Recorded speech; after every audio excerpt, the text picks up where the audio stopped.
Welcome back to the FIDE World Cup, live from Resort Rio in Goa, India. 206 players started this journey.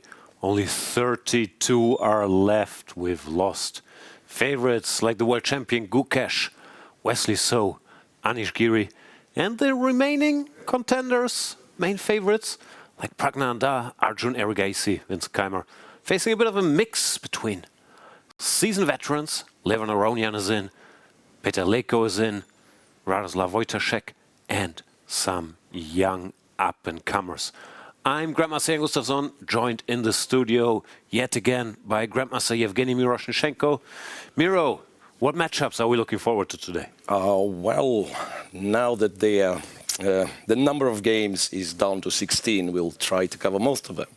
Right. Well, I particularly will be looking at Peter Leko against Erigaisi. I think that's a big matchup. I have some personal reasons to watch for this one, but I will not disclose those. I believe Esipenko Keymer is very interesting. Wei Yi against Maghsoodloo could be, you know, an open, almost like a tavern brawl type thing. Very sharp players. No, it's a lot of games, of course. A lot of interesting matches. We might even have to stop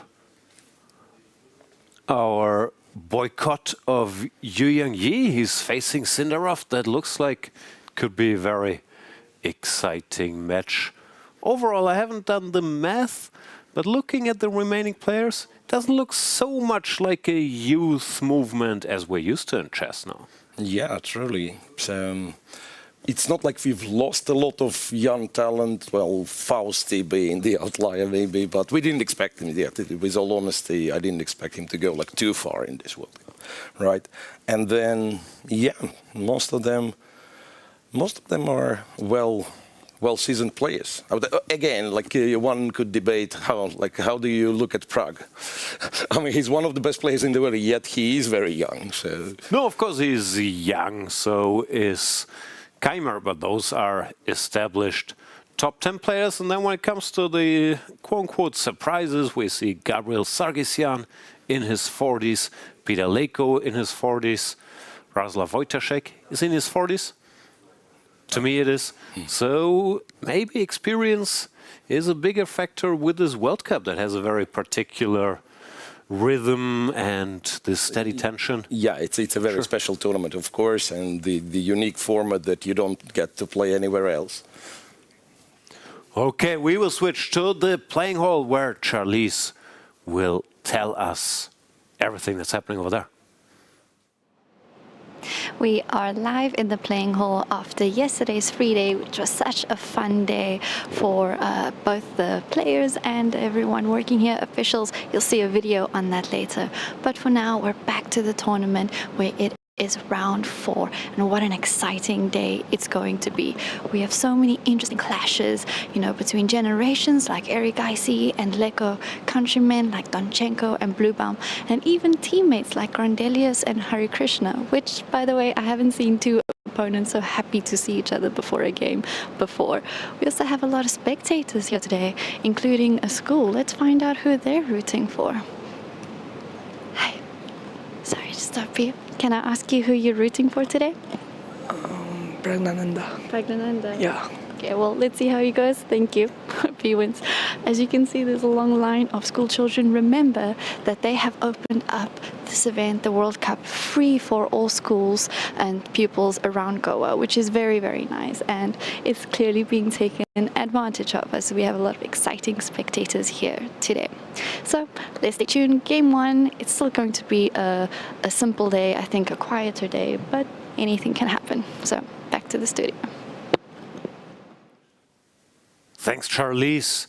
Yeah, just as I said, it's getting older and older. You see all these kids walking into the playing hall, but I don't think all of them are playing. Charlize mentioned it. Some guys, even though they're from very different countries, very good friends here, which can also happen, like Harikrishna and Nils Grandelius. Very friendly. But in chess, sometimes you have to battle your friends. Absolutely. And what team are they on? She Play for mentioned this the Czech, same what's thing. called Novi Bor. They won the European Club Cup Yeah. together in the past. Harikrishna lives in Prague, and yeah, I think they also interact socially when there's no chess tournaments happening. In this chess tournament, there are prizes to be won. So let's have a look. Right, so we are in round 4. That means players have $17,000 guaranteed by now. The ones who are still playing, right? And then, yeah, it goes basically from this point on. It only goes up and up and up and up. It's not even doubling. Takes so long. It takes a long to double. Yeah, and as you can see, they made the tastiest prizes, not only because they're bigger than the lower prices, but also what Jan, as a dedicated person, calls it implied odds. You go to the candidates tournament, you play in the candidates tournament, you get money there, and you can win the candidates tournament, which is even better. Yeah, and of course, for the superstars in the chess world, the Praggnanandhaas, Erigaisi, Keymers, the money is nice, but the big goal is to qualify to the candidates, win the candidates, and then challenge Gukesh in the World Championship match. So that is what they're thinking about, even more than the money. And it's hard to see here, but one interesting fact is, because this is a knockout tournament, there are different sides of the bracket. And it turns out that all our remaining favorites are on the same half of the bracket. Pragg, Arjun, and Vincent Keymer, which means by rating, the road is clear for a slightly weaker player all the way to the finals without having to face them. Right, maybe we'll close it. Maybe the next round we'll prepare a part of the bracket so that to see like how it's played. It's not like intentionally done so. It's just that some favorites from one part of the bracket they got eliminated. Gukesh, Giri, So, who were in that half, but they're out. Anyway, we have all the other pairings on the screen. Now it's no longer strictly sorted by rating, because if you knock somebody out, you become that player for the purposes of our events. Or, for example, Frederik Svane defeated Gukesh, and that means he now is Gukesh, or he takes Gukesh's spot for this tournament. He's on board 1. In this regard, I'm trying to recall who is Wesley So now. Because Wesley So lost to Titas Trimavicius. Yes, and lost to Pranav. So Pranav was Wesley So. Yeah. And there we see one of the exciting pairings, Yavogir Sindarov, the Uzbek rising star, passed the 2700 mark a while ago, became a grandmaster at age 12, so a year ago. Kidding, he's old. And there's Arjun. Yeah, there's Arjun and... Camera shy. We will have, once again, at least we were promised to have a ceremonial first move being made. I can't wait. Is it for Peter Leko? That's... or 3 for Pragg? Yeah, it'll be Mr. Michael. That's unfair to my boy, Frederik Svane. He defeated Gukesh. He should also get Gukesh first move privileges. Right. Frederik Svane is playing against Shant Sargsyan on board 1. Yep. I hope he writes a strongly worded complaint. But there is Pragg on board 3 playing a certain Daniil Dubov, former rapid world champion. And I'm not sure he has the shortest amount of work that had to be done in the World Cup, because he has to go through tie breaks every round. But he doesn't mind if the classical games aren't too long so far in this tournament. Yeah. Not sure he has a choice, though, with black against Praggnanandhaa. Yeah, black looks ready for action. Black against Praggnanandhaa, I imagine even if Dubov gets one of his lines and equalizes, like the problem with Pragg, Pragg is ready to play any position for quite some time. Like he's very motivated. Yeah. Big star. Please start the clocks. Please start the clocks? No ceremonial first move? No move. Oh, Pragg has to do it himself. Yeah. This will confuse him. Maybe he doesn't even know what he's supposed to play. Right. There he is now. Okay. He's obviously not prepared for this turn of events, thinking about the first move. What's it gonna be? pawn to e4. It's a move that he likes. But he clearly can't decide yet. Already half a minute gone on the clock. That is quite surprising, in fact. Like to see. So they had a free day, and okay, he did find e4. E4 strong move. What's Dubov gonna do? He can play e5. He can play the Sicilian. He could surprise, but he also seems surprised. No. There comes pawn to e5. Solid move. Praggnanandhaa. Zip. I think we are waiting for a knight move now. Knight f3 would be a favorite. Like if you went on Poly Market now, I would think knight f3 is like 85%. And then, I don't know, bishop c4, 10%. Knight c3, 3%. King's Gambit, 0%. Anything else, yeah, should be like fairly, knight f3, fairly unlikely. Knight c6 on the board. Here it's closer, bishop b5 or bishop c4. Both can happen in a top game. That's the Spanish. Dubov normally not a Berlin player, prefers the Marshall or other lines. Let's see what's happening today. Pawn to a6, bishop a4, knight to f6. Okay. I was with Dubov on the Magnus Carlsen team for 2 World Championship matches, and at least in one of those, the Marshall was heavily featured. But of course, that's a couple of years ago. Theory has moved on. Let's see what Daniil has added to his weaponry since then. Pawn to b5, bishop to b3 will be played. Black typically castles. Then he has this devious idea after pawn to c3 to go pawn to d5. Typically, modern top players don't allow this, but instead they play a different move here. Yeah. c3. c3 played, just as I said it. c3 played. And this is... Pragg says, show me the money, give me your pawn. And as a Marshall player, I'm a Marshall player myself, usually this is a strange situation, because you're used to people don't call your bluff and play some a4 or h3 or d3. And then when they do, you're thinking, what do they want? Like, you know everything works, but white has many, many options, and it's hard to always keep them in mind. And Pragg says, no, I don't want your pawn. He goes, takes on d5, knight takes. Here white had the chance to take the black's pawn on e5, but Praggnanandhaa says, no, thank you. This is the start to all these long theoretical lines. Pawn to c6, pawn to d4, bishop to d6, rook here, queen here, and so on and so forth. But Praggnanandhaa says, no, you can keep your pawn for now. Goes h3, which is very rare. Clearly intended to get Dubov out of book. Super rare move. And I imagine e4 is the critical move here, right? e4, rook e4. Okay, that's from what I see. Like there was one I've game. never seen this move before, and I've played the Marshall all my life. My instinct would be to just go bishop this to is b7. what normal person would do, I guess. But compared is e4, and there was a game with e4, rook e4, bishop f5. So I guess the idea of e4 is after the rook takes it, to force white to accept pawn sacrifice and now deploy this bishop. Yeah. But I would say it's very, very unlikely that when you're surprised with this, of even course. Dubov will be surprised by h3 to give that pawn like that.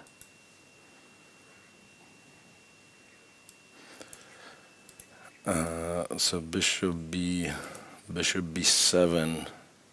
You're right. Like this is the most natural thing to do, I guess. Yeah, this is the normal. And now move. it's already white cannot take. Yeah, now it's already impossible to take. Because here, this is normally bad news. Yeah. Okay. What if I'll abuse a little bit my position of a co-commentator of such a renowned expert on Marshall and ask you, like, when they take, is knight f6, the Marshall move, unplayable at all? Because this is where it all started, right? So now people more or less exclusively play c6. There is like bishop b7 move, as I've recently figured out. Like I think it was played by Gukesh and then maybe some others in rapid though. But yeah, but knight f6, the marshal. Yeah, as far as I know, c6, of course, the main move, bishop b7, also playable. Even Magnus and probably Dubov himself played this. Knight f6 is probably the worst of the choices. This is the original game with a famous story where Frank Marshall, American player, prepared this line allegedly for 8 years, then played it against Capablanca, and Capablanca refuted it over the board. I'm not sure how much of that is myth, but yeah, all this stuff is supposed to be not as good. No bueno. h3, queen. He went with a check. I think he was maybe queen h4. Maybe no, queen h4, queen f3 was, I think. True. I think like queen h4, queen f3, and then they went. Then, yeah, something like that. Yeah. Anyway, no one does this, but in today's age, taking the pawn is mainly a memory test for black, and nothing wrong with Dubov's memory, unless something he impeded it that night. But here, after h3, I do not think anybody would remember, and he quickly plays the natural move. The human move, yeah. Bishop b7. Pragg, of course, knows that h3 is not one of the top computer moves and probably not very critical. It's the modern approach. I'll play any random move, and then you'll be out of book. Well, now I will blitz out a4 or d4 or whatever the move is. I will know this longer than you. We've seen this approach from the favorites, from Arjun, from Pragg, here many a time. Yeah. Very, very pragmatic, no pun intended, and smart approach to chess. Now Dubov has a choice. Pawn to b4 would be typical. Other moves that could come to mind are this, which looks slightly clumsy, but covers the pawn. I don't know if you could think of a move like king h8, saying, okay, you still can't take. Yeah. And I want to unpin. That would look sort of natural to me as well. Yeah. So a4. Do they want to go d4 later on anyway? Not sure what he wants, I guess. It's the usual move-by-move business. Maybe d4 is looming, but also in some lines you have to think about everything being swapped down. And then taking the pawn. Eventually take the pawn. Queen e2. Yeah. Anyway. Okay, interesting stuff. Looks like Daniil will have to work today. And there he is, studying the situation. Let's do quick tour, starting on board 1. Frederik Svane, the young German player, is facing Shant Sargsyan, the also not very old Armenian player. Svane is 21 years old. Sargsyan is 23. Frederik Svane, of course, not as famous as Vincent Keymer, who's been the emerging German star, but Frederik Svane has quietly improved quite a bit over the last couple of years.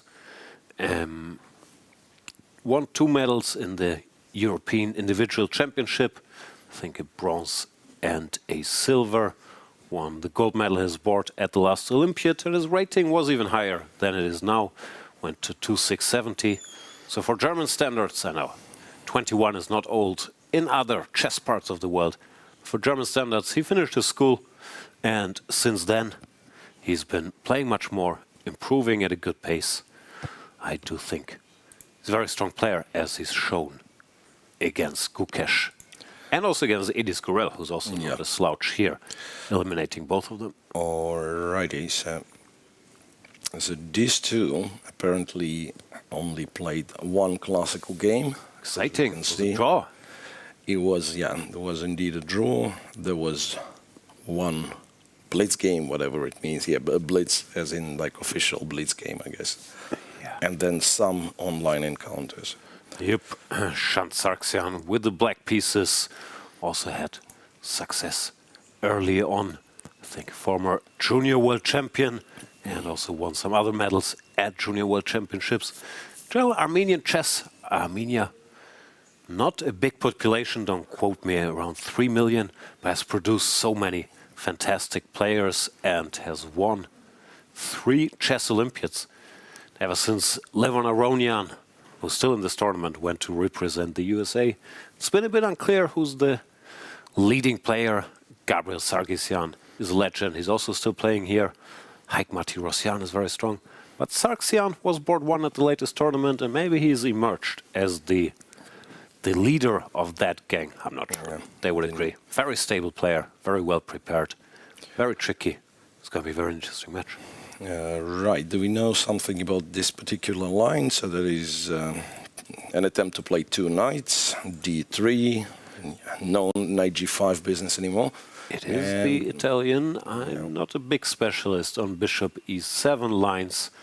Frederik is deeply into all the move orders here. I would guess knight bd2 is a small surprise. I'm also assuming he has something specific in mind, but I do not know what.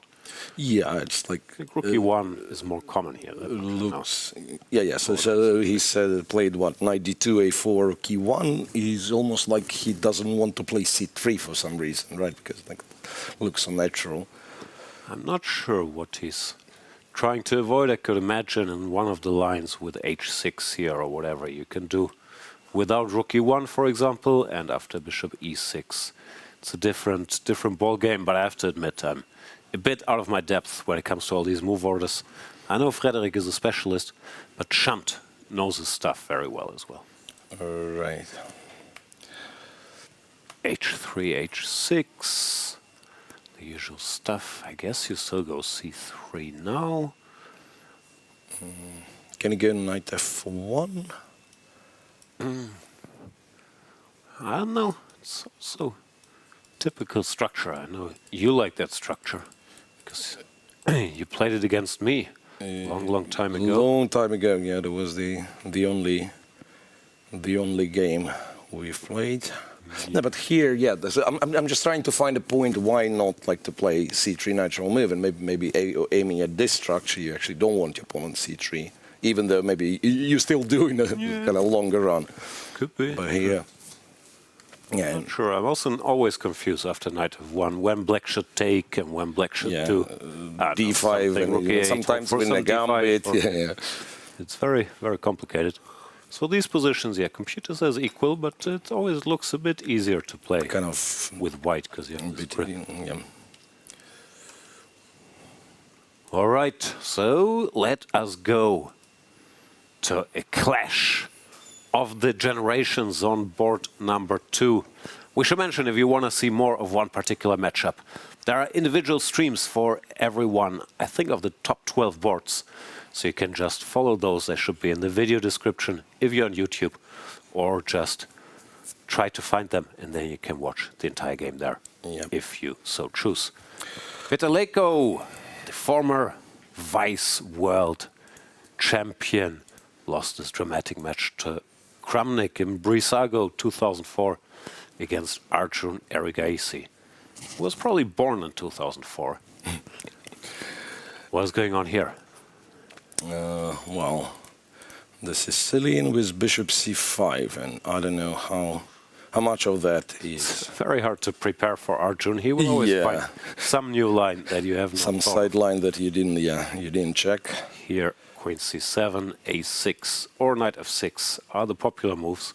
But Erigaisi, well, he has his approach that we also talked about with Pragg. He likes to surprise, make the opponent think early, and he also knows, of course, that Leko Peter is tremendously well prepared, even though he hasn't been so active in recent years, also working as a coach, for example, for Vincent Keymer. And I know Peter, he doesn't stop checking his openings. Yeah, so... But here, he's out of book. What do you do? Knight b3, I guess, is autopilot? Knight b5. Knight b5, I guess black's point is to transpose to a line. To knight f6 line. More commonly reached with knight f6. Here, knight db5 is a move. Here, bishop c5 exists.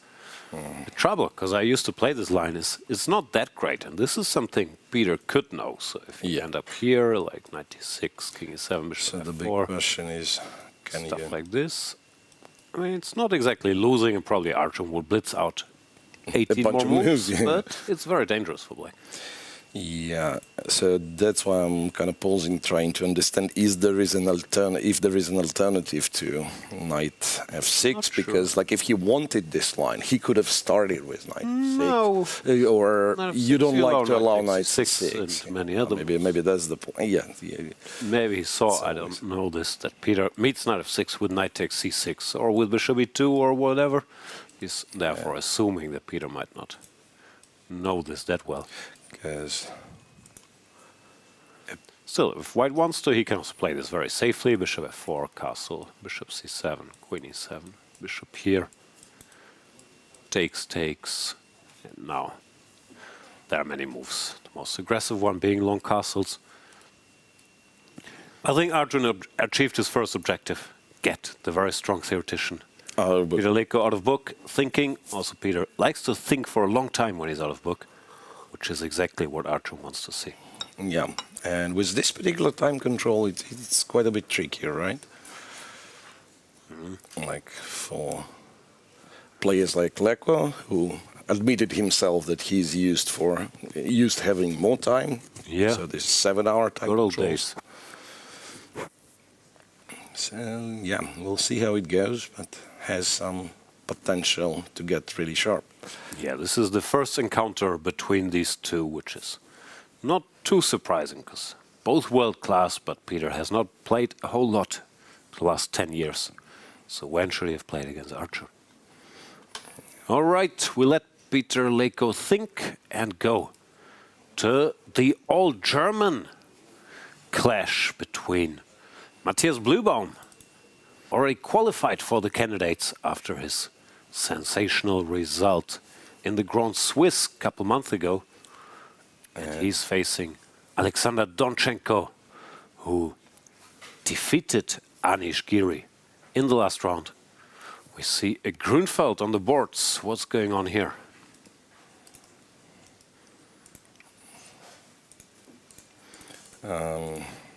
B6, one move 10, and this is as much as I can tell you. It's like not well. I mean, it's not the most popular move because Bishop G4 used to be the popular move for like a couple of decades, I guess, right? But yeah, I guess that is what they play now. Yeah, this is an old classical line where Karpov and Kasparov had long debates of all things: Bishop G4, F3, Knight A5, or C takes Knight here. A5. Yeah. Takes. What is this? The Seville variation. But the trend has shifted towards other moves than Bishop to G4, yeah, Knight to A5, Queen to C7, or Pawn to B6 have taken over the mantle. Pawn to B6 probably the most prominent one. Now White can win a pawn if he so chooses with D takes C5. But after Queen C7, it turned out that this structure in general, while White is a pawn up, this Black pawn does a pretty good job holding up the two White pawns, and Black normally wrestles control over these squares over here. Yeah. Gets full compensation. So White typically does not do that. And also, I feel like Grunfeld players, for them, it's just a dream. I mean, to sacrifice the pawn like this and have all this jumping, the C4 square, this is like your favorite thing to do in the Grunfeld. Yeah, bunch of theory here. I think Bishop B5 is a trendy move, but Rook C1, played by Bluebaum, very classical, at least the old main line. Queen D2 was a big thing for a while as well, I believe. Topalov beat Anand with this move in the first game of their World Championship match. But that's also been a while ago. Rook C1 played by Bluebaum, Bishop to B7, now Queen to D2. Here Black faces a choice. Line I learned a long time ago is after E6 you can go H4. Even here. Oh no. Yeah. Is this the position? Yeah, Maybe I'm yeah, mixing yeah. something up, because here I think you can Yeah, take. it could be. And this pawn is hanging. Yeah, here it doesn't. Yeah, but H4. Wait, where's H? Yeah, I also wanted to say that, yeah, there definitely is a line where you go h4 and like h4, h5, getting it to h6, again, all this like compy stuff. But it was invented before the Alpha Zero. Oh, maybe it was here. Sorry. Could it be h4 one move earlier? Where you go h4 was somewhere here. Yeah. This position it is. Mm-hmm. If Black So moves that, knight a5. right, so that Now we go bishop g5 and just trap the queen. But not right here. So after e6, yeah, no, the natural move would be something like rook f to d1, strengthen the center. Should also be pointed out, of course, Bluebaum and Donchenko know each other very well, have been colleagues on the national team, have played countless German championships against each other, have been to training camps together. They're part of the same generation, were even part of the same youth program, the Prinzengruppe, coming up as kids. So they've played quite a bit. Bluebaum has a mild plus score in classical, won 3 games, lost 2 with 7 draws. Then in Blitz, I'm not sure how often they clashed, but yeah, 2 wins each apparently.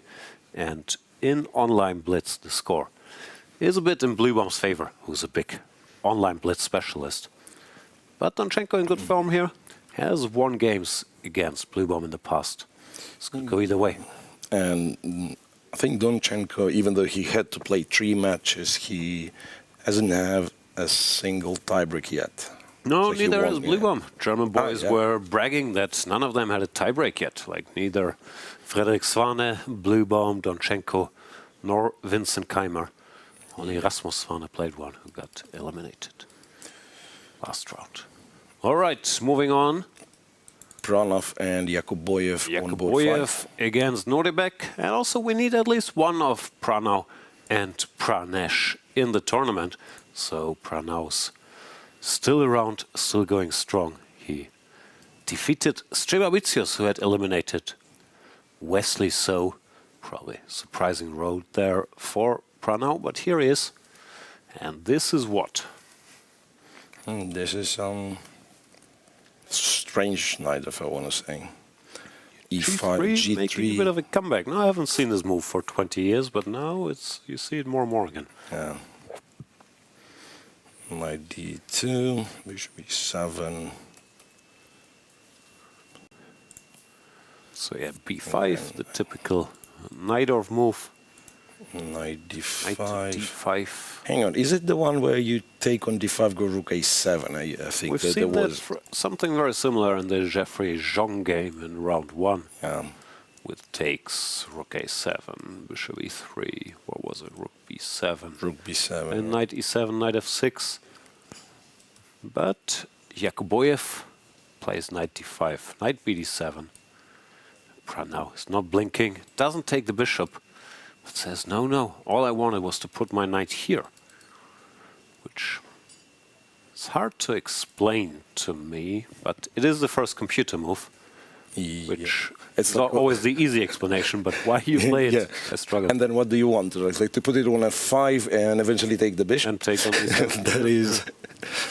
that is confusing. I guess you get a lot of control over these light squares. You want to go knight C3 next? I guess Question you want mark. to put the other knight on D5 Yeah. if possible. Yeah, like you want something like this. Yeah, and before knight D5, you're probably very happy. Yeah? Knight takes, and surprisingly, yeah, let's go before knight D5. Yeah, I guess B4. Probably not the yeah. greatest, yeah. But I'm thinking if ED5 is ever a good idea, like maybe with the knight on E3 and still not. Still compy still thinks like you take with the knight. Yeah. Hey, I guess this is what white wants, because often in this line, this knight can either be very good if you get coordination, or it can be very stupid if it gets stuck there. Yeah. So the colleague from C3 had to vacate the square for this guy. Yeah, We'll so see now, how Yakubboev reacts. The Uzbek, I guess, number 3 nowadays, because Sindarov has improved at an even faster pace. Yeah. But from insiders of Uzbek chess, you often hear, okay, of course, Abdusattorov and Sindarov are impressive, but this guy Yakubboev He's the real, is the real deal. He's the real Nodirbek, yeah. I've heard that opinion as well. Yeah. He's wearing a T-shirt, which, I mean, at least give him a warning. Next board, Jan. Esipenko with Keymer. And this is something that... Keymer is so in love with these double pawns on e5 and e6. Tries to get them in every line.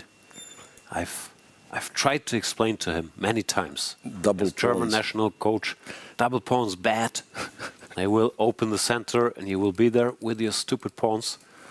But he does not listen. Let's wait until we maybe get the board or one board. Yeah, we will at some Not, point. not this. right? Ah, there we are. There we see Vincent Keymer. Oh, today it's the turtleneck and the vest. Is that allowed? That is an interesting combination. You should get a chain too, like Lonely Island. Turtleneck and chain. Wow. Well, and this is again okay. It's a little bit tricky, I imagine, with the queen on c3 and so on. But yeah, let's go move by move. And two knights defense turned Italian. Well, Italian, as we've mentioned, Esipenko I don't know if we mentioned Esipenko has a very good score against Vincent Keymer.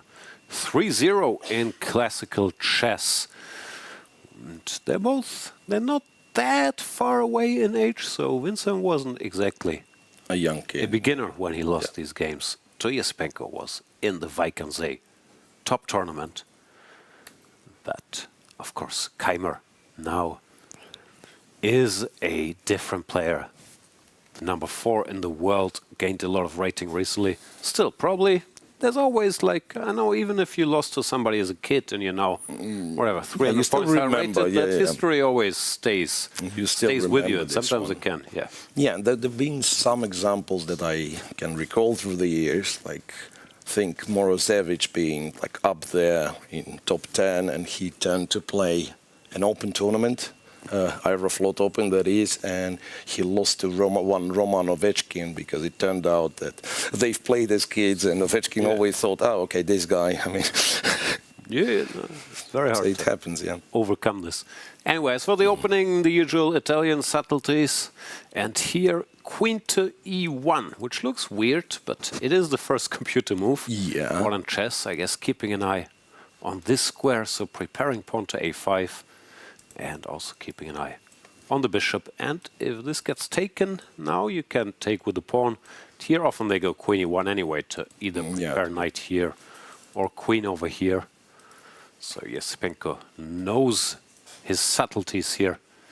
Bishop Bishop e6. e6. Takes, Vincent takes. normally doesn't need an invite to accept these double pawns, even though Right. I hate them. Well, that's more of a stylistic problem than a chessy problem. a5, bishop e3, and interestingly, white does not recapture with the queen either.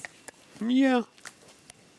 Both sides seem to enjoy doubling these pawns, which here, I guess, is the most critical move. You get this symmetrical structure, but white has claimed a little space over here with his a-pawn. Yeah, and that could be one thing, and also, like, Esipenko's next move, queen c3, targeting the e5 pawn, I imagine, he says, like, you will have difficulties going d5, while also threatening I'll a6. play, a6 is a threat, and while I'll play knight d2 and d4, maybe, like one day. Yeah, it's not much, but the smallest bit more pleasant for white. As many of these Italians are, like, of course. Right. And they aren't exactly winning, but slightly unpleasant. There we see. Now, Kirill Alexeyenko is out of the tournament. That guy is Andrey Esipenko. Yeah, so that's not the one. And here, after queen to c3, Vincent has to decide how to react. a6 is a threat. There we see Esipenko stats, born in 2002, So yeah, he's not much older. Yeah. For That is reference, fact. me and Jan, we played the game in 2001. Ah, okay. Recall that, yeah, sounds about right. Right. Vincent studying the situation, has to do something about this threat, so he could either Yeah. move the pawn here or cover the knight. Queen Or move the D7 knight and away. All those look legal, but so far, yeah, he's been surprised by Andrey in the opening. Esipenko still more or less blitzing. Keymer has to take time. yeah, these are so tricky positions, in fact, so that like you can. I mean, as beginners, this is maybe the first thing you. Like when you stop blundering your pieces, that's the first thing you learn. Yeah, you develop the bishop to c4, you go d3, develop your, say, stuff. They go bishop e6, you don't know what to do, so you take. And then you understand, okay, maybe I should develop the bishop. I go bishop e3 and they take. And the old kind of theory, or like in beginners' courses, beginners' books, they would say, okay, develop your pieces, castle your king, and then think about the game plan. Mm-hmm. There is a little problem in this structure. There is no game plan. Like if you're a beginner, especially, it's so confusing. Games, they reach this position. Castle. Maybe there was a top h3, h6. Stop the spin, and now if there is people no are a pin, bit confused. And knight c3 especially really limits your options to have a game plan. C3, d4. So see a lot of under 10 tournaments that end up with confused kids here, not knowing what to do. Right. Our kids, I don't think they're confused in this position. No, this is more advanced kids. Yeah. Vincent surprised here, has to take time. Also, Andrey, in my opinion, is very, very strong in not too crazy positions where technique matters and clear plans. Like he's a fairly classical, technical guy. And this looks like there is control and not too much craziness, so you can be happy here. Yep. Let's get to a guy who does not like control at all. He likes to see the world burn. Parham Maghsoodloo. But how do you make the board burn against Wei Yi? And do you want to make the board burn with black against Wei Yi? Not necessarily, to be honest, right? There we'll see. Parham, the Iranian #1, facing the Chinese #1, Wei Yi. So it was a Caro-Kann, starts off quietly, the exchange, bishop d3, Fischer's favorite setup, still going strong. Knight f6, h3, is sort of a modern angle. After c3, black could go bishop g4, which he stops by playing h3. Knight c6, c3. The pawn has to be covered. Here black has a choice, but e5 as played is the most direct way to try to solve the problems. Sorry, right. Takes, knight takes. This is all fairly known theory. Queen here, pins the knight. Queen e2 is what they do now, right? Because back in the day, I think knight f3 was the most kind of... Yeah, this is another popular line. I think they decided this is too little. Like black has the isolated pawn, but gets the two bishops, and it's not supposed to be that much. I'm not a big specialist. I'm just trying to recall. Magnus lost this kind of quickly to Rapport. How did that go? It was like knight e4 or something. Let's find it. No, I don't think it was. I just seen it in the database. Let me see what was. Carlsen with Rapport. Queen e2. Richie replied with knight e4. Yeah, that's what I thought. Sorry. Check, bishop d7, and it was all okay. Knight f3, knight to g6. Somehow Magnus bishop e3, bishop d6. Yeah, quickly. Somehow. He was very jet-lagged. Yeah, knight e2, castle, traded on d7, and then rook d1 was the problem. Yep. It was a rapid game, though. Yeah. In Astana, I was there. That's how I saw. Queen e2, queen to e7, chosen by Parham, which is the alternative. Queen is a bit clumsy, but the knight gets covered. Bishop e3. So you could, I guess, could still take. And I mean, What is takes this? on queen e4, right? I mean, I'm so... Offering a queen exchange, and Black would like to have his structure fixed by recapturing here. Yeah, so I With guess pawn. white has to go for the check. Because queen e4, d4, how could it possibly be like anything for white? Not at all. So I guess has to go check. And Compi tells me bishop d7, queen b7, rook c8 is equal. Which is Looks like anything something but they both anything might but equal. enjoy. Wei Yi also often. It's very deep preparation in these lines. He could just blitz out a couple more moves, and he's so alert tactically. Well, Parham likes to see the board burn, but normally doesn't like long forced variations. He wants to, you know, create the trouble with his play later on. Therefore, I would think Wei Yi can be happy here. Was the first to surprise, and I would assume he knows this stuff deeply. Yeah, but also he feels like you have to take. I mean, not forced, but like if you were, say, to play bishop d7, knight f3, knight takes, queen takes, you probably get a slightly less favorable version of this knight f3, knight d3 line. You know, if you go queen e4, Queen e4, white go goes away. to e2. So And here, yeah, the queen on e7 is clumsy. You can't go out with the bishop. It's probably still not the end of the world. There's something, yeah, but bishop d6 and go back. Yeah, I guess probably still like perfectly playable, yeah. like all of those isolated pawn positions. All right.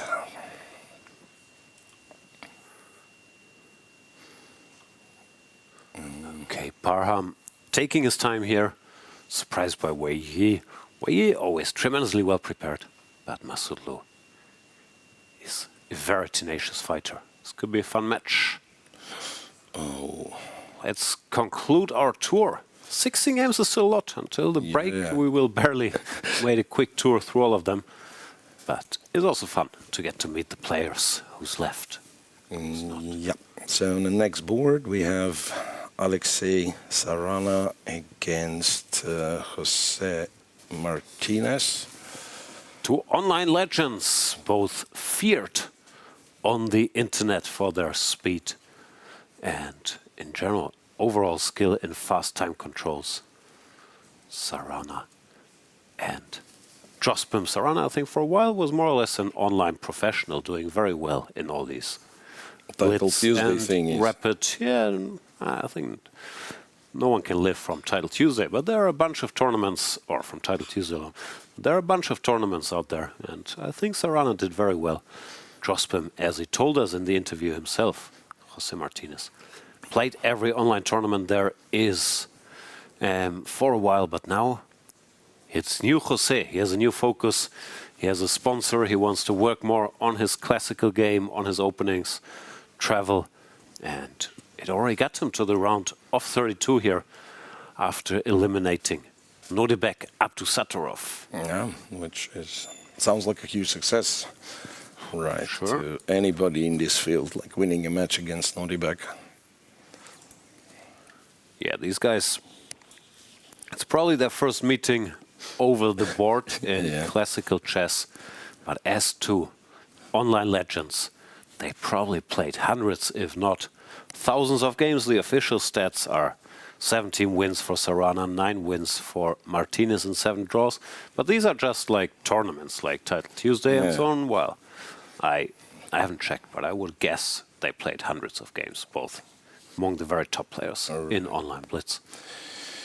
Yeah. So what is this line that they have? This E4. Fits the new Jose strategy, prepare some sharp surprises, and this triangle is often one of the sharp surprises people land on. I know this line. So, pawn to c6, black is basically saying, if you go knight f3, I might just go knight f6, the so-called semi-Slav, but I could also take here. It's called the Nodirbek variation, has its fans. And if you don't want any of those, you either have to go e3 which blocks your bishop, and then I'll either go here or maybe on an adventurous day play f5. Five, yeah. Or you have to go for e4, which is dangerous for black, but leads to pawn sacrifice and a long theory debate, which not everyone is ready for in every game. So that's the thinking Behind black's moves order, right? Yeah. So, and yeah, after this check, I imagine knight c3 is, I mean, it's known to be nothing, but just to tell people that, yeah, bishop d2 is, of course, the main try. Yeah, knight c3. We've seen, like, Magnus played this against Vichy and so on, but bishop d2 is always the critical move. Now, for black to have his position makes sense, he has to take. Takes, you just suffer. Takes. Here white has a choice, knight e2, bishop e2. Both interesting. Basically, white is a pawn down, but he has very nice positional compensation with his control over the dark squares here. And black has to be very careful. But it's one of these positions that lend themselves to computer analysis, and I believe that is new Martinez's approach. Play slightly surprising lines, check them, and then hope to know more than your opponent. Knight a6 and then bishop a5 is, I guess, one of the two playable, but bishop d6, I still believe was considered the main try, right? Yeah, I think they're both legit. Yeah, bishop a5, bishop d6 nowadays. Even bishop c3 has gained a bit of momentum. But bishop a5 or bishop d6, still the main moves. I know this because I played this in 2008 with black against Luc van Veli, greetings, who was here as the coach of Max Warmerdam. But I played b6 after bishop a5, which is a better move, Jose. If you have any questions, my 2008 files for a modest fee, like you can have a peek. Yeah, interestingly, f6 was blitzed out. Yeah, maybe that's still his approach, because b6, I wasn't kidding, I think is a better move, or at least it's known to be the main line. Yeah. But f6, maybe that's still his approach. I will take some risk, but I will also try to surprise you. f6 is sort of known, but back then, and once again, this is old knowledge, I disliked some crazy stuff like this. And where was the queen going? Queen was going somewhere. Let's say here, and check here. Yeah, that's what they've done. Ah, this is all on the board, yeah? Yeah. Queen e5 check, okay. king f1. They're still comparing notes. Yeah, queen to c7, and it's like it follows the first line of the engine pretty much. Both sides came prepared for this scenario. I just didn't like the position that ensues from all this. But okay, both sides prepared, e5, knight to e4. Still. Wait, and apparently after bishop f5 on move 16, white was supposed, again, it's a weak engine that tells me moves, but queen a4 was apparently a better move. Yeah. Martinez is blitzing, so clearly he's ready for this. And maybe Sarana also decided. I don't know, he's playing too quickly for this to be improvised, I feel like. So yeah. I guess was... Takes and goes queen a4, knight to c6, knight to c5, queen c6, traded c6, rook c8. But now, yeah, at least... But the computer really dislikes this check, so maybe he was freestyling here. Yeah. This is the way to play. The position on the board can't be really fancies for black. Okay, not like black has advantage or like big advantage or something, but computer claims it to be more pleasant for black. So the new Jose approach is once again working. Now he's got a pleasant endgame. Yeah, no, this can't be. Homework by Sarana is just not that great. He got the pawn back, so maybe he thought this is safe.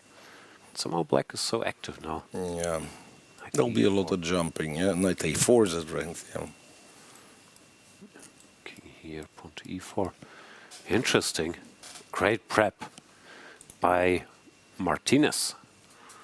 Sarana very principled, but only knew the first 16 moves. Yeah. Speaking of great preps and strange opening ideas. Okay, maybe not strange, kind of fresh opening ideas. Do we go like in order, or are we allowed to jump to some positions? Up to you. Where you want to go? Yeah. So, because okay, Grandelius, Harikrishna, probably we should check. Niels Grandelius, will he make it to Dina in time? And this one is again, what do you call it? A threat of playing the Marshal, and Yeah. Marshal Deja was spotted in time by Niels, so he went A4 before D4, and of course. Yeah, that's what he normally does. Seen, yeah. Probably didn't catch Harry by surprise. Yeah, Harry has an advantage against Niels Grandelius, and these are classical chess, I believe. These are classical chess stats.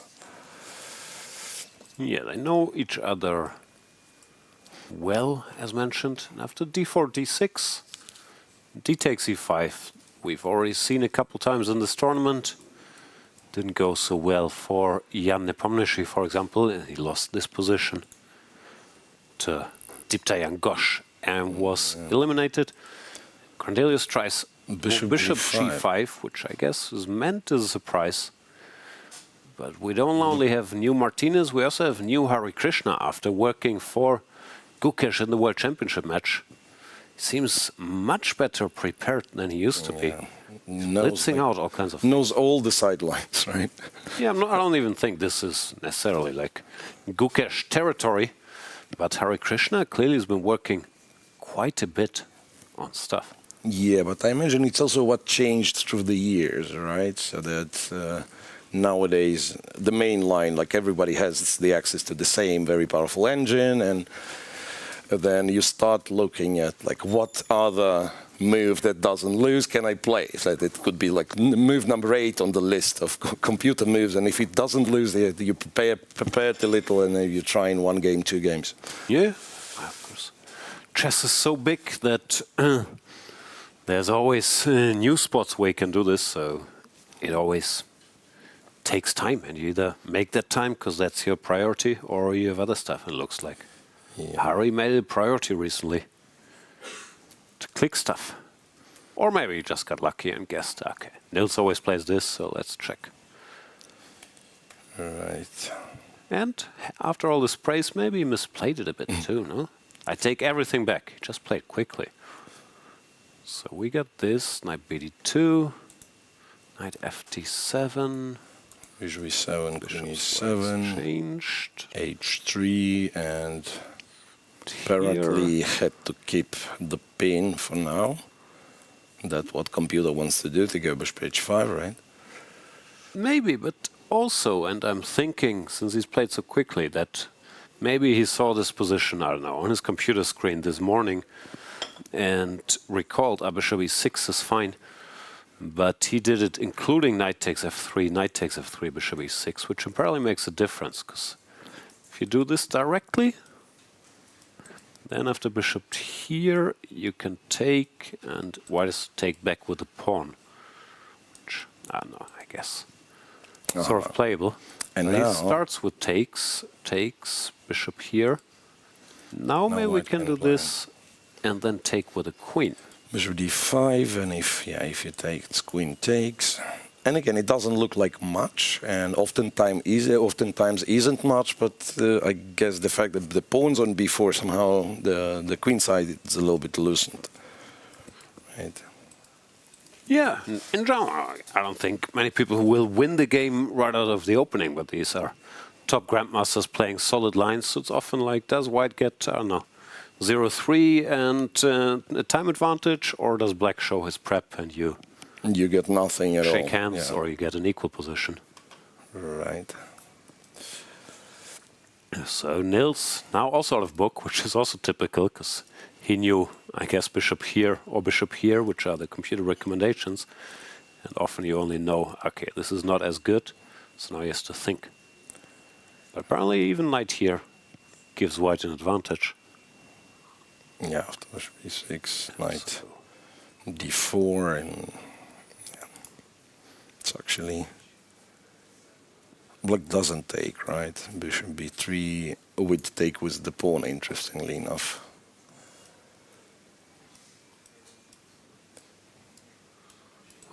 Jumpy horsey. Yep. All right. So when I was asking, like, can we just like jump to some game, check this, check that? Can we look at Aronian against Wojtaszek? Because now it looks, even now it looks. I wanted to say it looks normal. It doesn't. It looks anything but normal, to be honest. Like Aronian being castled short, being up a pawn. I mean, how do you do this against Wojtaszek? So let's see the first couple moves. Polymarket would not have offered good odds or Kelshi. A3. Stops the Rui Lopez. Yeah. But that is not what grandmasters usually play. So you didn't stop the Italian. And you could go... No, you could go bishop c5, also knight c6, of course. Or Wojtaszek chooses pawn to d5. He plays the Scotch in reverse. Because, of course, what white is basically doing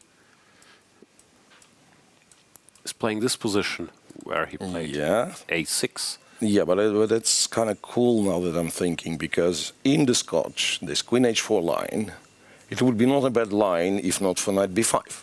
Yeah, exactly. That's why d5 is a strange reaction. Let's explain. Yeah. So in the Scotch, which is pawn to d4, takes.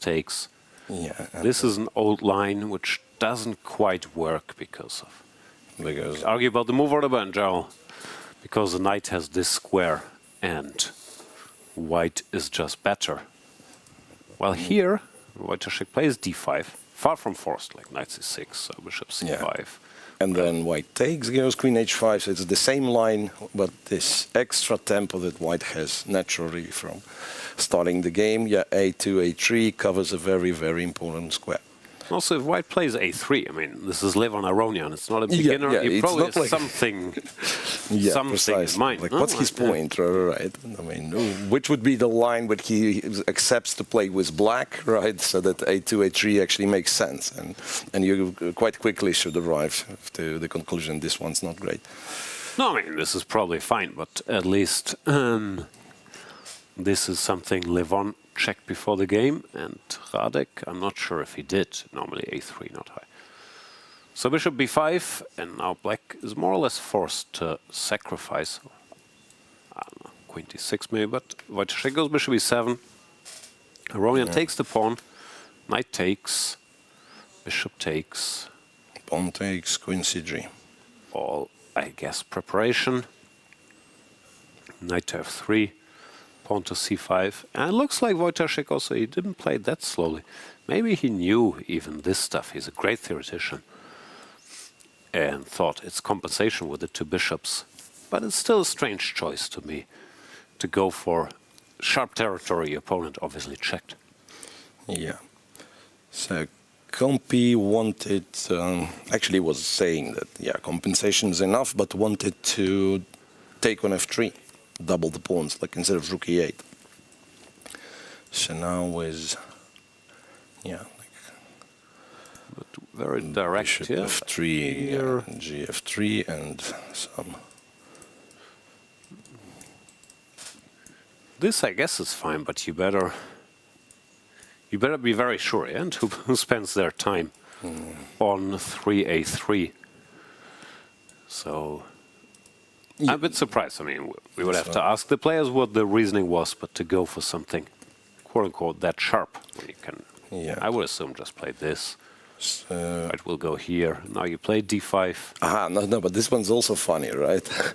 I mean, it doesn't quite work, but there is, if you wanted to make a difference, there is this knight e5 move, which once again, like you use...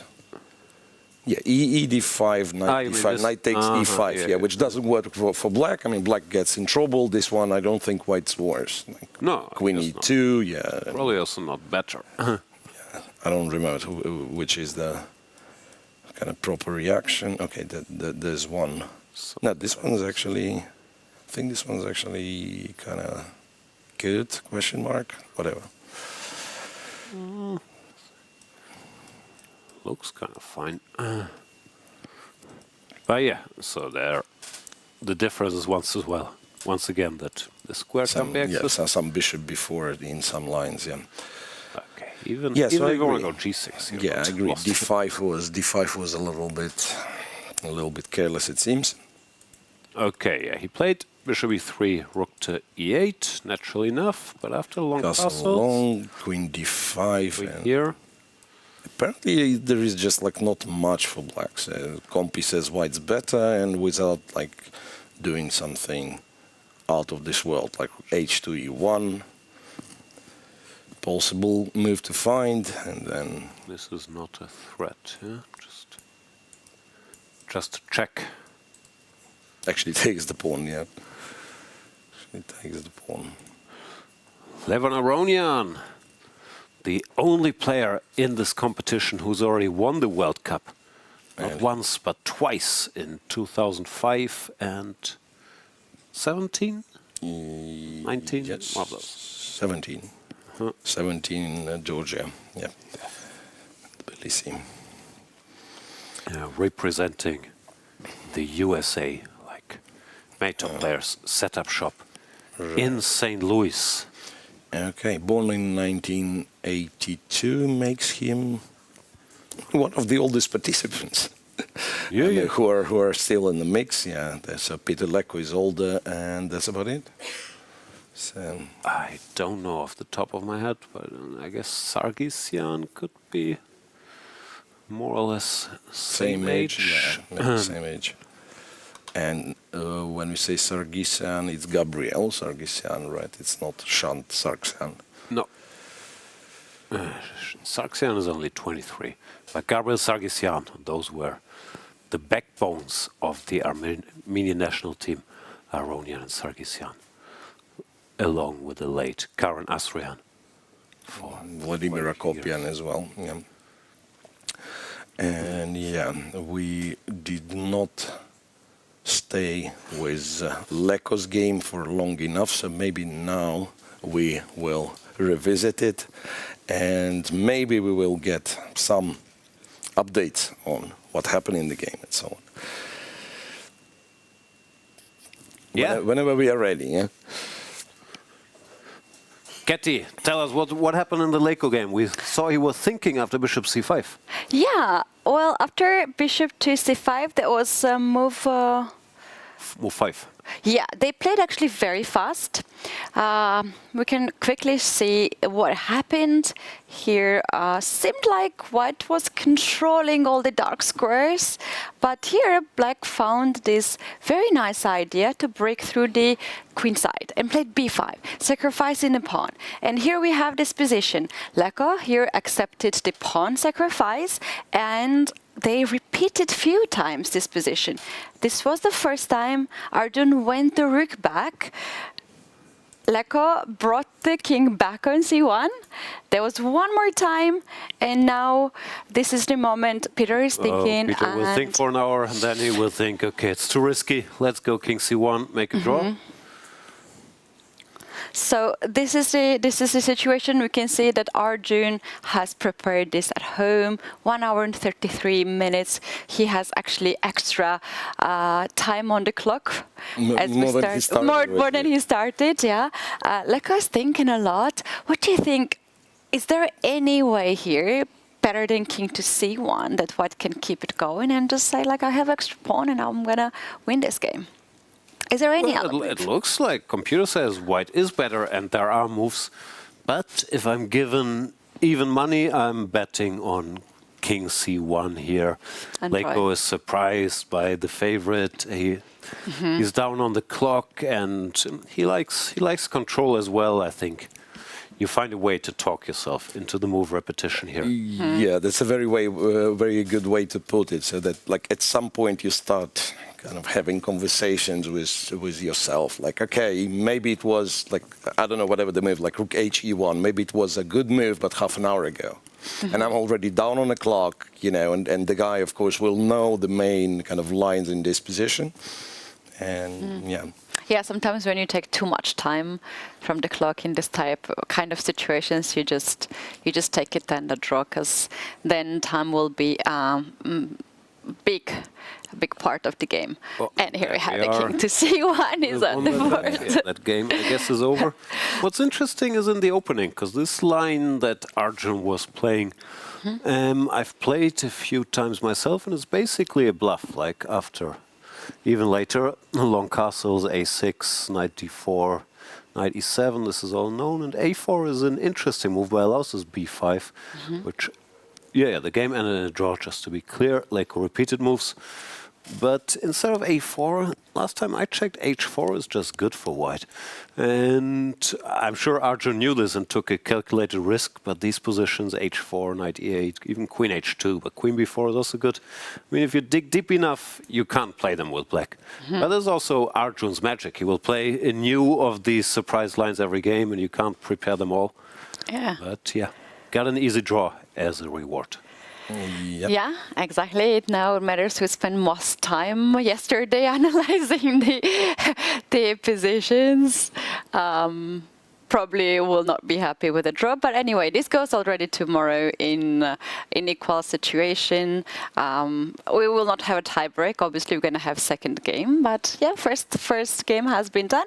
Another game which is very interesting. Vaše just played a very interesting move on move 18. You guys were covering this move, and in this position, White decided to break through the queen side with c5.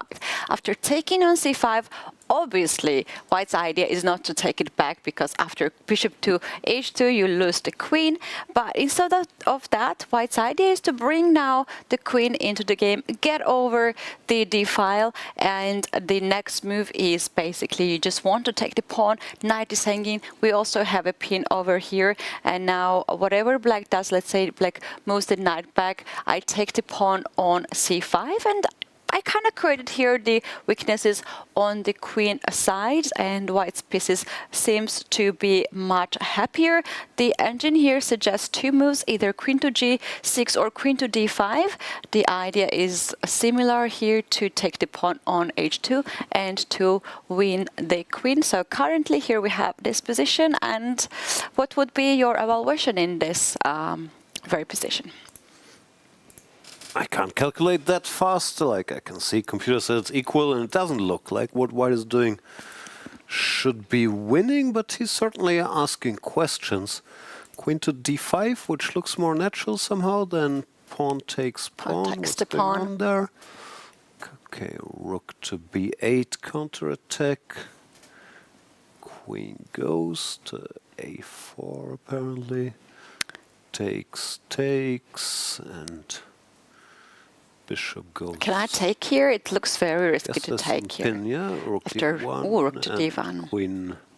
Queen h5. May we come back? Queen b. Ah, no. Oh, we can the just knight take is off hanging. c6. No, Yeah, it's yeah. hanging, yeah. Both pieces are hanging now. Okay. No, so Yeah. we can't take. Says to go bishop Go back. e7 or something. Yeah, it looks like White is like getting at least somewhere. I don't know. It's not on Or maybe c6 is so stable. Knight's good, yeah, knight's good then. Perhaps queen e6. I agree with Miro. White has more. It's White who creates the tension, you know, and Black has the moves here, of course.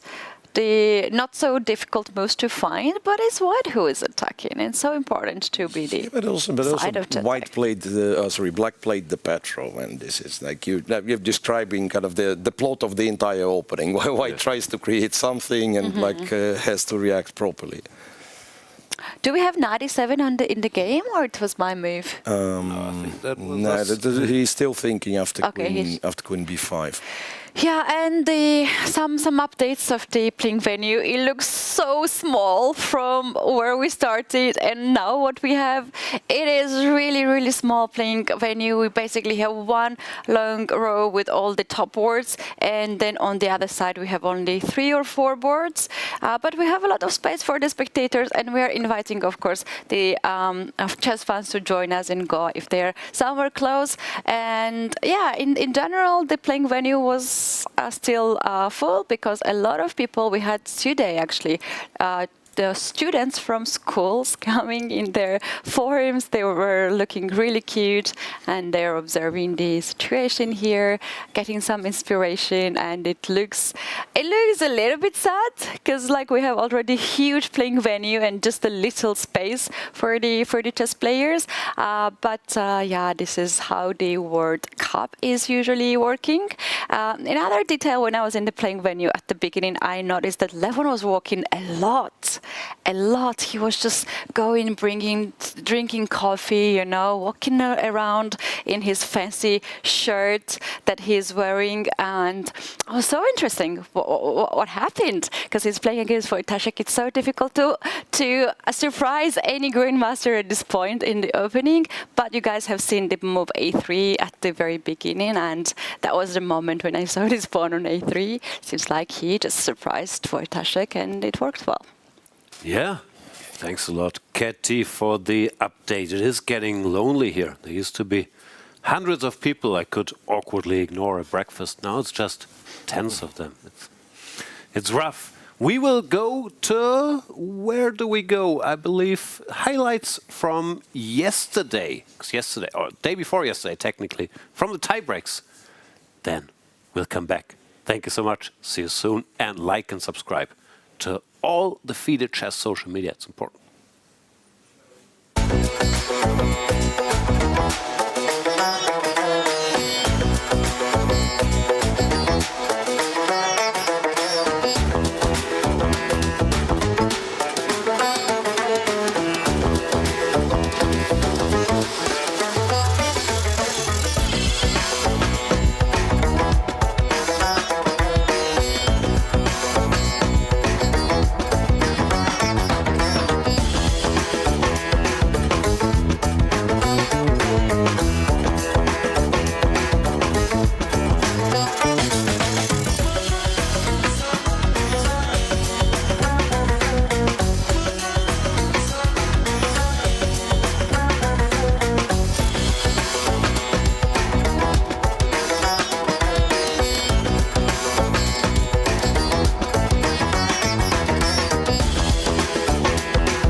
The FIDE World Cup is not just about the trophy.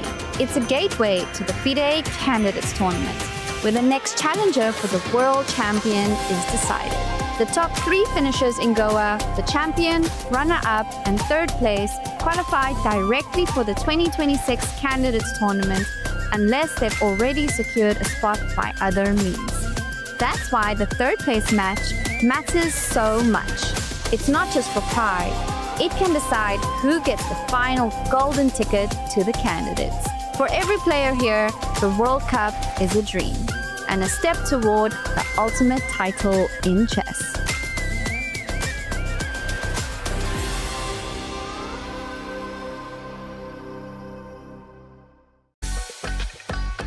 Are you ready to witness the most intense and unforgiving format in chess? A knockout, where one mistake can send you home. This is the 2025 FIDE World Cup. From October 30th to November the 27th, the chess world gathers in Goa, India for 1 month of chess. 206 players, 8 single elimination rounds. With a $2 million prize fund, every round is a test of nerve. 2-game classical matches, rapid and blitz tiebreaks, and even Armageddon if needed. For the top 3 finishers, the prize is even greater. A ticket to the 2026 Candidates Tournament. This is the chance to earn the right to fight for the World Championship.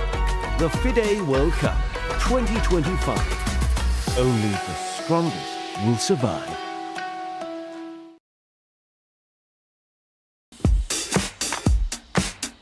Goa, an adventure paradise like none other.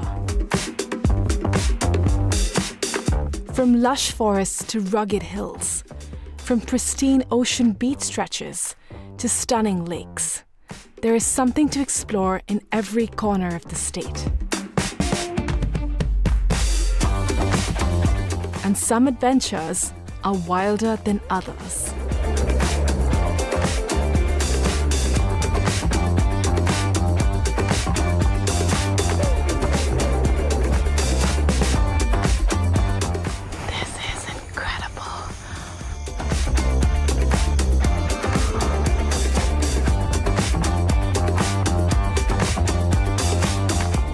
watch postcards from Goa on National Geographic.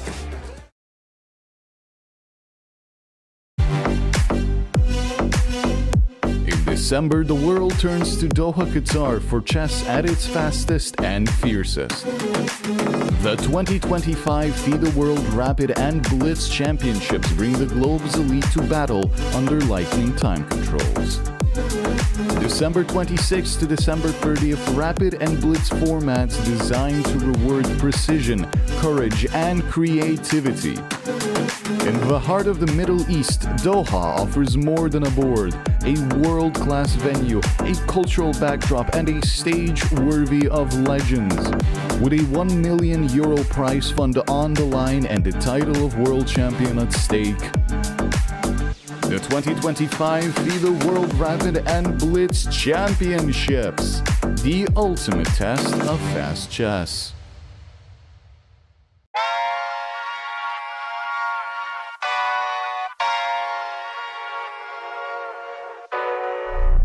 Oh my God, I'm just playing with them now, yeah.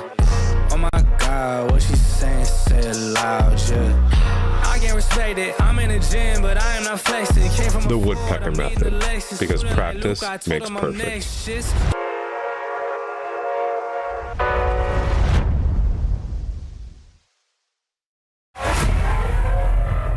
Move by move, the world changed.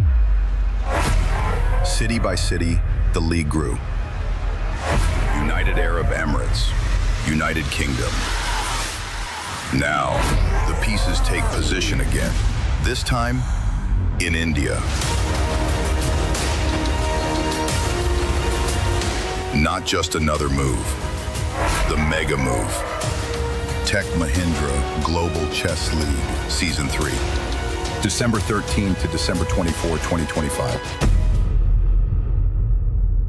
The most prestigious tournament in chess has come to India, the home of chess. अरे यार देगी अरे क्यों चालियो घोड़ो Yes! Yes! Yes! Yes! Chess chess chess chess खेल ये हमारा है। आओ दुनिया वालों ये वेलकम तुम्हारा है। अपना गेम भारी है, हैंडशेक की बारी है, अब इंडिया बोलेगा। It's your move,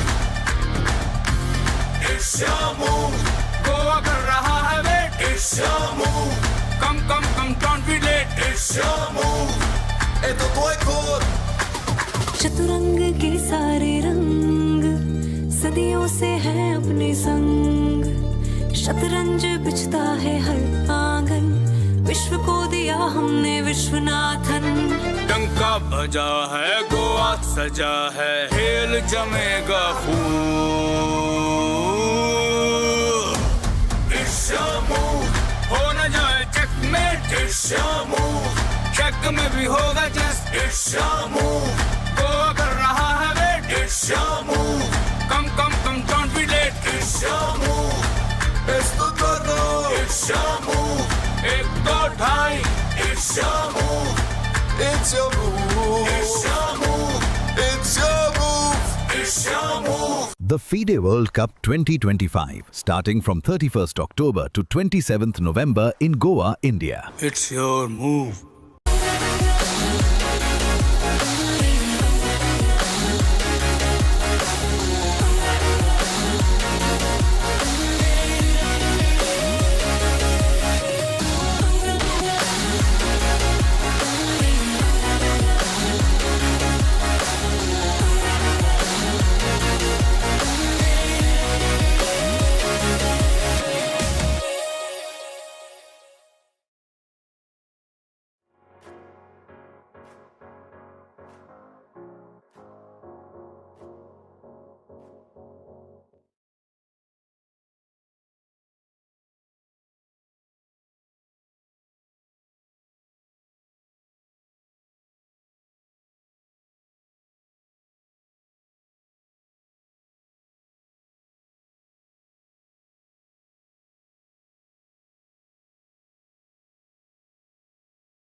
Welcome back, everybody. Day number 1 of round 4. That means 32 players are left. 16 games were played when the day started. One of them ended in a draw. Peter Leko didn't dare to continue against Arjun Erigaisi's homework. But we have 15 games still going. And Miro, let's jump straight into a game that I know you're following closely. Praggnanandhaa against Daniil Dubov, because we last saw it after Praggnanandhaa's opening surprise. Pawn to H3 H3, and A4, yeah. Bishop to B7 and pawn to A4. Dubov reacted with knight to B6, and Praggnanandhaa went slightly astray. Didn't expect this knight B6 move, apparently. Yeah, so he spent quite some time. Yeah, spent quite some time and went A5, which is already not the greatest, apparently. No, attacks the knight, but that was Black's idea anyway, to bring the knight back to cover this pawn. Knight to D7, pawn to D3, king to H8, natural move, preparing either F6 or F5 to counterattack. Now Praggnanandhaa changed his mind again after king H8, went pawn to D4. And here Dubov has the chance to play pawn to E4, spicing it up, and he did it. And now all of a sudden, Daniil Dubov is better with the black pieces against Pragg. Also, makes some faces, gets up from the board, means he's probably happy. Yeah, so, well, the justification, from what I understand, rook E4, it's just knight takes A5. Yeah, discovered attack on the rook, and this knight can grab the important bishop. There's maybe some tactics here, but I guess they don't work. Rook to E7, knight to B3. I was thinking takes. Rook to D7, queen takes. And it's, I mean, it's not very sophisticated. Yeah, you just. No, but black bishop seems to be F3, better. G3, you're right. Queen H3, and black is just better. Yeah, material balance should be fine for white, but the king is too exposed with a rook and a pawn against these two minor pieces who can't get into the game. This is hanging tonight here. And it's not like you're offering this type of position to somebody who wanted to be solid, right? So martial player, you don't have to ask them twice. And it's objectively good. Yeah. It's just objectively good. You can't do it. Pragg is thinking about it for sure. But what he probably has to do is some sad move, like knight somewhere, and then black H2 or plays D2, F5. yeah. Black looks extremely comfortable. F5 and... This is danger. Dubov might not want to have a big fight in classical, but if you poke a bear, poke the bear, small but very strong bear, then the bear can actually get angry, right? Yeah, could get angry. Yeah, seriously, after F5, E4, F5. Yeah, this like abused expression, position plays itself. It actually does, right? So yeah, Pragg understands he has to go for this, but I'm almost certain that when he went D4, he underestimated or missed pawn to E4, probably thinking he can take it. Because now knight goes back. The pawn will come here, not the only move, but looks natural enough. Yeah. And yeah, black's doing quite well. Maybe the question is if white can play F3 immediately, try to do something about this E4 pawn. Otherwise, like if you let black build a little bit, this guy here might not be weak. Bishop H4. These are just computer moves, but the position doesn't look that hard to play for black either. Knight to E7 is nice. Covers all these squares, and then black is ready to jump some more. Yeah, and you'd be recapturing with the pawn to restrict the knight. You'd be probably going C5 if needed somewhere. Yeah, but other than that, mostly all the pieces to the king side is the plan. You know? Yeah, the white queen side is still sleeping. So no, Praggnanandhaa, I mean, we've seen him get into some trouble in earlier rounds, but his class carried him through. He was lost against Hovhannisyan for a move. He struggled greatly in his match against Kuibukarov. But here, Dubov is, of course, an even stronger player. Let's have a look. Studying the position. F5 is not 100% forced, but looks very natural. Yeah. Another move that could be played is like bishop here, arguing that takes is still bad. Yeah, rook takes, knight A5, yes, still bad, but... I guess you want F5 one day anyway, so... You don't have to commit to this directly. But even this looks pleasant for black. So Praggnanandhaa in some trouble, and yeah, F5 played. Natural and strong. All right, and Pragg, as you said, yeah, he's been shaky in a couple of games, but his class kind of carried him out of trouble. So here it could be Machado. Yeah, definitely one to keep an eye on. Daniil Dubov gets up from the board again. Seems happy with where this is going, very understandably. Yeah.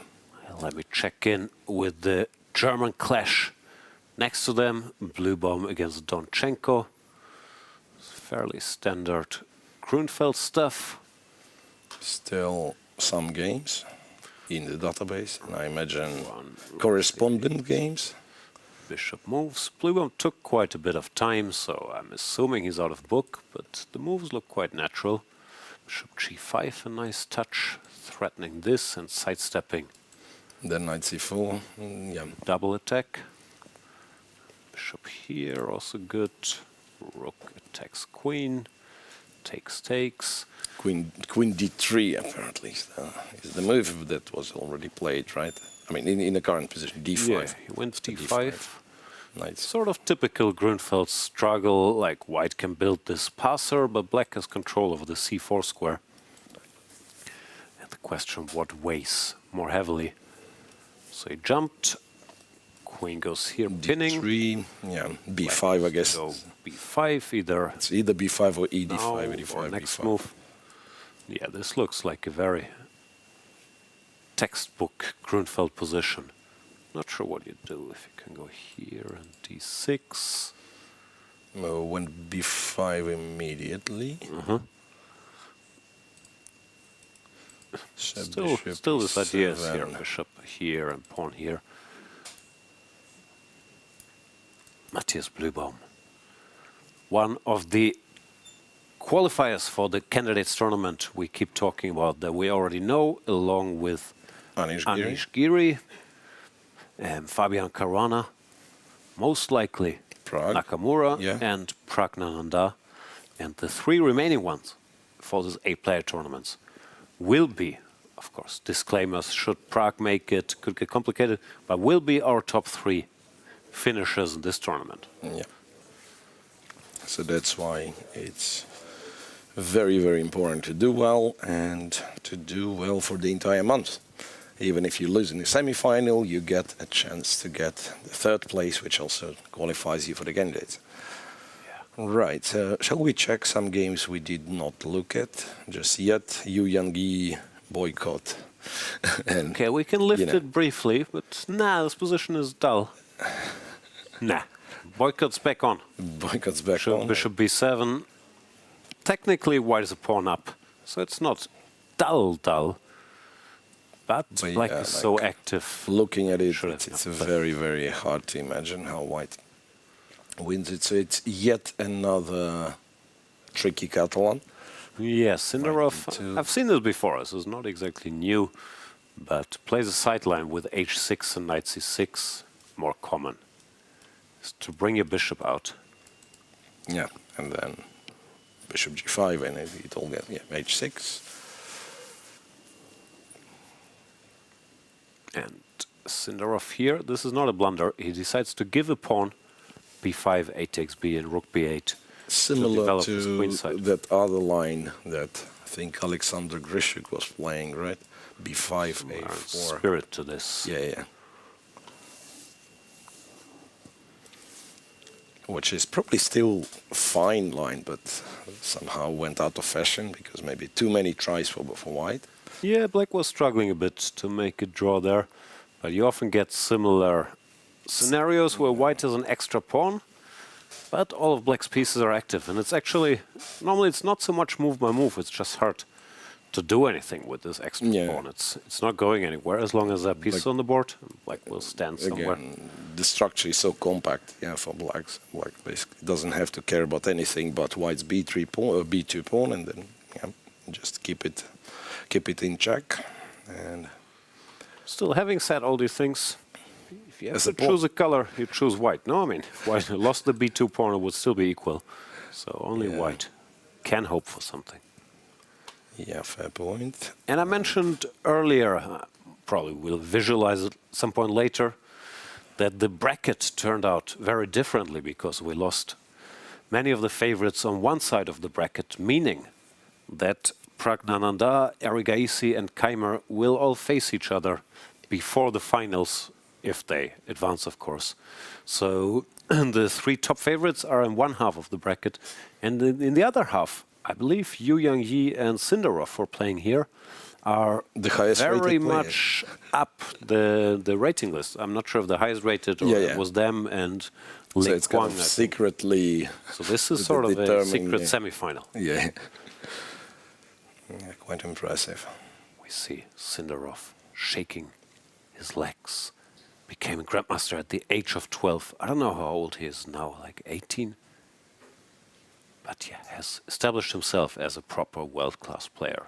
Really, throughout 2025, did extremely well in freestyle chess, demolished the German Bundesliga by winning his first 8 games. 8 games? Yes, started with 8 out of 8. Was a nice teammate to have. And yeah, here he has to be precise to make a draw, but it should probably not be too bad. Probably manageable. Just like do reasonable stuff, right? Rook D, Rook D8, Bishop B7. I mean. Yeah, I think there's many moves. It's not down to one move. It's still pawn down. All right, let's check some games we haven't seen yet. Kartik, the current Indian champion, if I'm not mistaken, against Le Quang Lim, who's been not only the top Vietnamese player for, I would think, good 2 decades now, also former World Blitz champion. Looked for a while, I don't know exactly what he's been up to, but that he wasn't too focused on chess, but I think he has a career outside of chess, finished his studies in the US and was doing some work. But whenever you see him play, he's just good, 2-7-30. Yeah, impressive consistency. And here... the reminder of him playing in the World Cups, so that is 8 times in total.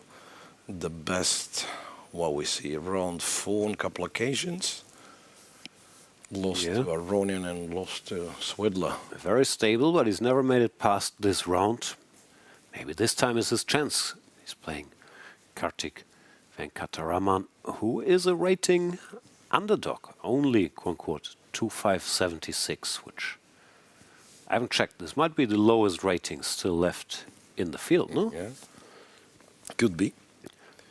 3 pawn to c3. This is a line Le Quang has used every now and then. Nowadays, people are trying more and more things in their quest to get an opening advantage. c3. One funny line was, if black goes c6, the computer like queen to c2. Don't ask me why. This is how people play nowadays. Yeah. Well, after e6, you normally transpose to some London. And that's what he's done. Queen b6 is one of the lines. Queen b3, bishop d7. Looks like Kartik has done his homework here. Bishop c6. And apparently Le Quang was a bit surprised by the setup. Went for h3. And h4. Still feel like the structure they've gotten is like somewhat quite dry. Yeah, it's quite dry, but maybe still somewhat like white is kind of a bit of favorite, I want to say.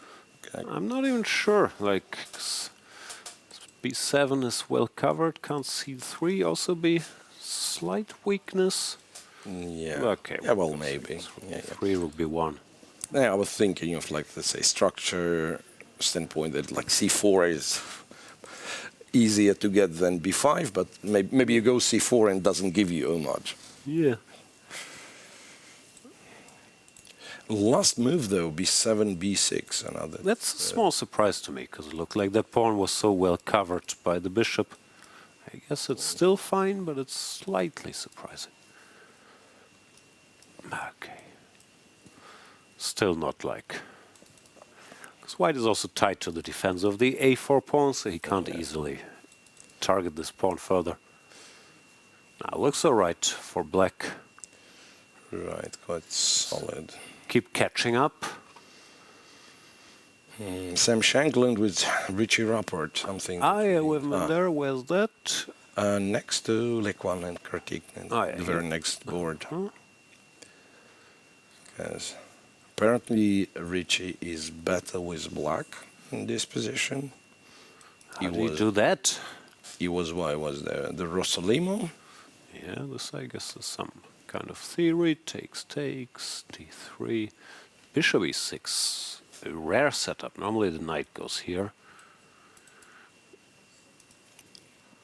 I played bishop there, pawn to b6, queen out. Let's put the bishop at d5. Huh?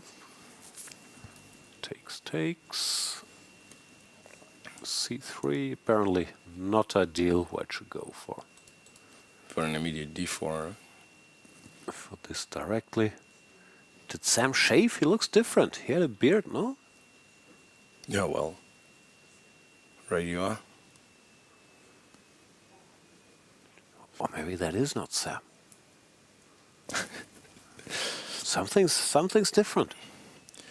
Okay, so these two played 4 classical games, from what I can see, and all of them ended in a draw, question mark. I thought Rapport was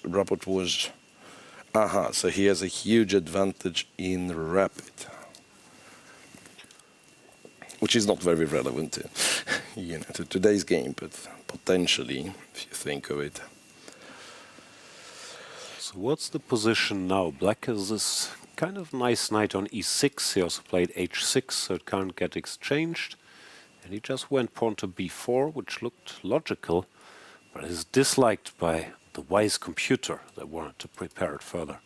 Okay, so now after b4, not clear what the problem is. Maybe just not squeezing enough out of the position. Yeah, rook b8, and then I guess you could take here with the rook or the queen and target this. Right, but still feels like it's not really a French structure with the pawn on e7, but like some French vibes, the pawn on d4 is almost always slightly vulnerable. Frenchish. So I guess you b4, 8 takes, and what Compi wants to do is to trade on c1 and take on b4 with the queen, yeah? That's very safe, at least. Yeah, maybe even this is still some work for white, yeah? The knight is tied to this. Yeah. But if we just bring the king, how bad is it? I'm thinking, is there... Yeah, g5, I guess it's nothing. Well, it looks logical, no? To undermine the d4 pawn. And if g4, then at least the knight has a new square to jump to. Yeah. Oops, sorry. So Rapport more or less in control, unclear. Yeah. If he's winning, but he certainly won't have any problems. It's a definitely comfortable position, right? Sure. What else? What else? There we see Sam Shankland from the other side. No beard on that side either. Would be strange to have it on one side there. It's a surprising decision, isn't it? To shave the beard right before the game, like normally if you're superstitious. Yeah, like people don't like to change like appearances and that and that. Yeah, he bearded. So it's a different Sam now. Not only we have different Sam, but different Sam. Yeah. I'm not sure. Now, the problem is also it's a knockout tournament. I was going to say, if it goes wrong, he can grow the beard back for next round, but there will be no next round. Yeah.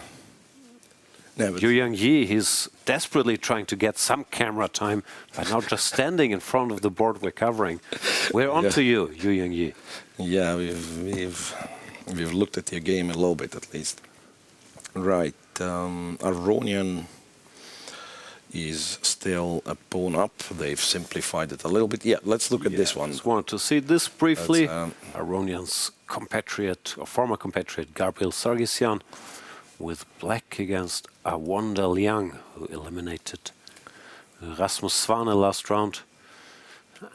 I never liked these positions for black. I'm sure Gabriel knows what he's doing, but it felt so much easier for me to play with white. Yeah, like at least you understand what to do. Like you push the pawns and then see what happens. Yeah, for black it's always somewhat tricky how to open play on it. Long time E4, E5 specialist, I'm sure he knows. There are other options, but I'm surprised he allowed this. There we see Awanda Liang. A very strong US-American who apparently got his rating mainly by playing in US Open events, crushing 2200s, 2300s, which with great efficiency. Yeah, is not an insult at all. It's very hard to do. And especially nowadays that literally everybody can prepare. Yeah. So that is a lot of respect. All right, so after knight to h7, does look more pleasant for white. Yeah, I'm not sure what Gabriel had in mind here. I guess the kind of something that I would do almost automatically, this knight g3 thing, kind of, the King's Indian stuff, keep more pieces on the board, probably queen h4, and it's hard to kick this queen out. Yeah, you also have other options, no? Like you could take, apparently. Yeah, and knight d4 is probably a better move. Prepare h4. Knight takes, bishop takes, queen e1. Looks fairly unpleasant for black. Yeah. So, not clear where, let's say, the real counterplay is, right? If you spend 5 times to open a random file on the queen side, it might be too late then. You can sit here and hope this doesn't break through, but it's very sad. White might even open the position somewhere else at some point. Like c3, d4. It's a pleasant position for Liang. Yeah, Sargsyan, the Armenian veteran, in some trouble. What haven't we seen? We haven't seen Ludici against Semsevian, another young US-American 2700 player, still in this field. That's a very, very confusing position. So out of 12 moves that white played, how many? 5 was the queen, right? 1, 2, 3. Yeah. So the queen at some point went to h4, and now it's back on c2. So, bishop d6. This one's very trendy now. This funny Catalan. Catalan without d4 thing. Queen h4. I don't understand a single move, but I'll trust them. Why would you go? I literally don't understand a single move. Knight f8? Knight e4? It is a tricky position. People just like losing templates or sacrificing the queen goes here where I don't know what it's doing. And then black says, no, please don't stay there, queen. I will spend some time to chase you back to better squares. Yeah, because of course, there are positions where you bring the queen to h4, but I think much more often it's with the bishop on g7, like the bishop g7 played, so that you want to play bishop h6, exchange the bishop, and so on. So here, even if the queen would remain on h4, it's not obvious what the threats were. Right now it looks different again. Pawn to e5, intending knight to e6 and castles. Then we get sort of a normal-ish English structure. Yeah, that is. After all this original peculiar play, we will get some fairly standard, in fact. Taking this pawn is maybe too much. Yeah, pawn to e4 and knight to e6. Yeah. It's just too much. So knight has to either go here where it can be trapped or go all the way back. Then black that just gets too active. And Semsevian there with the white pieces Also almost 2700 rated and born in 2000. I think I scared him out of the gym by accident yesterday. I felt bad. I was in the gym, there was no one else. And Sevian walks in, I had my headphones in, so I wasn't really hearing anything. And I thought because he was looking around, maybe he wanted to use the machine I was using. So I took my headphones out, and I think with hindsight, I didn't fully hear it, he said, "Sorry I disturbed you." Which he didn't disturb me, but I thought he wanted to use the machine. And I said something like, "Yes," which maybe he took as a, "Yes, you disturbed me, how dare you. What do you need?" And I meant, "What machine do you need?" And then he said, No, nothing, it's fine. I'll come back later. And he rushed out of the gym. So apologies, Sam Savian, I didn't mean to scare you away. I just wanted to know if I should vacate the machine. Right, it's jolly to hear that some people actually go to the gym. It's small, so if more than 2 people choose to go, then it gets difficult. So you kind of mentioned the gym, but do not advertise it so much. No, so now that there aren't so many players left, it's sort of easy to calculate. Niels Grandelius comes at 11:00 and checks out at 11:35, and after that, it's more or less free. So at like 11:40, can crawl in there. Anyway, Sevian, he should not take the pawn on c7. He should play a move like d3, knight will go here, castle. Looks a bit more pleasant for white, actually. This bishop looks a bit stupid. Some interesting maneuvering. And you wouldn't expect that the queen has already been to h4 looking at this position. Well, like you have this, and you think it's a very strange English opening. Right, the knights were exchanged on d5, very likely. Why the queen had to go to c2, we don't know. Yeah, compared to, I don't know, some mainline like this, let's say. This. It doesn't look that different, but with some weirdness. Yeah, knight. So something like this is a perfectly reasonable mainline position. Including the queen c2 move, Yeah, why not? But then black has the knight on e6. Yeah, and then you could put it there. Anyway. Because oftentimes if you can play c6 successfully, right, like block the diagonal for this bishop, like black's totally fine. But yeah, but I guess now black is somewhat lagging. I'm still confused. Like white spent 5 moves with the queen, and it feels like black lags some moves for this main like position. This, like put the bishop on f6 is not a dream square. Knight on e6 all right, but also blocks the bishop. Yeah. Looks easier to play with white at least. Right. Have we seen? We've seen what Katie showed us. MVL's game. Praggnanandhaa. Okay, what? Not much has happened. Was expected to happen. Now, what has happened is they've been repeating moves here. Rook e1, queen d5, rook d1, queen e6, rook e1, queen d5. Now Maxime has to decide. Do I want to continue? Or do I want to make a draw with rook d1? Claim pretty much, or he doesn't need to. He doesn't need to claim. I think he would be rejected. Yeah. This is big choice. Well, it is.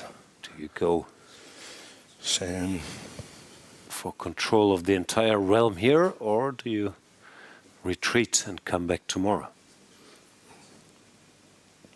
Yeah, Maxime, somehow I don't remember him making quick draws with white. So usually he at least gets some play. But well, he tried something, but against the Petrov you get nothing, then... Yeah, then not so much play left. You mean. Yeah. There we see. Alexey Grabnyov. All right, so... Okay, Maxime. He doesn't look thrilled about the overall situation. Yeah, and even like when computer suggests that you don't have to repeat moves, like the lines it gives, h3, rook d8, bishop f4. So that c5 pawn will be probably... You also have to see a scenario where you could be better, yeah? That's not... Yeah, so far it's not obvious. Not obvious at all. So I'm guessing the game ends here. Of course, Maxime is whatever, 120 points higher rated, but if the position is that dry, it's a very respectable 2-6-17 player. I don't think this is the moment he chooses. All right. He also had like quite a nervous tiebreak, right? Okay. There was a free day yesterday, but come on. So, well, I'm saying like last time he had to play chess. It was a lot of drama. In general, he also doesn't mind tiebreaks. Always goes far in these events, and very often tiebreaks are involved. The one against Artemiev even made all the way to Armageddon. Maybe the match or the tiebreak of the tournament so far. Yeah, it was quite an impressive match with comebacks from Maxime, and he won what two must-wins, no? Yeah, and I think the Armageddon, he came back, which was a third must-win technically. Right. Okay, some developments in other games. Come on, make rook d1 and draw already. Yeah, so that we can leave it. So we can leave this with a clear conscience. Allez le bleu. No. Nah, there's more to think thinking. Okay, we tried. So shall we go back to Sarana and Martinez? Right. Okay, there's been few more moves played, and now I believe it's absolutely clear black is better. So white's struggling to locate them. I here found them. Yeah, white pieces are quite clumsy. Wow, new Jose is just crushing the tournament. Yeah, we've seen this opening debate, and after bishop f5, Sarana went wrong with the very natural knight d6 check when he had to try a queen a4 or b4 or something. This seemed to solve all of black's problems, and not just like in an equality sense, but somehow a pair of knights combined with the center control were better than a pair of bishops here. Rook d3, yeah.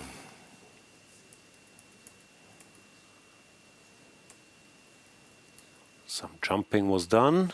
Knight d2 check, the point being to force the king here, so it blocks the rook, because if you go...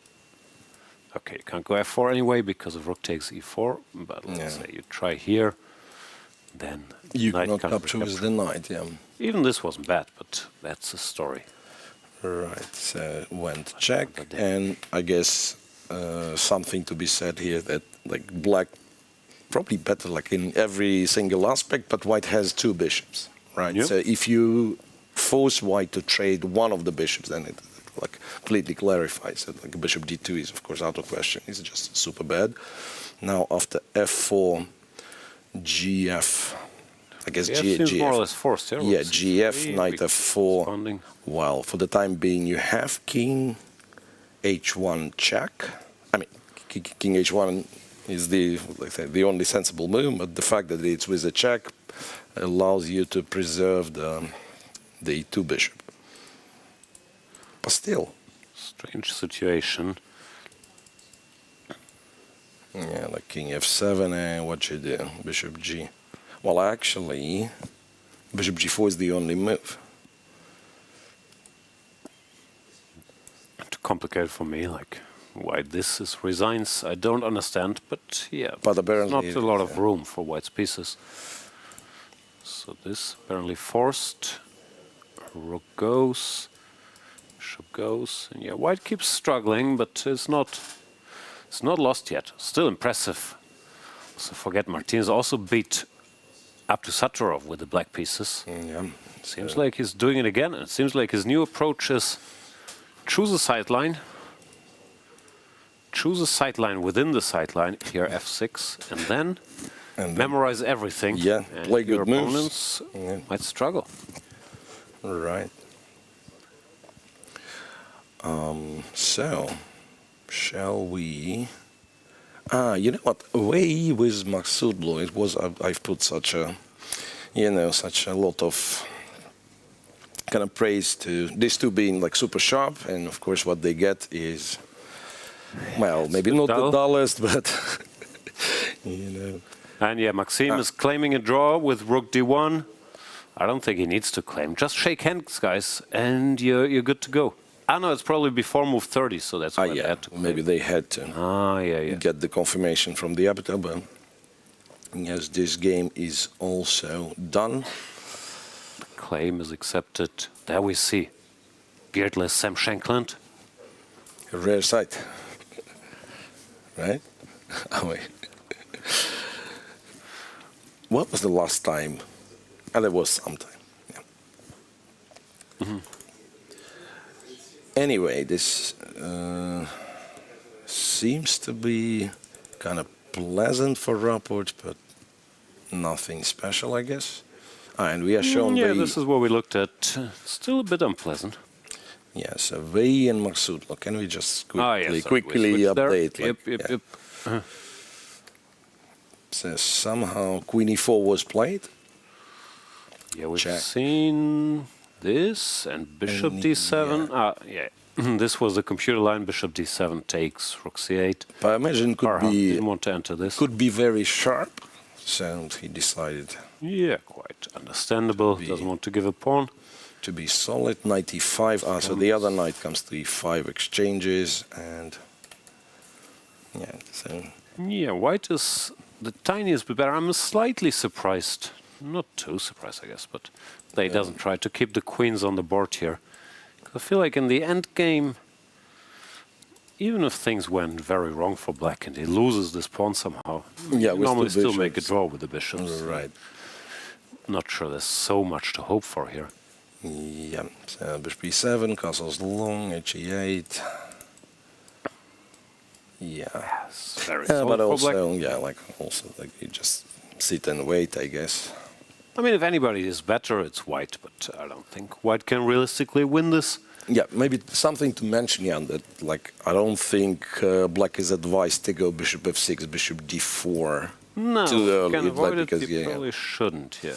Like, no, king somewheres, let's make some moves. No, here. Yeah, like if you go here. Takes. It's not the end of the world, but it will be slightly unpleasant at the a little bit of torture. The better bishops, somewhat better structure. Yeah, and we will switch to Katie for updates on the Daniil Dubov game.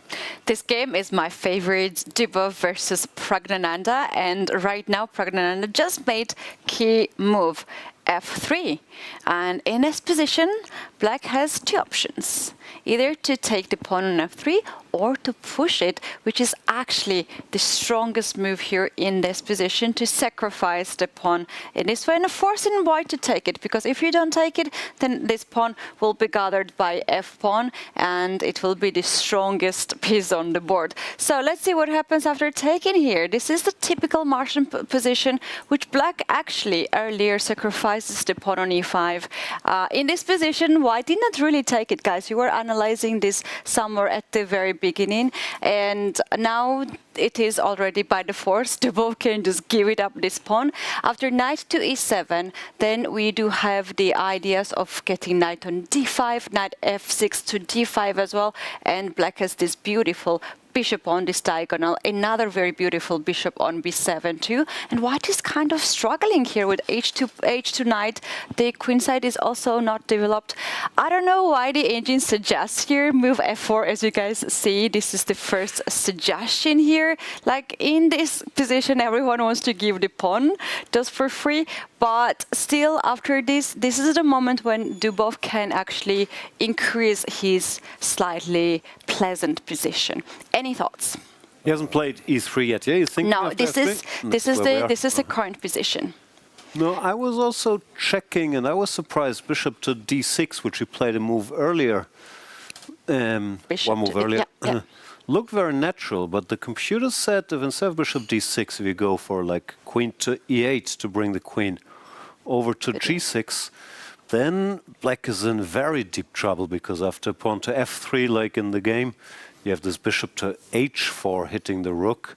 And here it seemed like white was already close to collapsing. So something went very wrong for Pragg in the opening. But now after f3, to me, e3 looks like a very difficult move. I mean, you give the pawn, but then you do nothing special. You sort of just maneuver e3, knight e7. I'd be surprised, or I'd be impressed if he found it. I think it's tough to do. It's tough to do, but here's the thing, in the marshal, black anyway sacrificed this a-pawn, right? I know, but normally we're forced to give it on like move 10 here. Black already has a good position. Yeah, I also thought this. Yeah, I also thought this. Yes, like e3. If you offer me a position after e3, rook e3, right? I say, yeah, of course, the fantastic compensation. I'll probably play it. But here, Dubov is like experienced player. He understands he is better. I bet he will play. Someone wants to bet in the studio? Anyone? Oh, the lights are going out. We're not allowed to gamble, apparently. Yeah, oops. Red flags here. Right. Yeah, so if there is any kind of sensible alternative to e3, I would probably try to look for it. Yeah, I know the kind of computer tells me e3 is the best move. I'm just saying it's not that easy to play when your position is already good, and why not try to play with equal material? Yeah, here's a little detail. If black decides to capture the pawn on f3, then the knight gets from d2 to f3. The knight goes all the way to g5 to e6. Then this knight from h2, which is doing not much, gets on f3. And somehow white is getting slightly better in this position. The pieces are getting much happier, and then bishop will be also open to move on. So if he evaluates this position as nothing for black, then very likely we will see the move. Yeah, maybe he's forced to do it. Forced to do a good thing. Other options? Yeah, like Compi says queen f6, but this is also like tough, somewhat of a... Fe and rook a to e8. Okay, I mean, this is... Takes knight e4, I guess f2 is covered. And f2 is covered. That's problems. So rook to e8 here in this position. Allowing e5?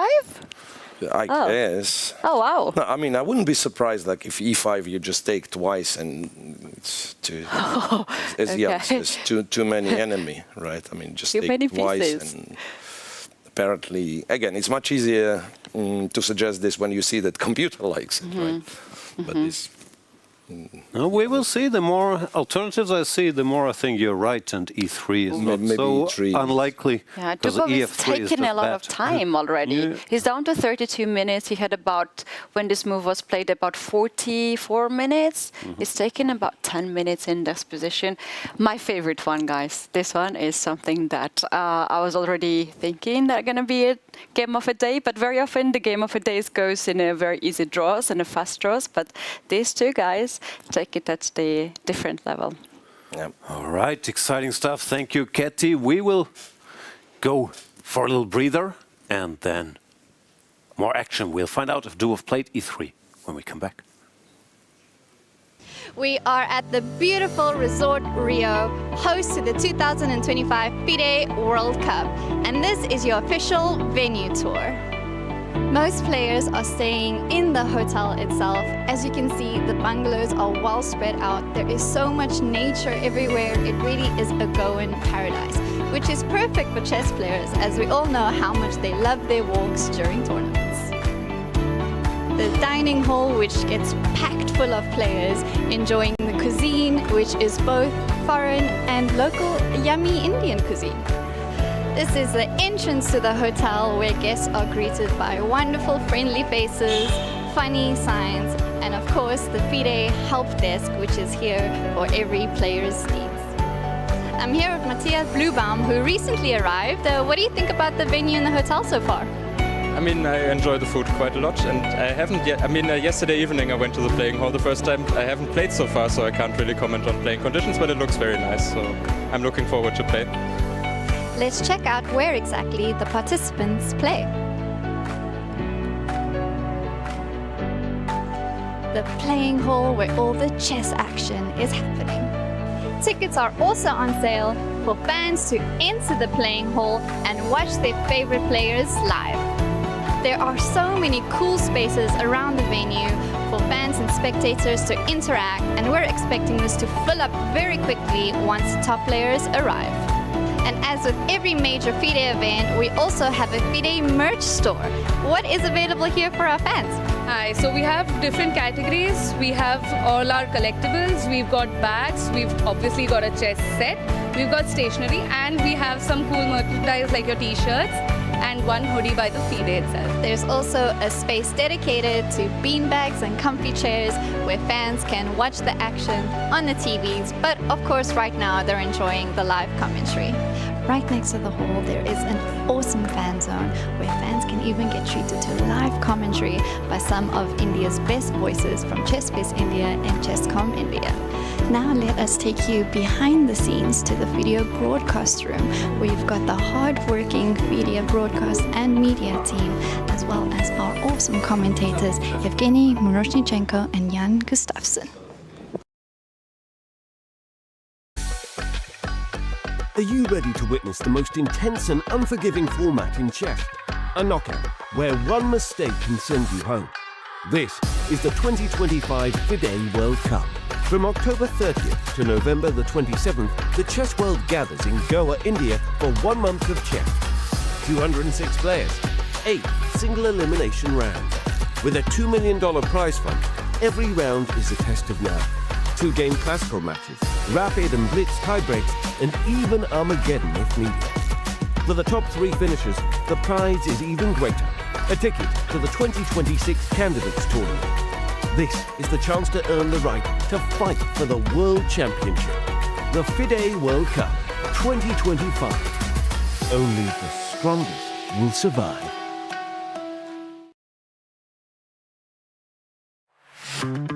Goa, a food paradise, both steeped in historical culinary tradition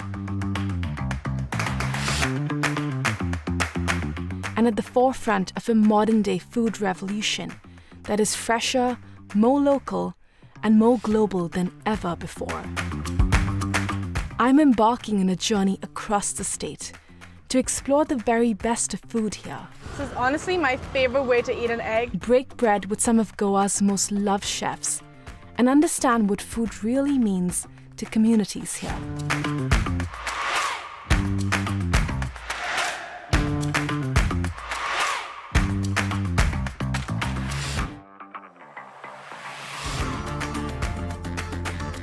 Watch postcards from Goa on National Geographic.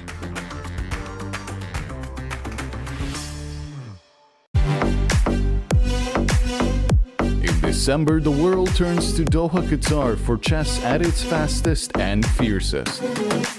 The 2025 FIDE World Rapid and Blitz Championships bring the globe's elite to battle under lightning time controls. December 26th to December 30th, Rapid and Blitz formats designed to reward precision, courage, and creativity. In the heart of the Middle East, Doha offers more than a board, a world-class venue, a cultural backdrop, and a stage worthy of legends. With a €1 million prize fund on the line and the title of world champion at stake. The 2025 FIDE World Rapid and Blitz Championships, the ultimate test of fast chess. Chess is more than just a game. It's a tool for empowerment, connection, and transformation. In 2025, FIDE is proud to launch the Year of Social Chess. We believe in the power of chess to bring about positive change, from therapy and education to rehabilitation and inclusion. Social chess is our way to build a better world. The Year of Social Chess will introduce groundbreaking initiatives across the globe.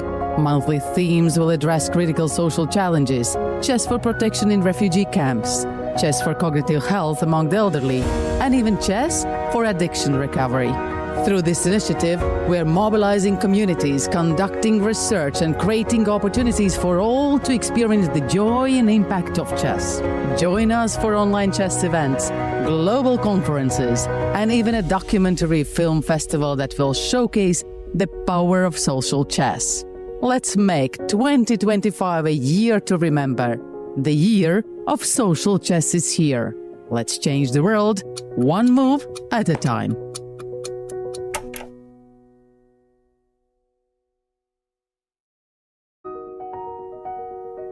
Welcome to the FIDE Online Chess Museum. The International Chess Federation proudly presents the FIDE Chess Museum, an online space celebrating the rich history and evolution of chess. Explore exhibits that trace the game's fascinating journey. Discover the origins of chess, beginning in the distant past, and follow FIDE's centenary journey. Rare chess sets, unique books and memorabilia, autographs of chess legends, trophies of historical tournaments, and stories of the chess champions. Explore the game's legacy and future. Chess is more than a game. It's a global culture of strategy and unity. Join us to experience this unique online journey where history, culture, and passion for chess converge. And also on your phone.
Welcome back, everybody. Round 4 is in full swing. 32 players left.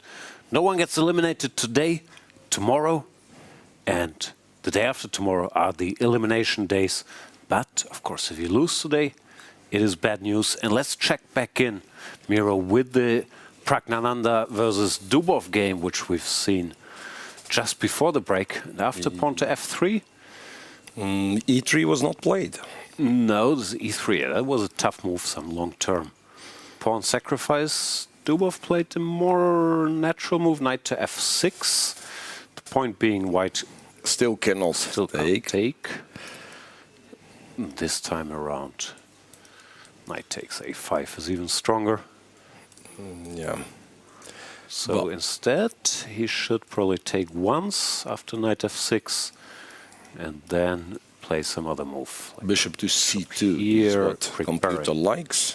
The capture looks natural. Then, well, simply looking at the lines computer recommends, you understand it's absolutely crazy stuff, like bishop g3, for instance. rook to e2, knight takes d4 is one line that computer considers. And also, black does nothing for too much. White could just emerge. Collect, much better. Yes, so black has to be fast. So and this sacrifice also doesn't seem to work now that queen d4, king h1. So basically the point is just go rook a to d8 and say you have a lot of compensation, which you probably do, but it's getting harder and harder to do this kind of, to play this kind of positions when you have 20 minutes left on the clock. Yeah. So I guess... Continues being very weird, like following the computer. Yeah. I don't know. Big mess on the board. Is there an easier way for black to untangle? You could also take, apparently. Takes, check. That feels strange to take the silly knight for the beautiful bishop. Takes, queen d6, king g1, k8. Rook comes. But then somehow knight b3, bishop e3, like white gets to develop. And yeah. Black still has this knight on. Tactics here, this works apparently. And if takes, there's a knight fork. No, nothing simple. Dubov will have to do some calculating. And Pragg's moves f takes e4 and bishop c2 look reasonable natural. So for now, even though black is still fine, it looks like Daniil will have the tougher decisions with less time to make. Yep. We have some results. Maghsoodloo against Wei Yi ended peacefully. Yeah, he did not mind this, just exchange everything. And Wei Yi, somewhat surprisingly, didn't even try, because you could try to keep the rooks here. Yeah, go bishop e3 and still try a little bit at once. Something. They just exchanged everything and made it draw. Not much to see here. MVL, yeah, we've seen already, was a draw some time ago. Yeah. He could not find anything better than this move repetition. Yeah, we have three draws by now. What are we in? 2 hours in? 3 draws. Yep. Nothing. Donchenko, Bluebaum, some let's say upgrades, some moves in. After b5, bishop e7, rook b8. Yeah. Knight d4, rook c8, something like really smart stuff, if you ask me. Like Donchenko is precise. It's too complicated for me, but I can see he's keeping the 0-0. Yeah, like knight b3 was played. Why not Compi was giving knight c6. This is his point, and now knight e5. That's why he put the rook here, and white cannot take because of the pin. And apparently doesn't have anything. So knight could have tried here. Knight takes. Was that? Knight b5. Then d6, so that's, yeah. It's a cute trick. But apparently knight takes, knight e5 was still fine for black. Which is not obvious, to be honest. No, that's a nasty little trick. That wasn't played. White went knight to b3. Targeting this square, e takes d, you have to play e takes d. And this is tricky. Computer says equal, but either side could easily win. If the white d-pawn ever gets rolling, it's over, and black also has a lot of activity, so if black manages to stop it... Yeah, move the queen, go a5, and then just these pawns are just rolling, so on, and white, as you pointed out, like d6, d7 wins the game. So you have to constantly watch out for this pawn. I guess one of the moves that computer suggests maybe limits the chances for both sides, like a bishop f8. Yeah. Trade, and then very likely like the d-pawn gets stopped and eventually exchanged for and he does go bishop f8. Now very careful, Donchenko in great shape here. Doesn't seem to be allowing too much play. All right, let's continue with the Germans. Frederik Svane with white against Shant Sargsyan. And typical subtle Frederik Svane stuff early on. I saw his move bishop b5 given by the computer. I just didn't understand it at all, so I didn't even mention it. But he does it, and now takes. Apparently, queen takes c6, well met by d4. So Shant took with the pawn, still d4. And somehow you wouldn't expect, but apparently it's better for white. That's so strange. Black has a double pawn, no? Ah, yeah. Double pawn's bad, yeah. Yeah, of course. Not sure. Yeah, but I mostly meant like the current position on the board where you only have where you only have rooks and queens, and like, you know, there's always this e4 that basically like you attack e4 as many times as you can and go f5, and this is sort of a recipe to make a draw. But I guess the fact that a6 pawn is weak. Yeah, double pawn's bad again. a6 pawn needs attention. Can't be too bad, but yeah, apparently Frederik got a little pressure, and he's an ambitious guy. He's not trying to make a draw here. And I've been told, I'm not sure if this is true, that with Shant Sargsyan, it's a bit of a Clark Kent Superman situation. He's very solid with the glasses on, but if he gets in time trouble, he takes the glasses off, and then he's a very different player. Wow. That's what I heard. So far, taking off the glasses in a time trouble. That is kind of not the first idea you get. Yeah, like taking off the jacket, I don't know, rolling up your sleeves. That definitely can help in a time trouble. Glasses, I'm not so sure. Seems to work for him. And he's also rocking a t-shirt. It looks like this dress code got softened up. Quite a bit. Blame Magnus Carlsen. Right. More and more kind of clarifications we are getting in different games. I think Sindarov against Yu Yang-yi is like, again, Yu Yang-yi is up a pawn and it's almost impossible to win, I feel like. Yeah, you will try for 800 moves though. Yeah. Leko with Kartik is probably just a draw. Ah, sorry. Yeah, not much to see in the Yu Yang-yi game. But can we win the pawn back by force or not? That would help. I like take on c3, take on f3, and go rook c8. It's not gone yet, yeah? Rook b3, it's even rook a8. Apparently this holds, but how clear is this? Ah, maybe it's simple. You go rook bc8 and then some... And there's still some play, but... Yeah, like if you double on the c file, you could also think of e5, e4, rook c8. Another move. What is this? Or just g5. This says not much is happening, just rook 8, c7 and g5, but I'm not sure how comfortable one is here. Anyway. Well, that is what Sindarov is going for. Takes. Let's see if it will take here as well. B takes c. I mean, I guess he doesn't need to rush taking the knight. Not that it's going to make a lot of difference, but... Yeah, no, he doesn't take the knight. Goes rook d8. After rook fc1, which looks normal, he will face the same decision again. Okay, he gets up from the board, and if Sindarov's leaves, we leave as well.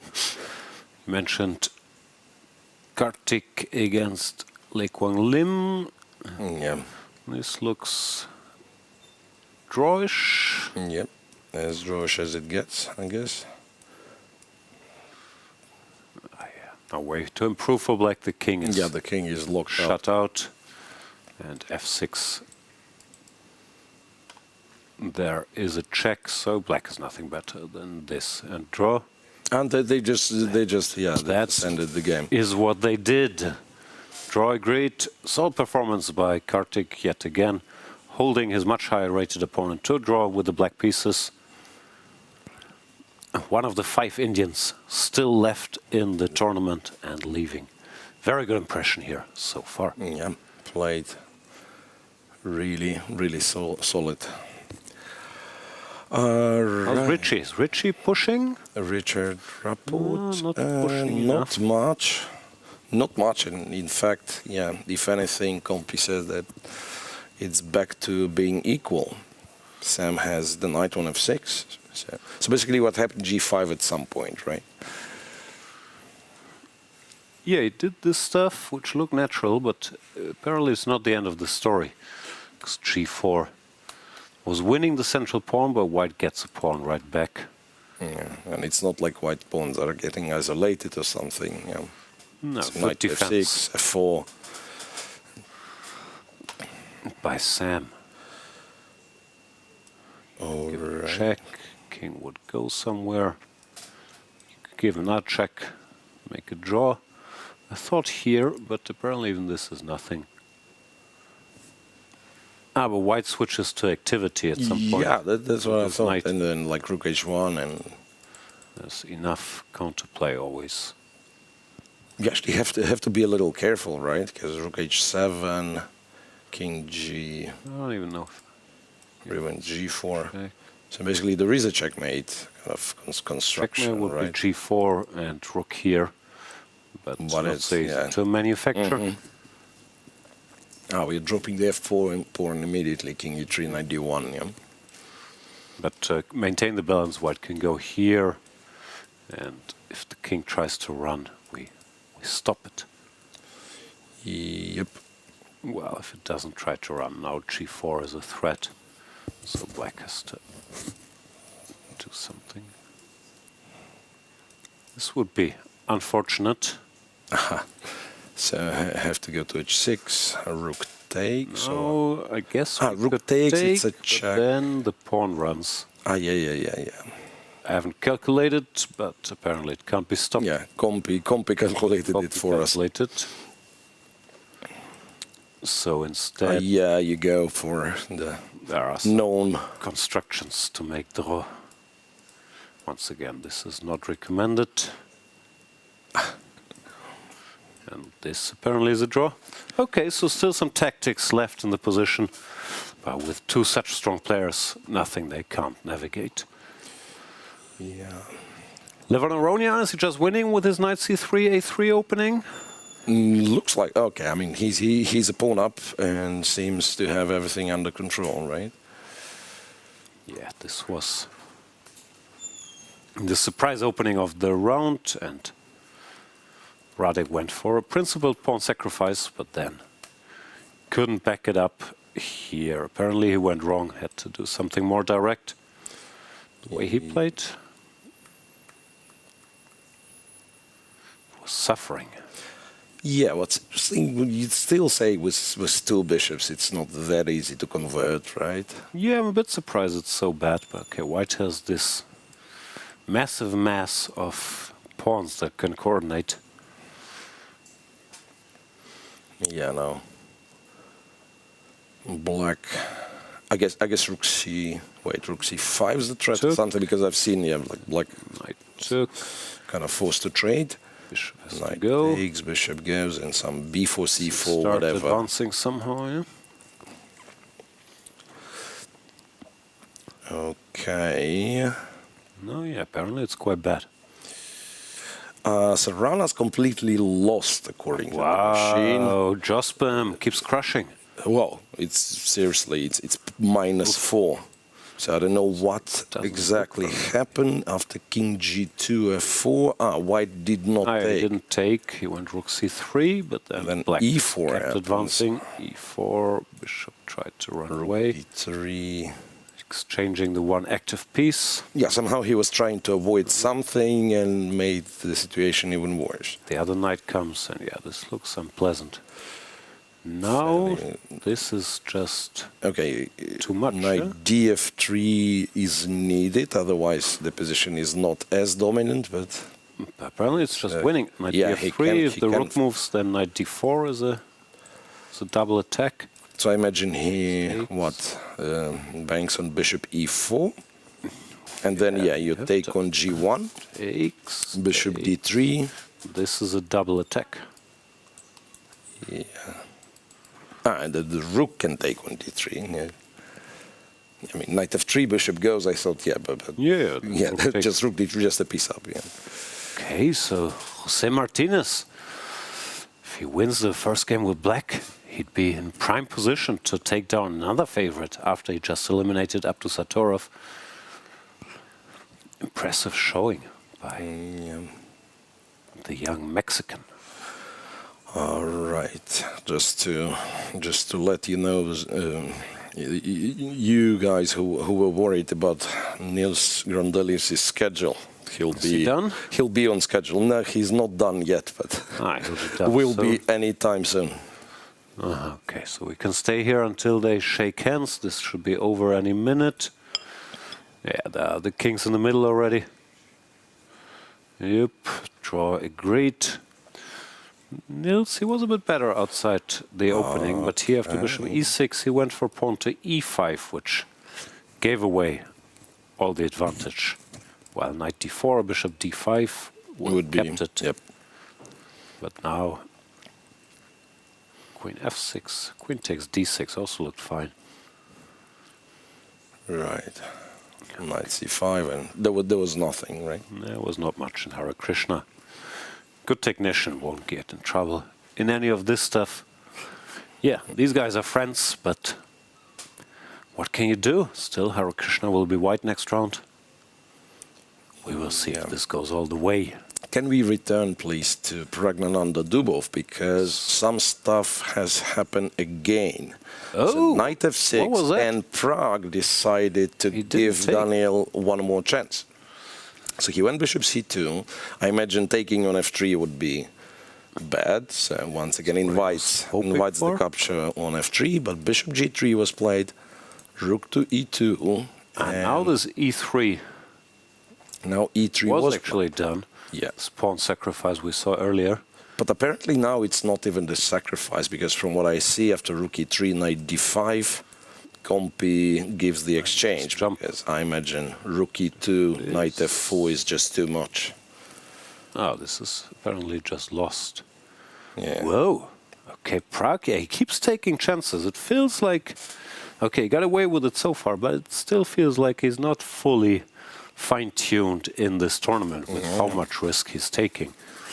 Yeah. So maybe feels, he has to in the white. e3, knight d5, knight b3, how bad is that? So knight takes rook, bishop takes knight. Yeah. You don't lose immediately, but it's an exchange. Yes, rook 5 pawns, bishop 3 pawns. That's the explanation why black is better. This guy is not doing so much. I mean, Pragg is very, very resilient, obviously, but he's playing with fire here. Yeah. Dubov also, he's starting to look a bit excited. Yet again. Yeah, it seems like Daniil in classical games, he was not getting excited just yet. Maybe he got excited because he saw he has a move repetition after rook e2, knight f4, rook e3, knight d5. No. So even...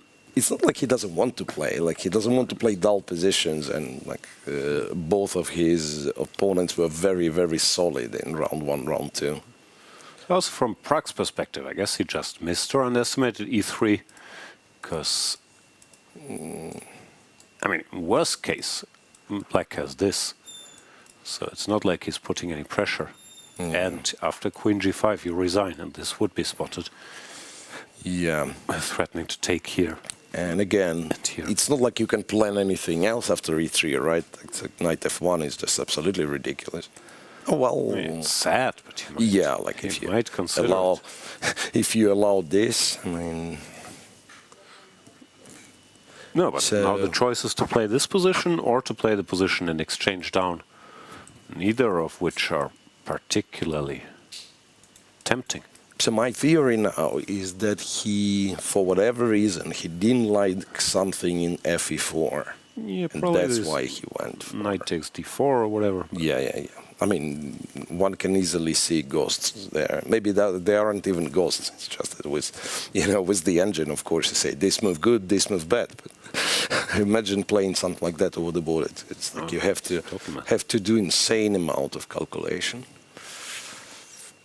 What's the clock? Okay, Dubov is down to 18 minutes, but now Praggnanandhaa is catching up. 29 minutes and counting.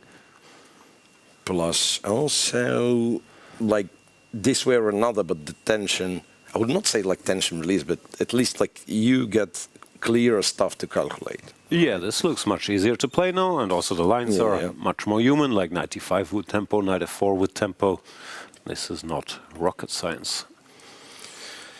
Yeah, and Martinez found the winning move. He will just win with black in 2 hours, yeah. Yeah, so basically just reach the position that we had, and we stopped with this position and saying black is up a piece, which he will be. Resign here, and he might very well.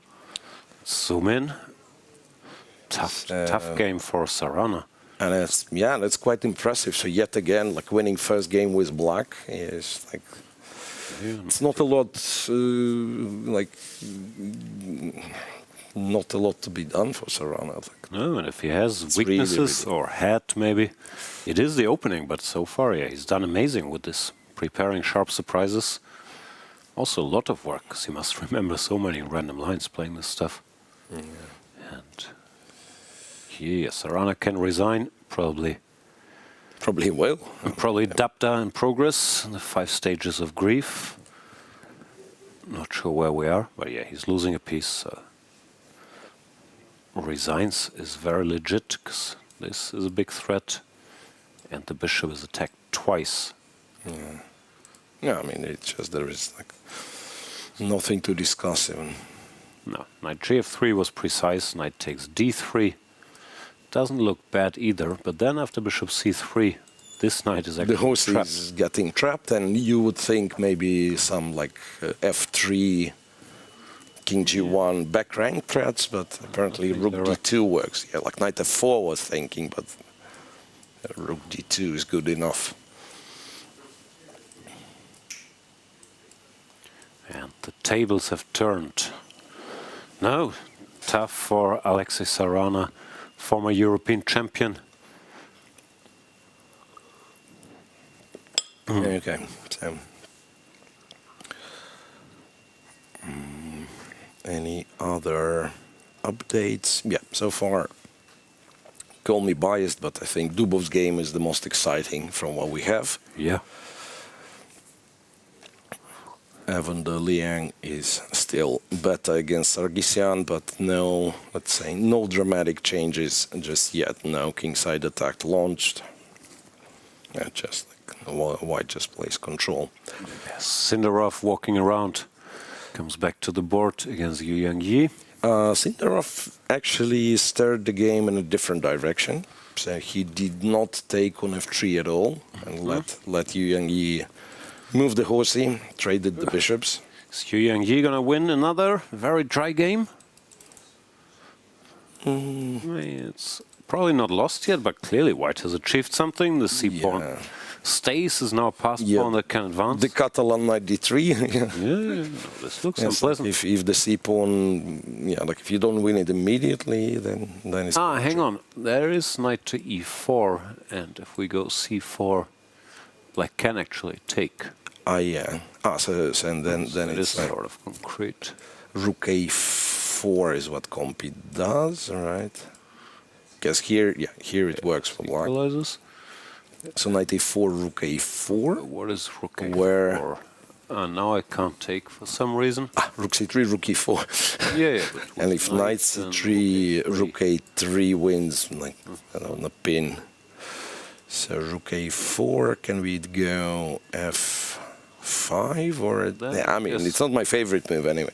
Yeah. So then there is c4, and it's covered twice at least. Yeah. Yeah. Or apparently it was even better, f3 or whatever. Okay, rook a4. I wanted to look at, say, knight e4, rook a4. I guess it's impossible. Just in general to discuss a position like knight c5, which is bad here because of rook c4. But takes. I mean, how realistic is like knight c5, knight takes, rook takes, and the passed pawn with 4 rooks, which, for what I know, is very hard to move. Considered to be a draw, even when you bring the king, is still. But still. Yeah, but it's how happy are we with black? Still a pawn, and like white can try almost indefinitely. Okay, Yu Yang with some chances. And also good chances for a longest game of the round, as usual. There is always a chance for that. Yeah. Let's go back to Sarana, who is still making some moves. Yep. Okay, it's going through the motions, and now he has resigned. Great victory for Jospem, as they call him, on the internet. Yeah, well beats played, another really. favorite with black. He's on a mission. Really. And yeah, that's a first decided game, and it's only 2.5 hours in. It's a very quick draw with black. Yeah, really cannot ask for more than that to start the match well. Yeah, so we're left with 10 games, and back to Dr. Daniil, and Pragg is still thinking, but after Rook e2, e3. Rook e2, e3. Yeah, like he played Bishop c2 with what, like 40 minutes on the clock? Now catches up quite a bit, and we did catch him off guard. Yeah, and apparently Compi already starts like considering moves like knight b3, allowing a 4, but this is definitely not something you are happy to do. So still the main option is to just take the pawn and sack the exchange. Yeah, now white has to give some material one way or another. This looks too sad. Yes, Pragg played 2 times and went to round 4 in 21 and then all the way to the finals. Not a bad track record for, how old is he? 20-year-old? Yeah. Lost the finals to Magnus last time around. But this time, he was very close to getting eliminated against Kuibukarov. Then against Hovhannisyan, he was worse at some point, but it looked like he was in control more or less. But Dubov is saying, okay, show me the money. Yeah. I'm just a bit worried if Pragg gets eliminated as well. Will they cancel the tournament? Is it worth continuing in India, like with Gukesh out, Pragg out? Okay, Arjun. Well, Arjun is still very strong. Yep. Although you never know what happens in Arjun Leko, of course. Today was a quick draw. Yeah. Well, Kartik, Pranav, there are still young players. Of course. Speaking of Pranav against Yakubboev, it's actually no longer resembles any of the Sicilians, because a lot of stuff in the center got traded. At some point, at some point, black just went d5. Black gave a pawn temporarily, but got it back. Worked tactically. Guess you still take white with the c-pawn. ac1, queen h3, and you go c4, right? Yeah, but do we actually take with the pawn after c? I'm not sure. bc. Looks the most normal to me. Computer also likes rook takes c4 better. Okay, computer finds some weird draws with counterplay. Queen g4, like g5. Queen g4 and wants to go g5, and that is, I won't say not gonna happen, but not the most. Yeah, looks pleasant for white to me. Yeah. Right. Okay, Yakubboev in deep thought. Let's check in with Keymer, Esipenko. Those two for a while. Haven't checked for a long while. So we had the strange opening, queen to d7, we've seen that, knight d2, and b5 by Vincent. a6, modern chess. Whenever there's a chance to put a pawn here, they do it, but it's also much more double-edged than, I don't know, taking or playing b4. So the a-pawn might actually become a target, and it does, right? See, they've advanced quite a bit, some maneuvers. h3, rook b8, headed for b6. Yeah, that's what normally happens. When I put a pawn there, they attack it. And they that's take my it, experience and, as well. Yeah. I feel you feel clever for some time. Yeah. Finally, I get this pawn on a6. Finally, I learned from AlphaZero, and then they take my pawn. I don't feel as clever anymore. Anyway, this didn't happen. The pawn survived, but there are some potential targets we've mentioned earlier. Andrey likes control, and this got a little messier then. Yeah. It had to be. Now he's going for rook g3, some threats here, but those will be spotted. So, yeah, like natural move seems to be king h7, compy for whatever reason wants knight h5 first. Okay. And then, well, let's see, knight h5. Something's wrong with rook f3, I don't get it. You don't have a piece. You don't have a piece to recapture, I guess. You'll have to take this. That's quite wrong. Somehow his construction is holding, but every piece has a job, like covering one of these pawns. So whenever you get distracted, something falls, Yeah. Yeah, and we are ready for an interview with today's winner. First winner, at the very least, Grandmaster Jose Martinez. Let's see. I'm here with Jose Martinez, otherwise known as Jaspim Online, who had the first decisive game of the day here at the FIDE World Cup Round 4, beating Grandmaster Alexey Sarana. Tell me about it. It was a crazy game. We're seeing solid draws everywhere, but you guys had lots of action on the board. Yeah, basically all my prep works. Thank you for my second Pierre-Louis. Like I play amazing game. That knight f8 or knight d6, knight takes f5 was a bad idea. Actually, that happens in some game. I think Shankland against Mishra, if I'm not mistaken, or Shankland against Shankland with black against Aditya or Aditya Mijel.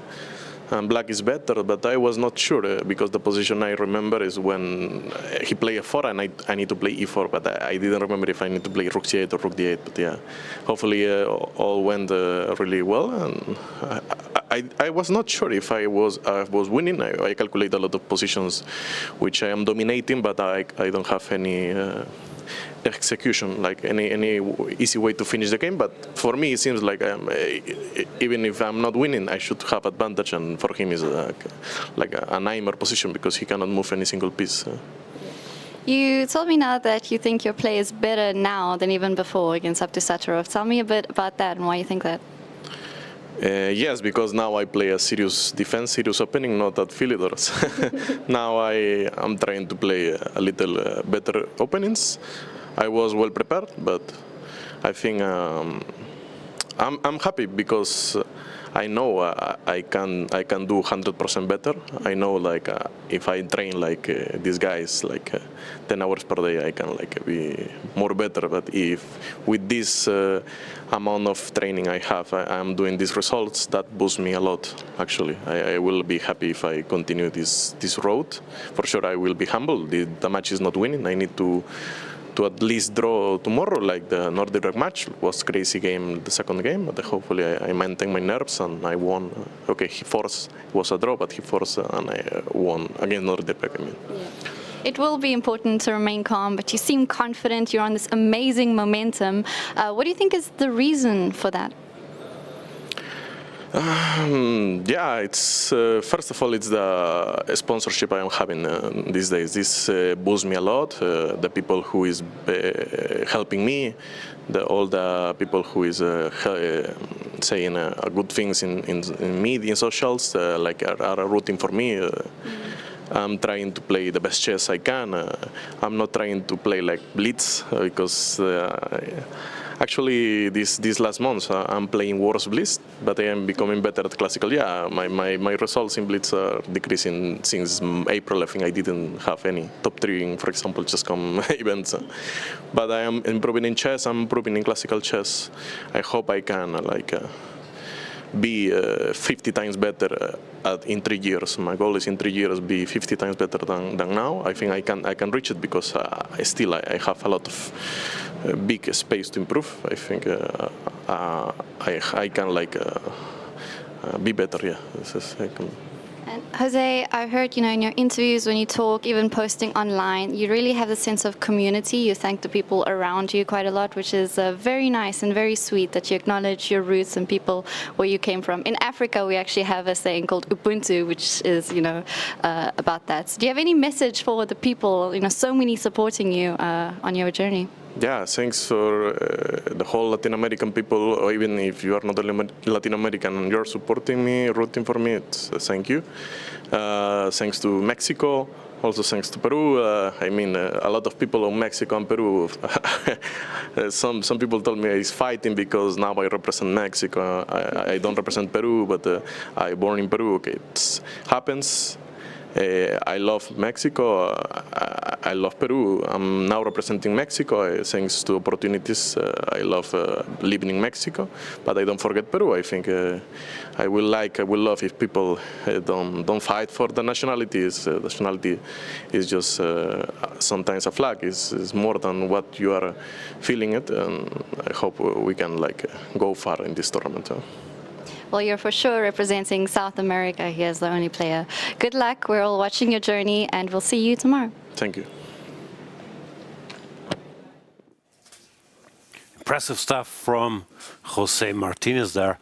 And if I listened correctly, he will improve both 100% and 50 times. Yeah. That's a lot of improvement. It is a lot of improvement, and if I hope it just does not mean the 50 times ELO, because that would bring him over to 100,000, which is really a lot. Too much ELO, no, but very, very impressive game, and to beat a world-class Super Soul player like Sarana with the black pieces like this. Yeah, this crazily complex line, obviously taking risk. Yeah, that deserves all the praise he can get from us. Okay, One thing I'm always curious about, I'm not sure what your experiences are, because Jose also mentioned it, if he starts working 10 hours a day like the top players, then all this improvement will happen.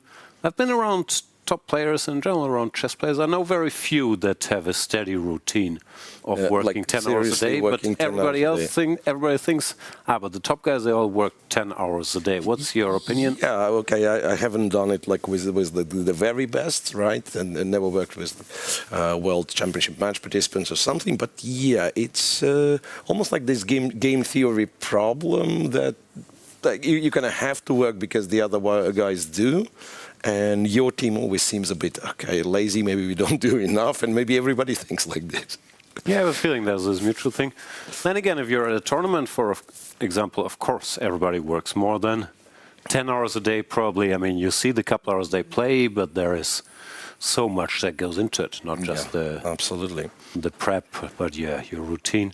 So there's that, and then typically, in my experience, people have training camps where it's more casual, but probably the 10 hours happen. But I know very few people that get up at 9 in the morning, have breakfast, do chess for 8 hours, then their work day is finished. Usually you need some incentive, some preparation for a tournament, the tournament itself. It's how most people function, at least from what I've seen. Yeah. So it's Daniil Dubov on our screen, but already not. But before that, we were shown Aronian's game, and I thought maybe we should start this one with the game of Levon Aronian, because he seems to be cruising to victory. Dr. Levon, which board was he on? Some of the lower boards, 15. Lower. Board 50. I actually don't know if these boards mean anything. It's no longer by rating or something. No, it is. It is. If you kick somebody out, you take their spot. And Levon, he is still Levon. He hasn't kicked out anybody high rated, so he's all the way down. But he's winning, no? Or it looks bad at the very least. So his last move c5, and now he, I guess, threatens bishops b6 already immediately, because here something bad will happen. This is a nice move, for example. Knight c5 can't be taken, because then the pawn queens, if you don't take, this pawn is also dropping. And I guess black just can't move. That's some sort of a zugzwang, apparently. Might be even h4 or some clever stuff here. Yeah. Just domination. because the king can't go anywhere, because then the pawn queens can't take the knight, and white has ways to improve, however, he wants to as well. Yeah, but I guess also like if you go bishop f7, then knight a6, and you're not stopping the pawn. Then it queens directly. So there's some like, you know, Troitsky-like studies. Yeah, this looks like finish with some study. No, but it also looks completely hopeless. Right. But is this actually Zugzwang? It could be, no? h4, let's say, I don't know, a4, we play some move. Yeah, if we just wait. And we wait. Yeah, and I guess... Or maybe king d4 was stupid, because now a c5 check, let's make it cleaner. No. Right, so Levon was apparently winning. Sam Shankland and Rapport, I can see, are about to make a draw, I'm guessing. Something along the lines of what we looked at happen, yeah? Yeah. There's all these perpetuals. Check, check, check, check, check. Sam will think about some mating net, but there is no mating net. Doesn't look like there is a mating net. Yeah, and if there is like some very, very long one, then yeah, black has this b pawn which will start moving. This will happen. So yeah, what Compi does, just like checks immediately, or g4 and checks on the next move. Should do this, and the game will come to a peaceful conclusion. Not a bad outcome for... yeah. So they far, this drew still, their 4 encounters so far. I wonder if they ever played in a World Cup, but we don't really. I mean, against each other. Played in the World Cup against each other. Obviously, they've played in the World Cups. Yeah. Both of them, but can't recall it. Yeah. So still, the kind of the most confusing, the most tense game is Pragg with Dubov, and now it's against. Yeah. Let's check back in with these guys. This will end peacefully. It doesn't matter how much water Sam drinks. And we've had some moves after e3. Praggnanandhaa, probably not happily, went knight df1. Now at least Dubov can make some easy moves, take and stabilize. This is pleasing. Queen d3. Queen d3. Now apparently queen d5 for whatever reason was cool. Or maybe not. Knight e7 is also cool. Enough to go b3. Here.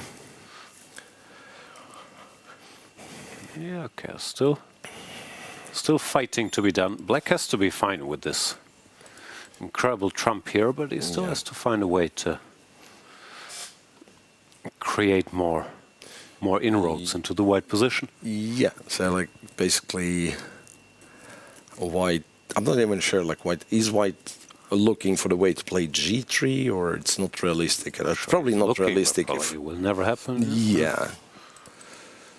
Because one thing you could do as black is probably try to get knight h5, knight g3 in, right? Mm-hmm. But even if I achieve that, no, let's make some stupid move. Let's say we're here. Yeah, well, I'm saying it's not that straightforward, right? I mean, you get a black has to be doing very well. You get a fantastic pawn on e3, everything, but if he split the board in half and we look at the queen side, and white has a pair of bishops, let's put bishop on a3, then you have this battery, and maybe c4 happens. It's not like it's absolutely one-sided. And that is, I think, kind of a characteristic of Pragg and any really strong players. As someone said it about Jan Nepomniachtchi a long time ago, that you can beat him, but you can never enjoy. Right? So there's always going to be a problem. There's always some tension, some problems, some questions being asked. Yeah? Even if Pragg is worse, he's not giving stopping to look for stuff. Not giving it away without a fight. No, having said all this is a better position for black in the first game. If you win that, it's very hard even for Pragg to come back against a solid, strong player needing a draw with white. So this is a big chance for Daniil. Absolutely.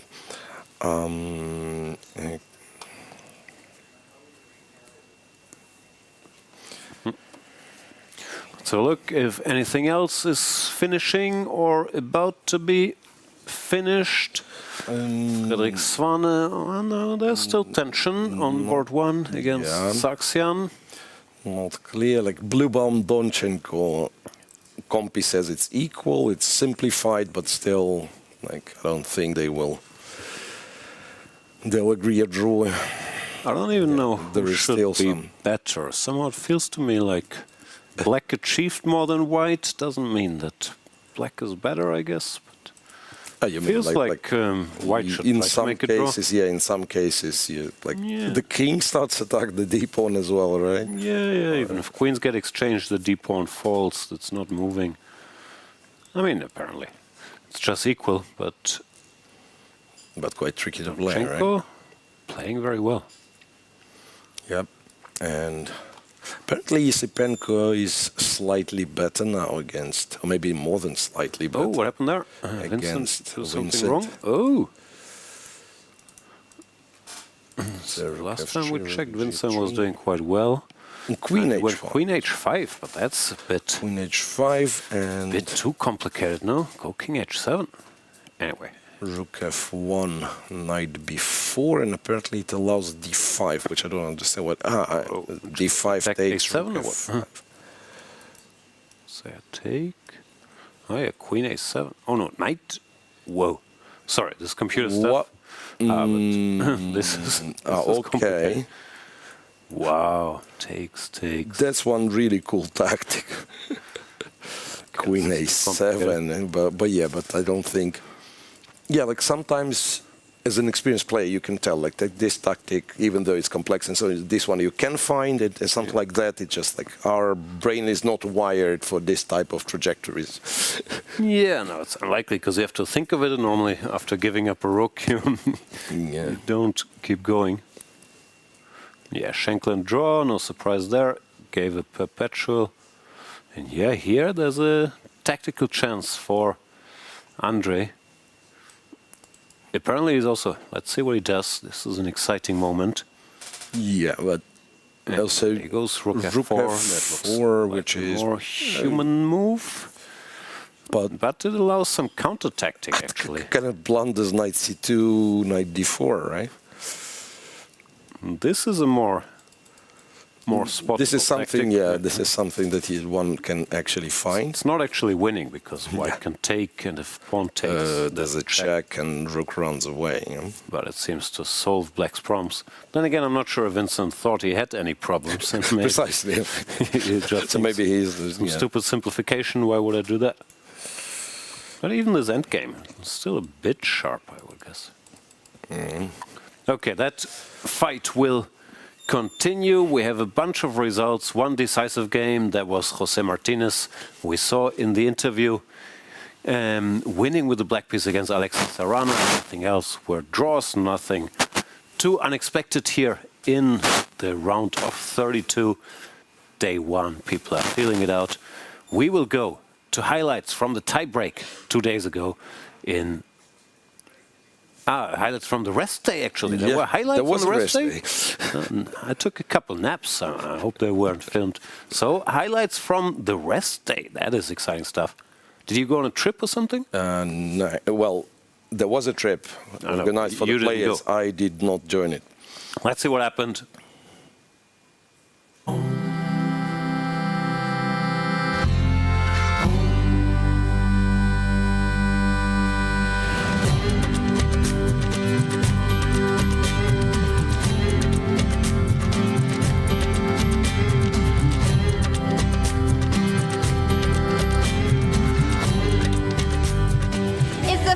Official free day here at the FIDE World Cup, and it is a day we are spending time on the beach soaking in the sun as the local organizers have planned a special beach carnival for both the team of the World Cup and participants to enjoy. Let's have some fun.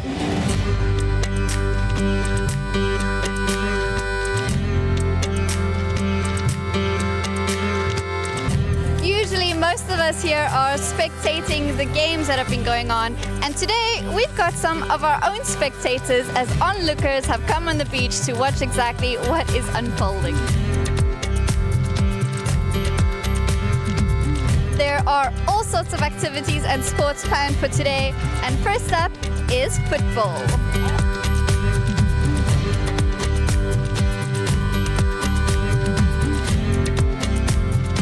Tons of activities are being planned for the day, and we've got a lot of people who have joined. A couple of players, the entire Arbiter team, Fair Play, and our FIDE social media team, taking a break from all the hard work that this competition has brought.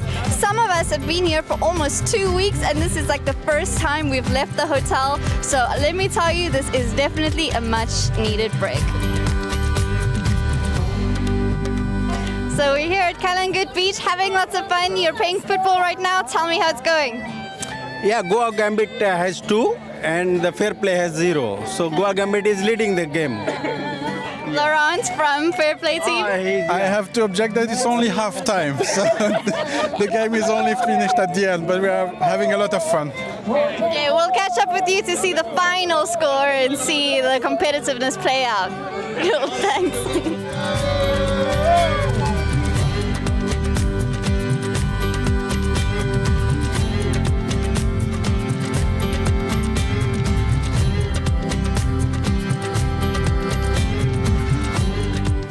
Have you gotten time to actually explore Goa during the tournament, and how are you enjoying today? No, I didn't get a chance to explore that much. During the tournament, I was just very focused on preparing, but now that, I got knocked out and it's a beach day, it's nice that I could take a walk along the shore and also just lie down and relax here. It's a great way to end the tournament, right? And you're here with your wonderful dad who's been supporting you. Are you having fun too? Oh, great fun. Love that. That's part of chess.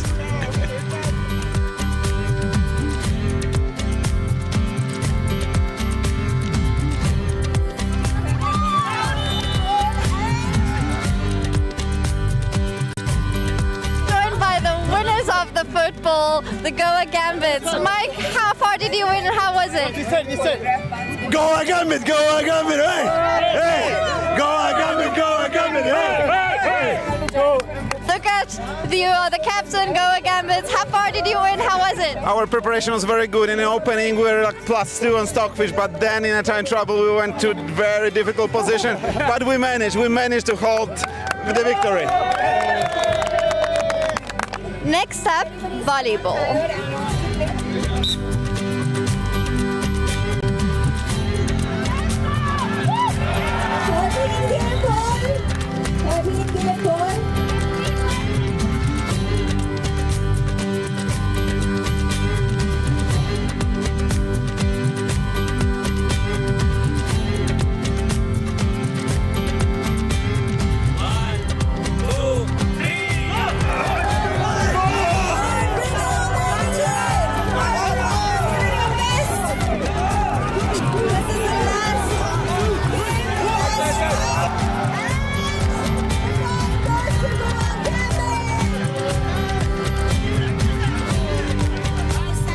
So it was a lot of interesting games, great games.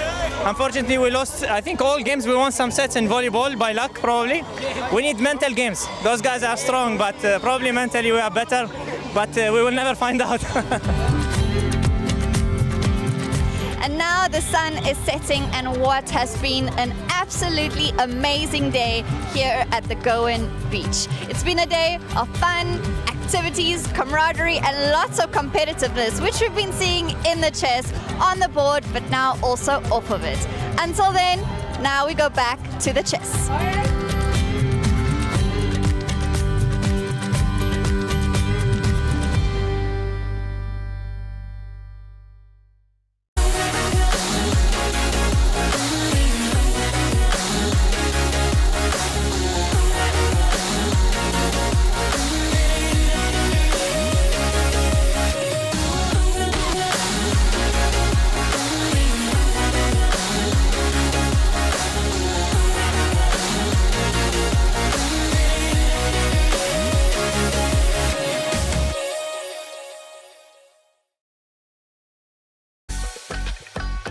Are you ready to witness the most intense and unforgiving format in chess?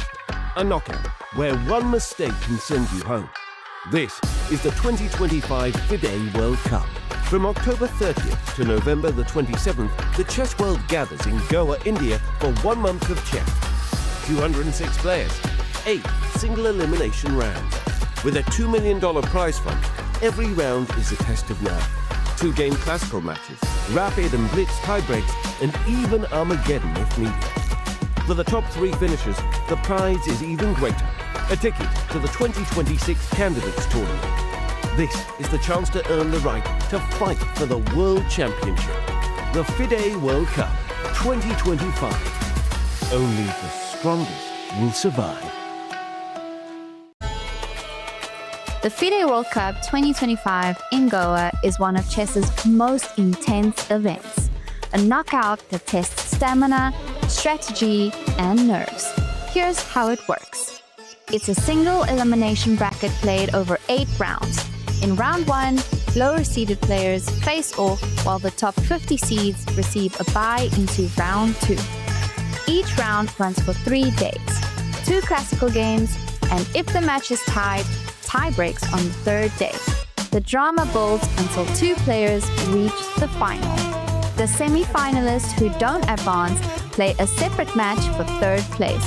And that match matters because the top 3 finishers qualify for the next Candidates Tournament. It's simple. Win the match and advance. Lose and you're out.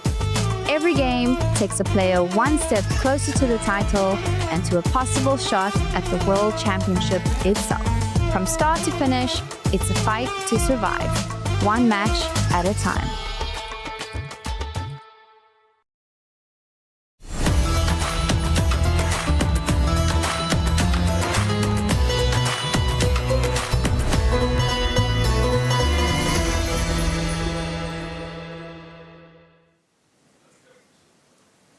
Welcome back, everybody. Things are heating up here in round 4.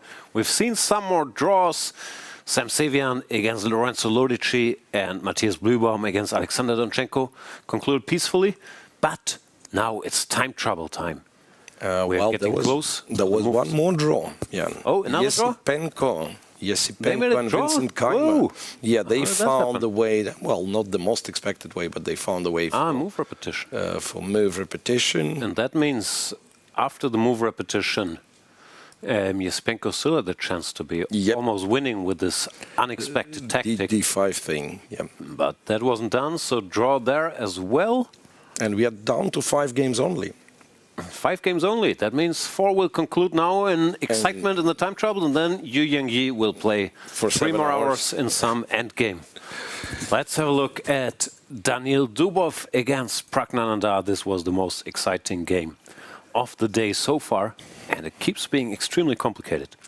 Yep. So this f4, e3 pawn structure is still there, but somehow it looks that momentum might be shifting to, well, not really, but basically after c4, b takes, last Dubov's move, bishop c8, is not the most precise. This was the moment to put the knight into g3, but after bishop c8, now Praggnanandhaa has a chance, and I guess he will do this to play knight g4. The point is, if Black takes, h takes g, at least this square is covered, so the bishop can't come here, and it's too late for knight h5 because knight e5. Which is unpleasant. You cannot take due to the checkmate. Right. Can you go knight f... wait, what was it? There's more crazy lines here, because after knight e5, looks like rook f6 is a decent move. Threatening bishop to f5. And then now white has crazy move. Check this out. Bishop to e7. The knight can't take because of the checkmate, but the queen can take. Queen e7, queen e4. Queen to e4, which is a very strange double attack. Yeah, knight g4 played. Knight h5 looks so natural. I would almost expect this to appear on the board. Yeah, you'd actually... There's a fair chance to blunder this one. Well, the bishop e7, queen e4 trick, right? Yeah, it's not over here, but what a trick. White wins material. So bishop e7, queen e7, queen e4, and you gotta find queen e6. Queen takes rook, knight g3, rook e1, and then you take e5 and you go rook. Yeah, this f8. is weird even. Why is black doing well in the final position of this line? This one's still quite messy, right? Yeah. Okay, so knight to g4 on the board, natural. This looks very natural. And also if you don't go for this but you take, then white stabilizes. Yeah. Okay, there must be more tactic, 'cause I'm thinking, is knight h4 any good? Here, knight h4? Knight f6, gf6, and I was hoping for bishop f5, but queen e4 is again very strong. Tag this and check f4. Here. No. There's nothing. Yeah. Yeah, knight h5 played, that looked natural, but this knight e5, rook f6, bishop e7 is such a nasty tactic. Can Praggnanandhaa spot that? And can Dubov hang in there? Yeah. If white doesn't do it, then he's still in the same world of hurt. Yeah, As earlier, bishop f5 is there, knight g3 is there. So he more or less has to do this. Pragg looks like he sees something. He saw something. Let's stay here, this is exciting. So black is sort of a double threat, bishop f5 or knight g3, but mainly bishop f5. Therefore, this is forced. Knight e5 is forced. Black doesn't have that much of. Maybe we can stay a bit here, and then after the time control, we will have an interview with Levon Aronian, who already won his game. But here, this is a tense moment. Will Praggnanandhaa spot? We see Yakubboev stretching in the background. Yakubboev is still playing? Right. I think so, yeah. Yeah, he's playing with Knight Pranav. here threatens this. This is more or less forced and obvious, still threatening bishop f5. And here's the crazy moment where if you white don't find absolutely bishop has to do e7, this, or he's in big trouble. Wait, and if I start with queen e4, what's the... then bishop f5 with bishop tempo, f5, yeah. So I'm not attacking the rook kind of enough, yeah. So first have to deflect the queen. Yeah, this is a very cute move. The knight can't take because of the checkmate, so the queen has to take, and the point is now the queen no longer covers a8 of all squares. White just calmly plays this, hits the rook, and threatens knight takes g6. So no time to defend the rook. Here. Has to go... Well... Yeah, now the queen has to go somewhere, the rook is lost, and black has counterplay still at the end of these lines. Yeah. But obvious it is not. Yeah, takes on e5, rook f8, queen... Pragg sees something. Yeah, it's actually quite tricky. What's the clock? 8 minutes for Praggnanandhaa, 8:45. And 4.5 for Dubov. So that is getting very, very tense. The thing is, if Praggnanandhaa doesn't spot this, Dubov's position is very easy to play. Just bishop f5 and everything comes. I mean, you get the knight on g3, you go bishop f5, and this would be just winning. So knight e5 is an absolute must. Knight e5 is obvious. Both have seen knight e5. Yeah, the question is how much do they see after rook f6? Because apparently this final position was exchange up for white, but very strong pawn, and the knight on g3 for black. I imagine it kind of really depends on queen's presence on the board. Like if somehow black is forced to trade the queens, he'd be in a big trouble. But as long as the queens are there, you always can generate some well. Yeah, but if this bishop e7 happens, if Dubov hasn't spotted it, it could also be such a shock. Yeah, it can with be, 4 minutes, it won't be easy to. Right, it can be quite a shock. Just quietly give the exchange. Okay, updating on the other games, Svane and Sargsyan looks rawish. Not going there. Let's stick. Yu Yi might actually lose his extra pawns. Oh, that'd be amazing news for us. Then he wouldn't play for 5 more hours. Although, man, sometimes he does. Yeah. And what else? Yeah, Evander Liang is apparently much better against Gabriel Sargsyan. Well, much better as in winning position, but still not as exciting. 95 rook f6 is on the board. Now The moment it's of go truth. time. Bishop e7. Will he spot this amazing move? Well, there is g4 computer suggests as the second Yeah, move. I saw that, but then f takes g, and once No, again... but what's interesting, like knight g3 is no longer cool because rook g2, Yeah, and I we guess lose the you f5 sack an square. exchange at some point. Yeah, just without bishop f5, the pieces don't really get going. Yeah. But it also would be quite messy, right? Black would have to take, but then I guess f4 square for the knight. Yeah. No, it's got to be bishop e7. It's got to be bishop e7. But I believe by by the amount now... of nodding, he's seen it. Yeah, by now maybe Dubov also has seen it. Yeah. But sometimes that's even worse if there's no, because there's no clear-cut solution. Right? And you see it and you're kind of sitting there panicking. Waiting. But again, like after bishop e7 played... I mean, queen e7, you play a tempo, queen e4, then you think, you realize, okay... Yeah, you don't want the knight exchange, g6, yeah. go queen e6 or queen d8, and stuff continues. But, yeah. So let's show once again, the bishop has to go here. Has to be taken. Everything else is just bad here.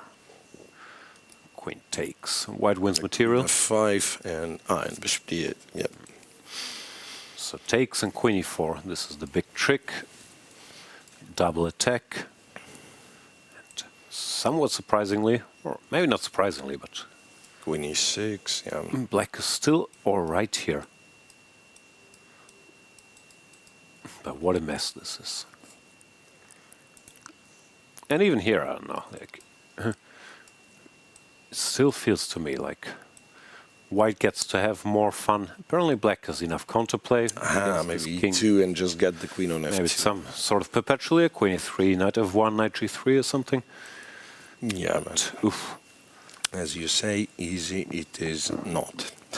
And the big question, will he actually do it? Because g4 is sort of the human move. You realize, okay, bishop f5 is coming, let's mess it up. Well, bishop e7 is somewhat random tactical chance. Then again, Praggnanandhaa, no stranger to calculating random tactical exercises, chances. Random tactical chances. Deep thought here. Well, that is definitely a time trouble to watch.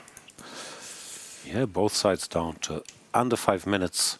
And somehow it's only move 28. I believe all the other games are much further advanced or like simplified and easier to navigate. But this one... I gotta stay with this one. We'll catch up if we missed anything big. But this is a key moment, not just for now, but also for the candidates' qualification. Pragg already in via the FIDE circuit. So if he was out, it would open the door for other players in this tournament. Well, if he went to the top 3, it would make it more complicated. If he qualified through here, through there, yeah, extra spot by rating, I mean, all of that tricky stuff. Yeah, bishop e7 still not played. Gonna do it. And the thing is, if he had seen it, maybe he would have done it by now. Yeah. It's like not that you have a very pleasant alternative that you're like bouncing between bishop e7 and something. g4 or bishop e7. Now, if you see it, you do it, and you live with wherever it leads. He's taking a lot of time, down to 3 minutes now. Even checks the clock. Yeah, can't see it. And well, we know the next best move Compi claims to be g4, which is already much better for Black. Is knight g4, and I mean, no, it's a nonsense, right? Knight g4, you just go bishop f5. Bishop f5, yeah. Yeah, so it's not really an attempt to repeat the moves.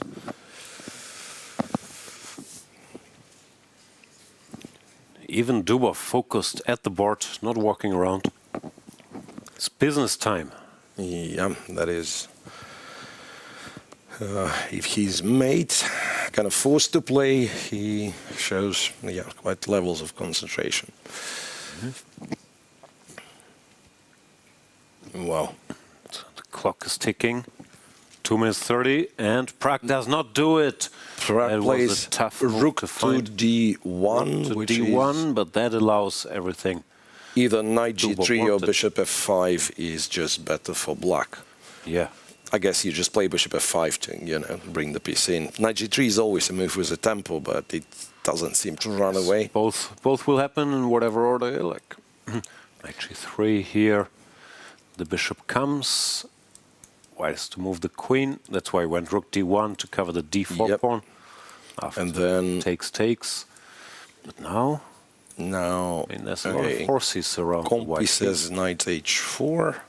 I guess if you take on c2, it also doesn't spoil. Well, it does spoil something. Because apparently if you take and go knight h4, then, yeah, even then, black is better. So Yeah, some knight queen a4 is not forced at all. What else is there? Knight does go g3 knight starts g3. with knight g3, okay. Logical. The rook has to move. Somehow knight takes g6 in the mezzo is awful. Yeah, brings As rook rook, into that position. rook takes, yeah. No, rook e1 played. Rook e1. Bishop f5 also looks more or less Very obvious. That's why you put the natural. bishop there.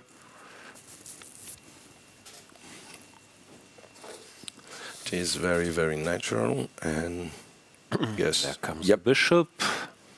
Queen c3 will be played as well, with very little thinking. Yep, there it is. And now it's decision time. Yeah, knight h4 is good. Queen e8 is something computer wants as well. Basically, black's rook on a8 is not yet playing. Can we play a dumb move like rook b8? Yeah, it's all right. Yeah. Just activating the missing piece. Yeah. But I'm guessing like after queen e8, maybe we want to take on e5 if, let's say, if nothing changes. Uh-huh. Oh, well, capture on c2. He does take. Yep. That was not ideal, but also no particular drama. But what's next? Takes. No, queen e8. Queen e8 more or appealing knight to h4, right? to cover all these potential jumps.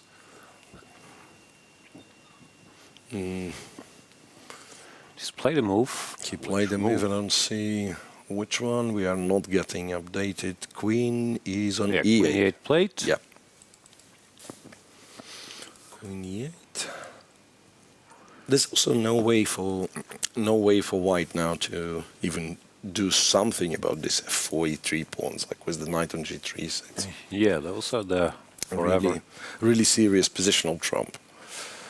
Question is what black wants next. I guess if given time, he could also just Again, keep building up here. Not sure how you break through, but yeah, like even if you get the knight on h4, the queen say on h5, and then so still not enough pieces to start sacrificing something. It's funny enough, the knight on g3, it kind of cements the whole thing, but it's not participating in king attack. Yeah, so it's quite tricky. So maybe black indeed just wants to take on e5. why is that even a threat? Let's say I play whatever. King h2, knight takes, pawn takes. Just takes, move the rook. Take it. I mean, you have queen c6, you have rook e8, and some new squares for the pieces. Yeah, no, black has to be alright, but it won't be easy to break through here. Bishop b2 played. Pragg is B2. worried about that pawn, but the bishop is slightly more passive there. Once again, knight h4, interesting. And if takes, yeah, then the bishop makes sense here. But it's also possible if you want to. Yeah. No, then it's cleaner. again, the play starts to be like very tricky. White starts going like rook d4, attack f4 pawn. In this case, Rook d8, Rook d8. logical move, bringing the rook into play. right. So I guess like one thing to do is just to take on g6 and start moving d5, maybe c5. Yeah, especially after he played bishop b2, this looks very somewhat natural. Not still complicated. Hard to believe black can be worse with this construction. Yeah. But again, like if, say, there is no way through immediately on the king side, then white is also not without a chance. Right? No. D5, C5, queen C4, something like that. Very, very intense game. How are we on the clock? It's move 33, 2 minutes 15 seconds for Praggnanandhaa. Dubov now started speeding up for 37. Made all these moves quickly. Bishop C2, Queen E8, Rook D8. So he keeps putting pressure on Pragg, doesn't allow him to breathe. Yeah, there's 30 seconds down, right? I mean, after seeing what was happening on tie breaks, one might get excited when he sees like less than 2 minutes on the clock, but basically one move made and you get more time. Yeah, no, this is classical chess, but these 30 seconds, when you make your move, you write down the move, you concentrate again, they can pass quickly. 125 for Praggnanandhaa. No, I mean, these guys, they still are able to, to make life difficult for themselves. Still no clear-cut solutions, still no obvious plans. Just make good moves one after the other. I guess that's the recipe.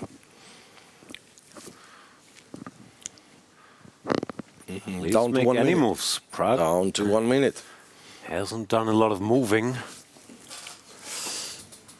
What could he consider? Is knight d3 ever? No, knight d3 I guess loses to knight. Not leaving that knight on 4 right now. So dangerous. No. King h2 looks like a move. Maybe just pushing these pawns randomly, but knight takes g6, as you said, looks like the most natural way to play. He's getting ready to move something. 30 seconds. Wow. It's even less. Daniil is frozen while Pragg is moving quite a bit. And there comes a move. What was it? Bishop to c3? Yeah, bishop c3. Keeps the status quo. Yeah, and it's tricky because Compi, for whatever reason, wants knight h4, but for, let's say, for him, it's not that obvious. It's very committal, because Compi can see stuff. And on h4, some rook here, and then rook g5 apparently is a good plan. And then you get... you start attacking the g2 somehow. Right. I think we are getting a draw in Frederik Svane against Shant Sargsyan game. Oops, that wasn't a move, sorry. Pranav and Yakubboev equal. Liang, and positions winning against Gabriel Sargsyan, also like in time trouble. And of course, Yu Yangi up a pawn, still different pawn. 7 hours. There we go. There comes a move, pawn to h5. Pawn to h5 is not beloved by computer. Also not hated. Computer always says black is a bit better, but it's not. And is also potentially blocking that square for the queen. So what's his point? Or maybe it just makes a luft and makes a move. Pawn could go to h4, but that's not really the question is, do you want the pawn on h4 or... Okay, knight takes. I guess the rook will take. Interestingly, queen takes, rook takes, d5 is not better for... Seemingly not better for black at all, even though you have this, tremendously... so active all of a sudden. Tremendously strong pawn on e3, but it's very hard to make progress. Could be a bit tempting to try to go for that endgame, because you think of this passer, but apparently rook takes g6. You need the queens, some more attacking, and also to cover the e5 square. So after d5, this is less of a like threat. bishop e5 is not happening. Whatever. Still very tense. Okay, Pragg on seconds. Dubov has 3 minutes, so maybe last chance to ponder a little bit, and then he'd be operating on this 30 seconds. Yeah, and apparently the plan is, Svane against Sargsyan ends in a draw. The plan is king here and then bring the queen here. Yeah, he's taken with the rook, d5 played. d5 played, now king h7 is quite a hard move. Yeah, self-pinning. Like self-pinning never been like an easy thing to do. Yeah, queen f7, which is more natural. Still not clear why. Maybe knight f5, knight h4 is an idea, no? Yeah.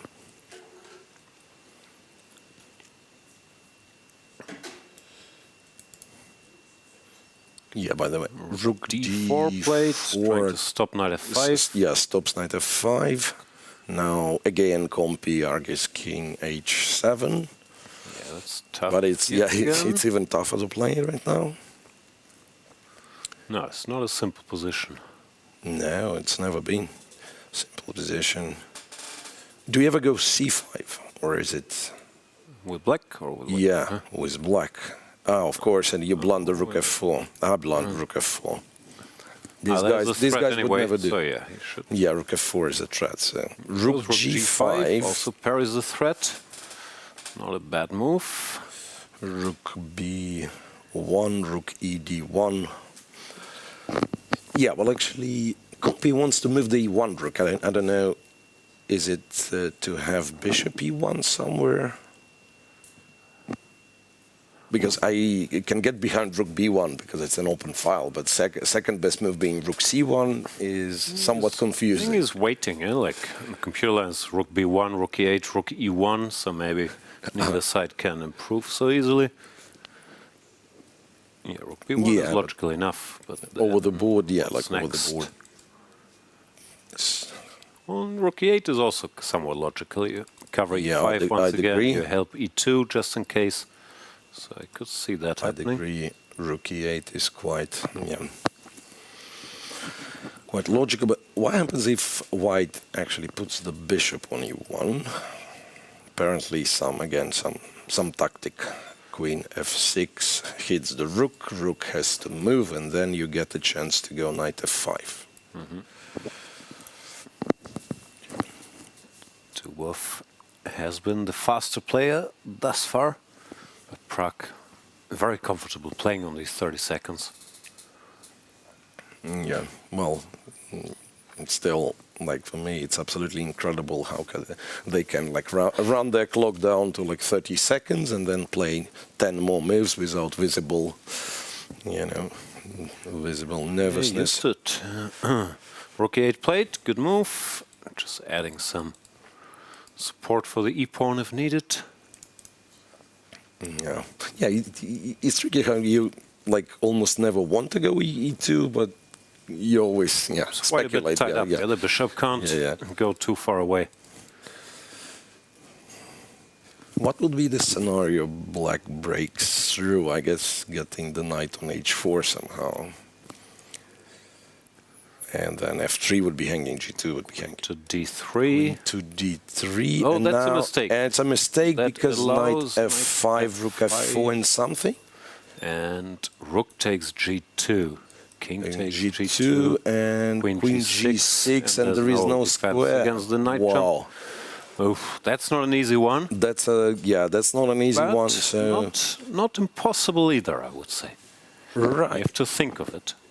Yeah, you have to somehow like start considering. Yeah, the calculation is not that hard.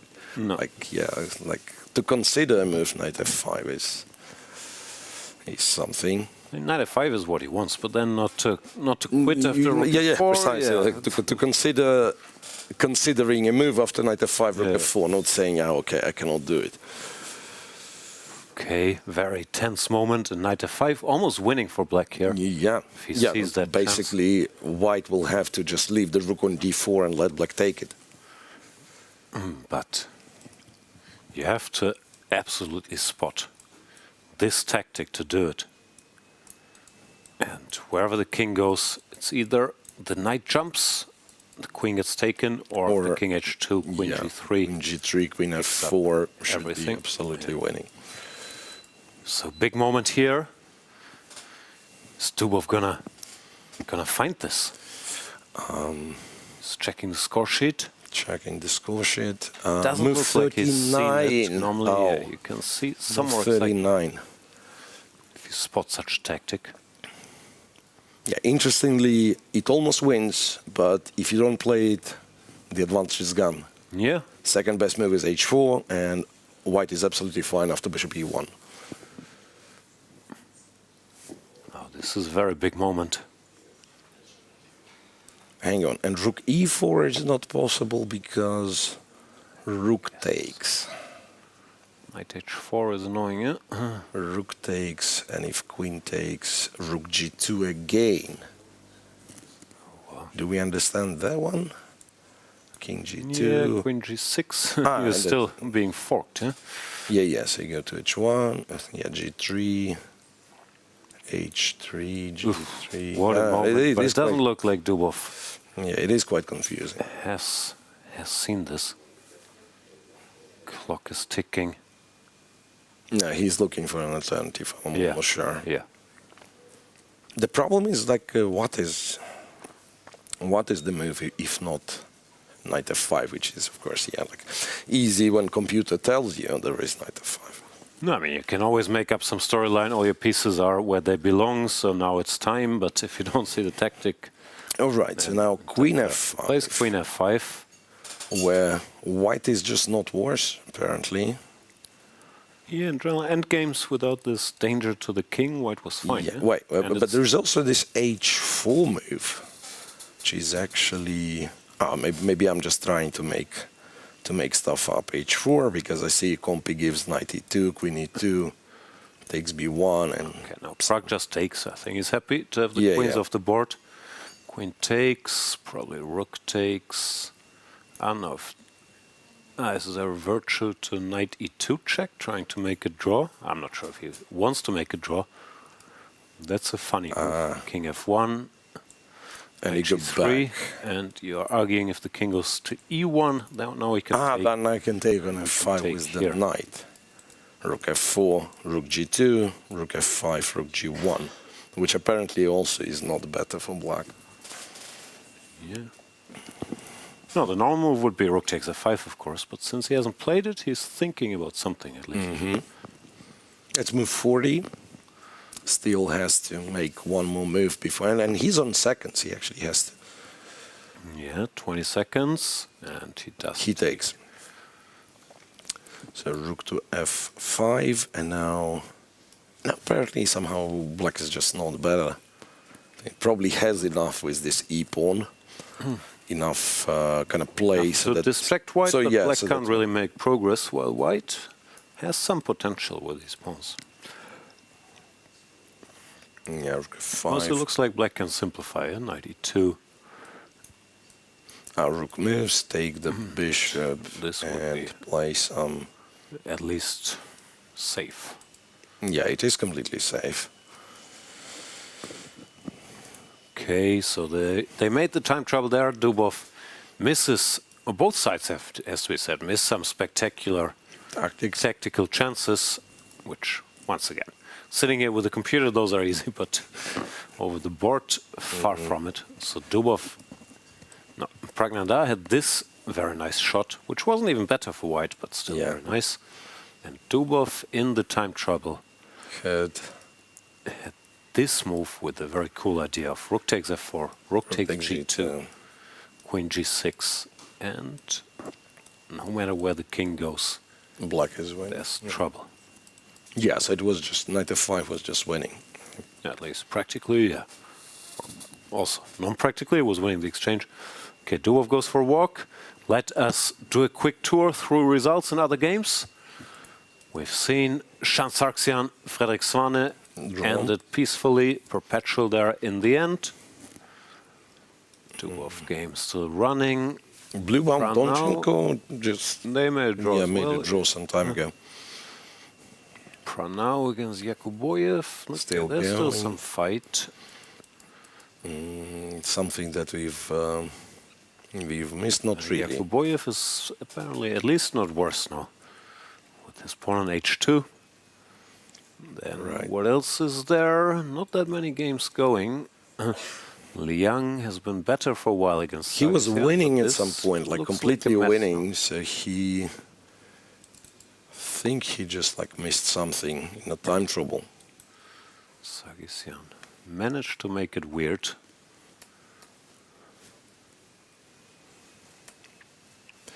Yeah. So here Queen F6 was better than Queen H6, and don't ask me why, because computer tells me so. Queen H6 Rook G4 came, which here apparently is losing to Rook H1. Again, not trivial. Right. Good then stuff. But this now, Rook G4, okay, white is better according to computer, but this looks like a mess now. Yeah, Queen C4, both kings being exposed, and again, black has potentially very strong bishops, and some also like some tricks. You can see some scenarios where all the pieces all of a sudden join the attack. If B2 drops somehow. Yeah. And last but not least, there we are, Yu Yang with an extra pawn in a drawn rook end game. Every day. Yeah. And I thought actually the trick he used to kind of keep his extra pawn was rather cool. Let's say on move, or was it move 35 somewhere? It looks like the pawn is doomed. Knight c5, knight d7. And then if you trade, of course, yeah, with two rooks on the 7th, you don't like it. But after rook b7, knight f6, and then a check on d8. While the knight is not defending d8, yeah, and then you trade, and the knight's no longer defending d7. That is nice. But yeah, this looks like there aren't too many winning chances. Still, he's entitled to try. For some 70 minutes. He will. If the last rounds have taught us anything. Yeah, he's not giving up. Never. Right. Everything else is over. Levon Aronian has won his game. So maybe now is a good time, now that we've passed the time control, to watch the interview with Levon Aronian. Here we go. I'm here with Grandmaster Levon Aronian, who just had a nice game beating Radek Wojtaszek in the first game of round 4 at the FIDE World Cup. Levon, before we get into any of the chess things, I want to ask you about your fashion here in Goa. Do you feel like you're fitting in with all your cool, funky shirts? I hope so. I mean, Goa is generally, and India is very colorful, so I feel good about it. And I also bought some new shirts from here as well, so I'm happy to be here. That was going to be my next question, if you've added to your collection, but I'm sure we'll see in the coming days. Now, for the game, this was quite interesting from the beginning. Vienna with an early a3, queen h5. Interesting preparation from your side. Tell us about that.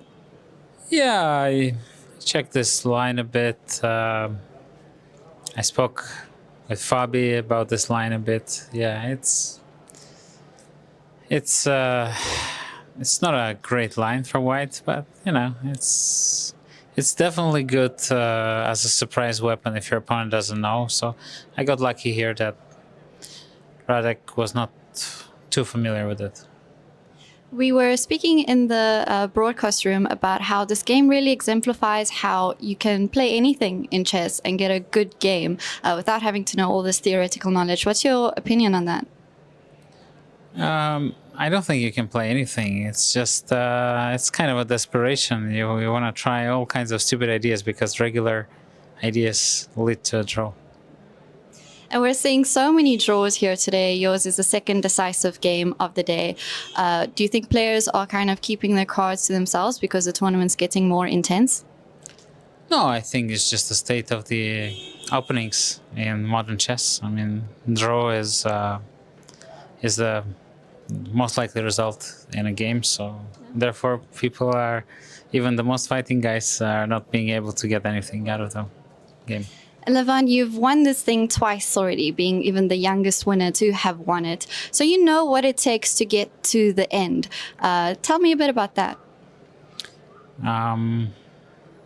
Well, I mean, I generally like playing long chess tournaments. And I think I get kind of excited when I know, this is going to be many games. So, yeah, that's, I think, kind of suits my style. I am a slow starter, so I get in the shape. And finally, we had the first rest day yesterday, and we saw pictures of you were out with your wife, MVL, and Ketty. What did you guys get up to? Yeah, we went to Panjim and had a really good time. We went to different nice areas. Yeah, definitely highly recommend it for anybody who's coming to Goa to go to the capital city. Well, thank you so much, Levon, and we'll see you back here tomorrow. Thank you. Are you ready to witness the most intense and unforgiving format in chess? A knockout, where one mistake can send you home. This is the 2025 FIDE World Cup. From October 30th to November the 27th, the chess world gathers in Goa, India for 1 month of chess. 206 players, 8 single elimination rounds. With a $2 million prize fund, every round is a test of nerve. 2-game classical matches, rapid and blitz tiebreaks, and even Armageddon if needed. For the top 3 finishers, the prize is even greater. A ticket to the 2026 Candidates Tournament. This is the chance to earn the right to fight for the World Championship. The FIDE World Cup 2025. Only the strongest will survive.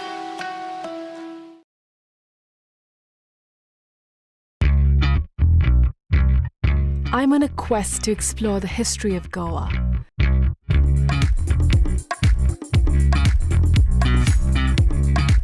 A land steeped in diverse and intersecting cultures and traditions.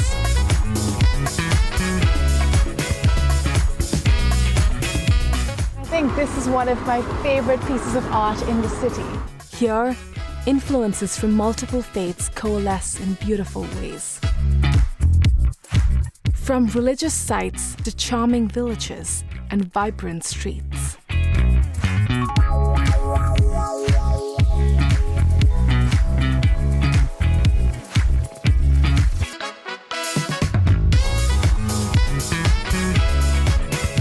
Watch Postcards from Goa on National Geographic. I'm joined by Kartik Venkataraman, who just drew against Liam Lekwang. An interesting game. You followed the London system, which he has a chessable course on. Did you check that? No, funnily, I did not check this move order at all. I checked the normal London system. But this one I completely missed, and it was funny because he has a chessable course, and somehow I had to play on my own after a point. You're having a really amazing World Cup run. Tell me how you feel, how the experience has been. Yeah, overall, so far it has gone really well. I've made 2 upsets, and somehow I'm holding my own. So yeah, grateful for that.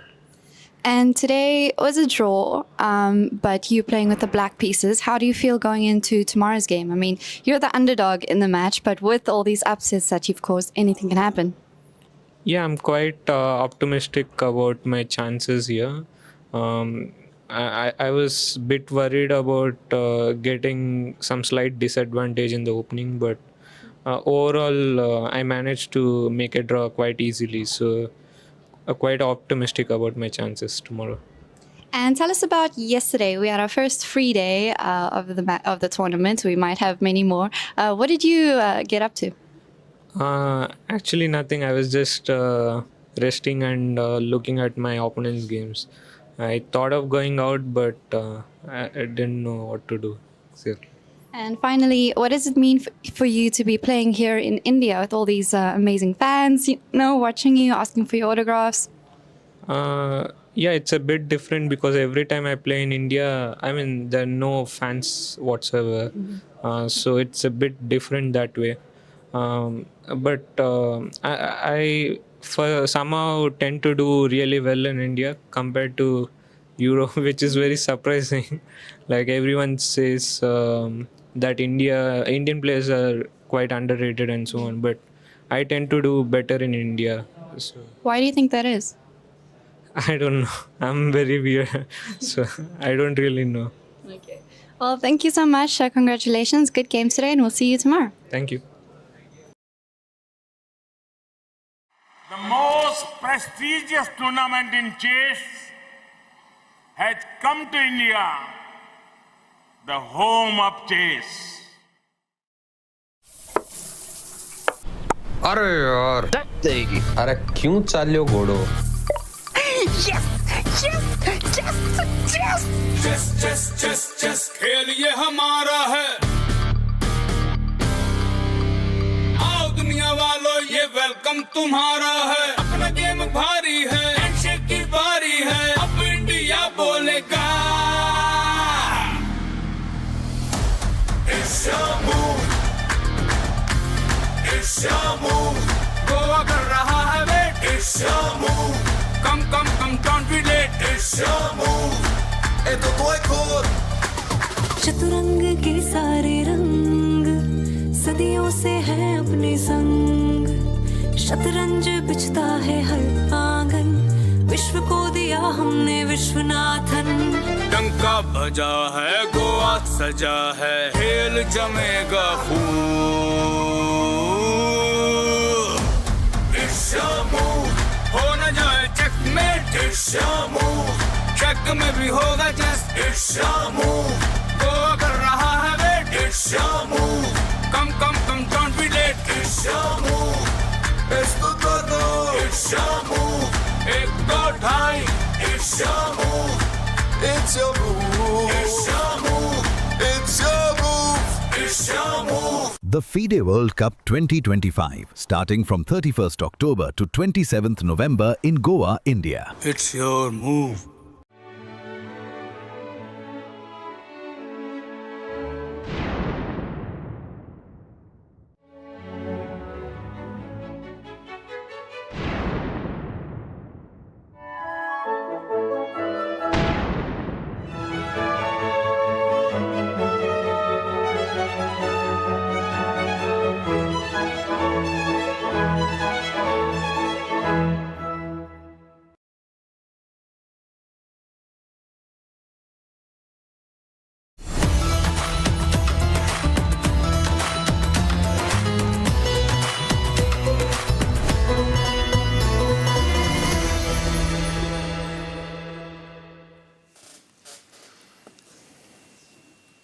Welcome back, everybody.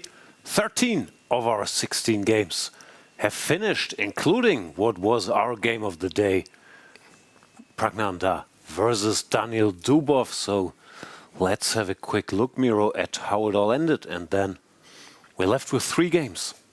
We are left with 2 games. Two? And Yu Yang. Yeah. So it's, it's a little bit different way to put it.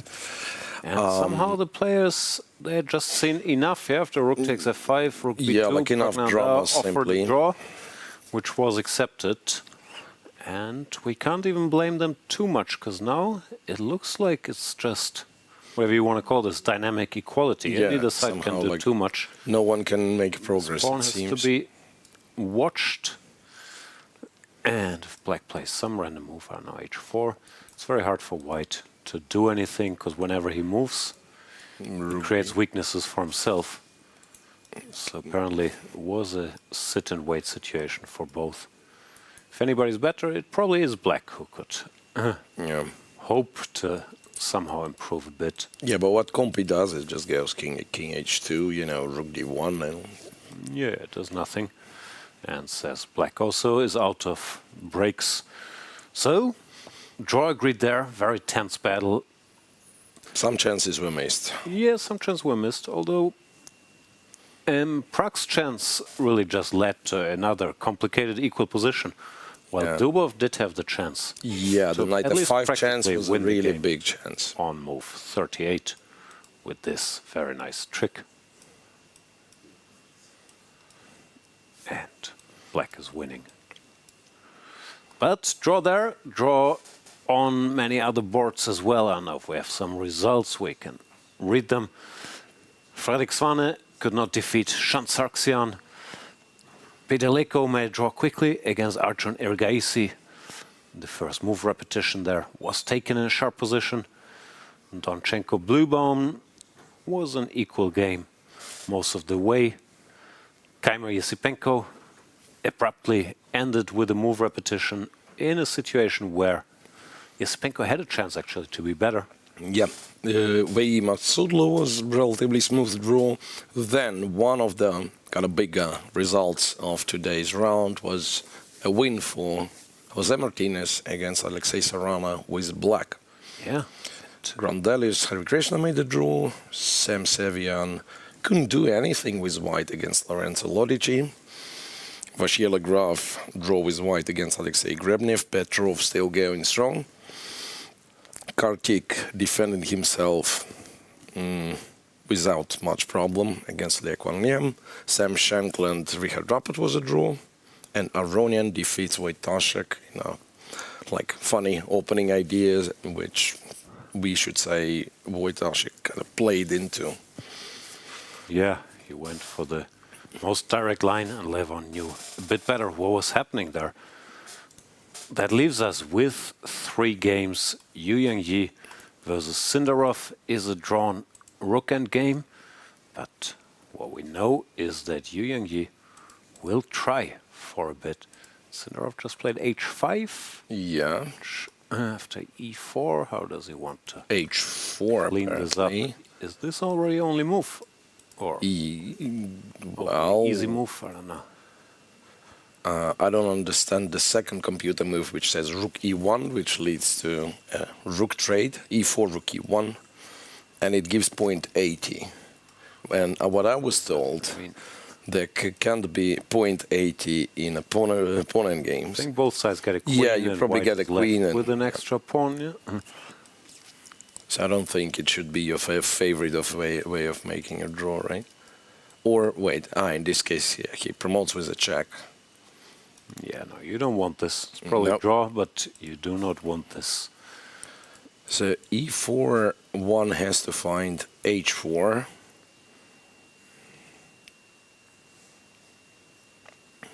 How does he manage every game to get slightly better drawn end game? And the other 2 games are Pranav with Yakubboev, where I'm not sure if anyone's trying. Wanted to say it's black, but also I don't see how black is trying. Yeah, looks drawish. And Sargsyan, Liang Sargsyan, anything can happen pretty much. Yeah, so that's probably the most exciting game. Wanda Liang, the young US American, against the Armenian veteran Gabriel Sargsyan. I think I already lost 2 tournament games to Sargsyan before Wanda Liang was born. He looked the same back then. Okay, so I have no idea what's going on. Computer says white is a bit better, but the board is on fire, so body count-wise, white is up in exchange. Pawns are equal. Yeah, Black does have the 2 bishops. f6 pawn is an asset, of course, but yeah, the king is extremely weak, it seems. Yeah, it's not like there are so many attackers around him, but he stands there all alone. Black can get his king to relative safety on a7. Or b3. Or b3. It's impossible to get there, but yeah, I just thought, yeah, funny enough, king somewhere there, and then maybe you can even like trade the queen somewhere. No, realistically, you probably want to go king c7 and maybe b8, a7. And it's anybody's game. It's anybody's game. Yu Yi just played e4. Yep. That means Sindarov now has to show at least his intentions. It's like speeds up. Yeah, h4 looks like a good move. King h4 would be a mistake because of rook h2 checkmate. And if white goes G takes H, then black targets this pawn, king to G3, check. Check, and there is check again. King F2, rook G4, right? Now you can go after this, yeah. Yeah. And H4 is on the board, yeah. Ah, okay. It doesn't even take him a second. Sindarov is on aware, yeah. So can you continue like this? Pawn to G4 takes on G4, take on H2, relatively 2v1, yeah. draws. But at least it would keep the game going. Yeah, this one Yu and Yi will definitely try. Yeah. I mean, there is not much to try, but still. Maybe you don't try much because simply there is no way to try. You can have the rook on A4 and whatever pawn. Yeah. What has to happen for it? Maybe just nothing. Like, yeah. No, after H4 it looks like. The outcome is clear. Good defense by Sindarov. That leaves us with two encounters, one of which is very drawish, and also we haven't had a move for a while. I'm not sure what's going on. Maybe Pranav is just thinking deeply. Yeah, there he is. Sarana was what we've reached move 40 not so long ago. He already spent 15 minutes here, at the minimum of 15 minutes. I don't know how much he had after the time control. Just made a move, rook B2 it looked like. Not a move Compi loves in particular. Because it allows check, and the king has to like step forward. The H-pawn remains. Still, why is this so dangerous for white? I'm confused. Rook G7, some tricks apparently.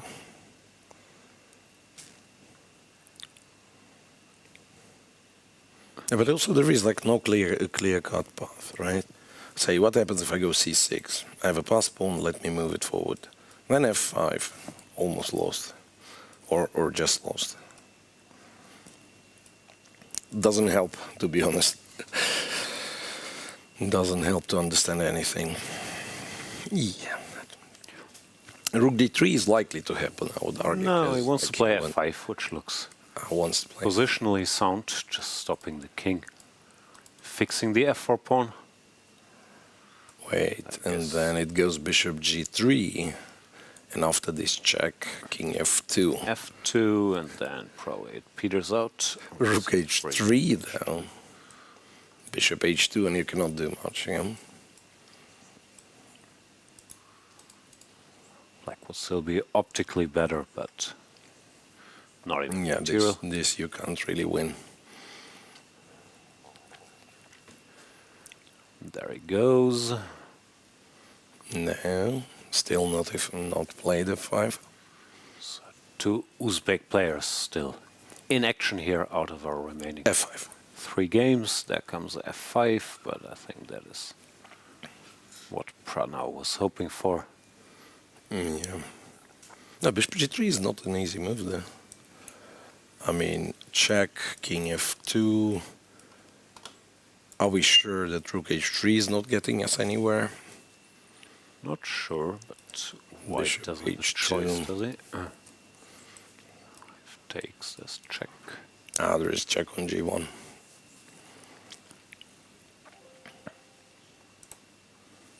Yeah. He's about to do it. And yeah. Meanwhile, Yu and Yi replied with G4, and this 2 versus 1 endgame will happen. Yeah, okay, that won't last for too long. Yeah, so basically, the endgames will, our expert analysis, the endgames will peter out, and then then we'll Liang with Sargsyan. Anything can happen, but at least it looks exciting.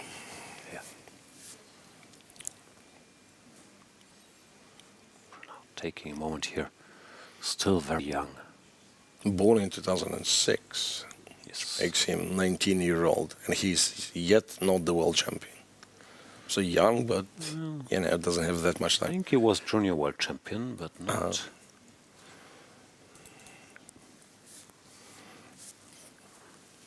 All right.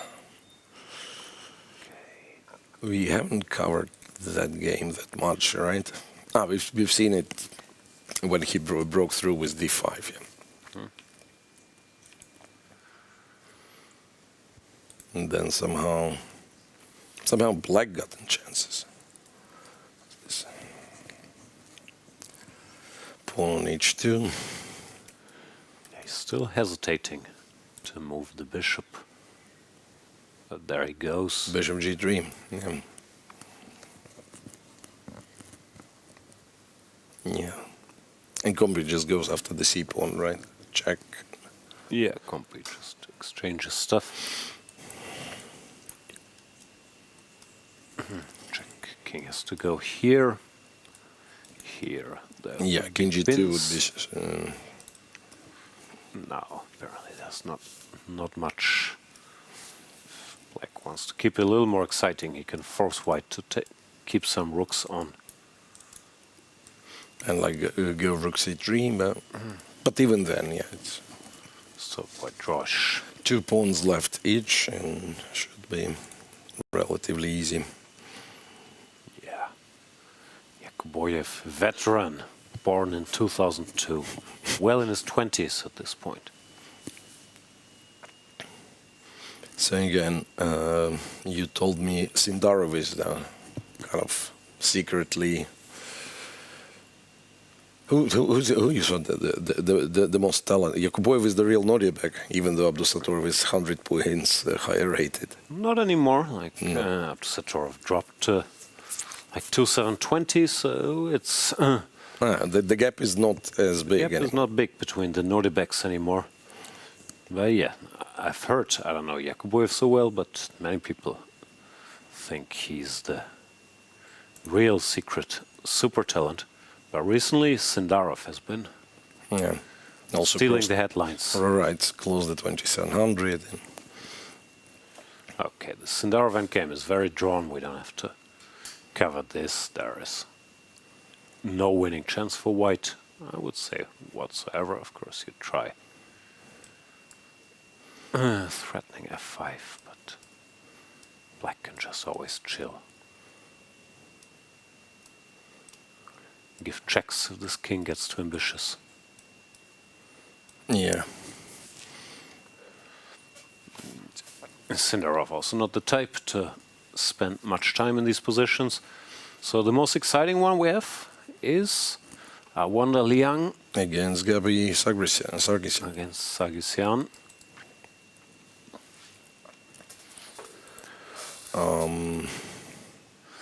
So the move here is literally king c6, king advancing further. Yeah, I guess unpinning the bishop is probably important. This way. White stabilizes. Apparently this is just the wrong direction. Because the king doesn't find safety on a7. a4. So there is this rook e4 trick. Okay, still very complex. There's Gabriel Sargsyan in the white shirt. 3-time chess Olympic winner with Armenia. So his role in this tournament, he won 1.5 in the first round, where some people didn't even play. Yeah. Then he had a tie-break against Rothstein and won in the second rapid, and then he won against Diptayan Ghosh. Yep. Of course, probably wasn't expecting to face Diptayan Ghosh, who in the round 3 Nepomniachtchi, but here he is. Sargsyan often played his best chess when playing for Armenia. I remember events like Dresden 2008, where he had like a 3,000 performance. Felt like he was winning every game at the Chess Olympiad. Yeah. For Armenia, I think was brought 3 back then, with Levon Aronian, Vladimir Akopian. Yeah, and I remember some Olympiad, I think later, when he would be the one playing the last, so that whatever happens, happens, and he kind of controls the outcome of the match in some positional, complex, end game, and then, depending on how the other boards look, it's either him trying or him securing a draw. I've always had trouble against Sargsyan, but arguably my biggest chess success was made in a game against him, because 2011 Germany won the European Team Championship, which is a big success for Germany, and we beat Armenia in the last round, and my game was the last one with black against Sargsyan. I had to make a draw. Somehow I managed back then. We won something against Armenia, who are used to winning team events. Yeah. Germans were not. But other than that, I've always had a rough time against Sargsyan. And I think they were not that successful in the European teams. But No. they were always The like Olympians, they were focused. a force to reckon with in Olympiads. Yeah, Sargsyan thinking here. I don't know. I don't even know what to say about this position. It's so strange. Yeah. Even the lines like Compi gives, it's very hard to sort of comprehend. Okay, King C6, and then White has to go to the H file, H7 or H8. Yeah, I guess are you threatening Queen H4? Also not clear, right? Okay, it's unpinning, so maybe Queen H4 and Bishop D5. Well, the Bishop D5, I guess, could be taken. And there's the F pawn. Yeah, I don't understand anything.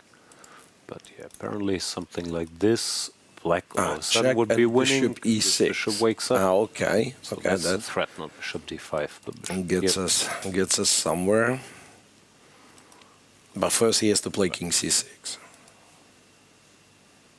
Yeah. It's not like it's an absolutely No, the move makes sense. Unpinning. But, I thought King C7, King B8 also made sense, and that apparently is just wrong. Yeah, not much to say. Strangely, like there is always this moment in in the coverage, and before that we had a lot of games, but now since we only 3 basically survived the time control. Yeah, 2 are more or less clear-cut draws. This is very complicated, but now the players have some time to think, so the next half an hour they will burn this time because the position is so complicated. Then we'll get some mano-a-mano combat. Then one of them will win, or it's going to be a draw. Yeah, scenario described. Still, Yakubboev is still thinking after Rook D3 check, King F2. But yeah, as much as I would like to make it exciting, as much as I would like to make it exciting, I don't know how to. Yeah, basically, all the lines that I can see break down to White picking up the H pawn, Black picking up the C pawn, because White has quote unquote bad bishop. Yeah. Black is tiny. Anybody's better, it's Black, but nothing seems to work. And yeah, Rook C3 played. Now there will be Rook takes H2. And there will not be much to do. Yeah, Rook takes pawn. There. Could go Rook to G7 if he wants to keep some rooks, but my feeling is he will take, and this game won't last much longer. G7, there is also okay, it's quite computery, but Rook B7. I'm not sure if you actually want to play this. Yeah, doesn't look like. Is Rook G2 a move? Rook G2, Rook C5, Bishop H2. Yeah, you can pretty much guarantee the Rook trade still.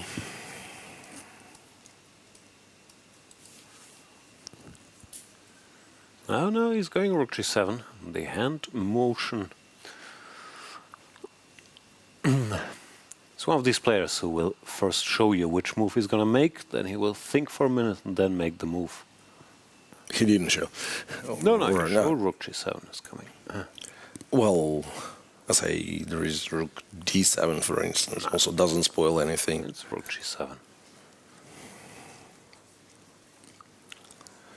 Still no move from Sargsyan, and still nothing changed in Yi Sindarov. Sindarov barely spends any time. No, nothing. I guess he doesn't have to. But Yi looks as dedicated as ever, filling out the new score sheet after move 60. Sindarov is doing leg day today, but the position doesn't have that many deadlifts left. Check. Yeah, like in order to really mess it up, like you have to give 2 checks in a row now. Rook e1, king d4, rook d1. And I saw there was a wall like under the board, yeah, so you can't kick your opponent. That is quite safe, huh? That makes a lot of sense. The being historical, I think the Korchnoi was claiming that Petrosian kicked him under the, or was it the opposite? No, I think Korchnoi kicked Petrosian because he got irritated with something. Fair enough. See, it's rook g7.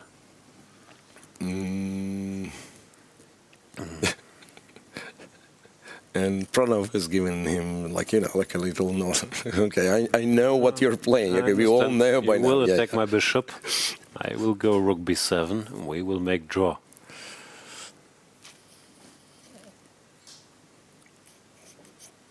Yeah.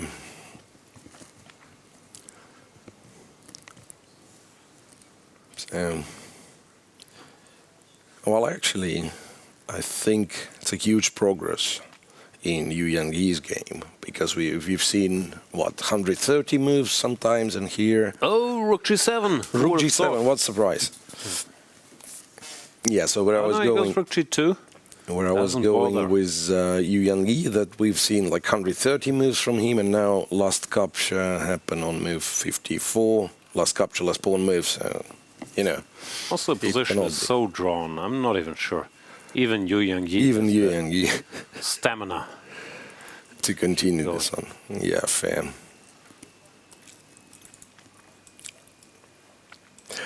King c6 from Sargsyan.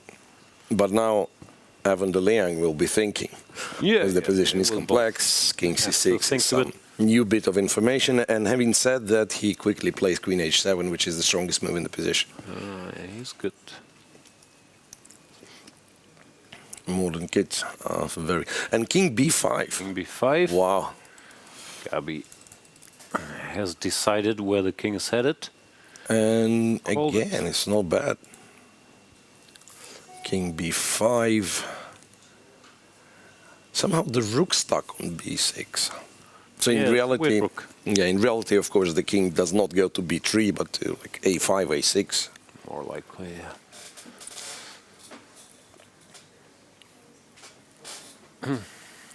Still, Compi favors white, but it's such a complex position. Can be anything.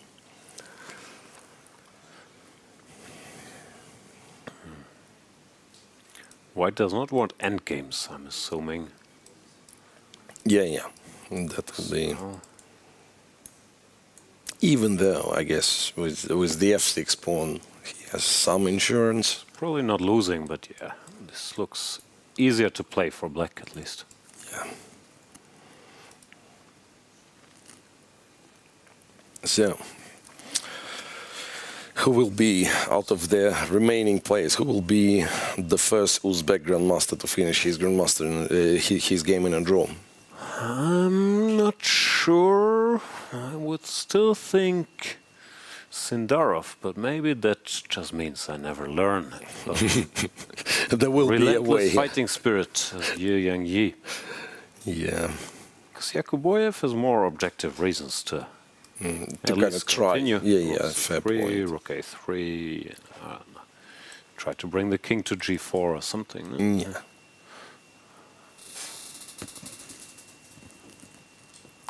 At what point it actually gets a little bit tricky? Because the way you've described it, like if black gets king on h4, rook on a3, if it's not lost yet, it's very getting very close. Yeah. Not sure what white should do. Apparently nothing special, just bother this bishop.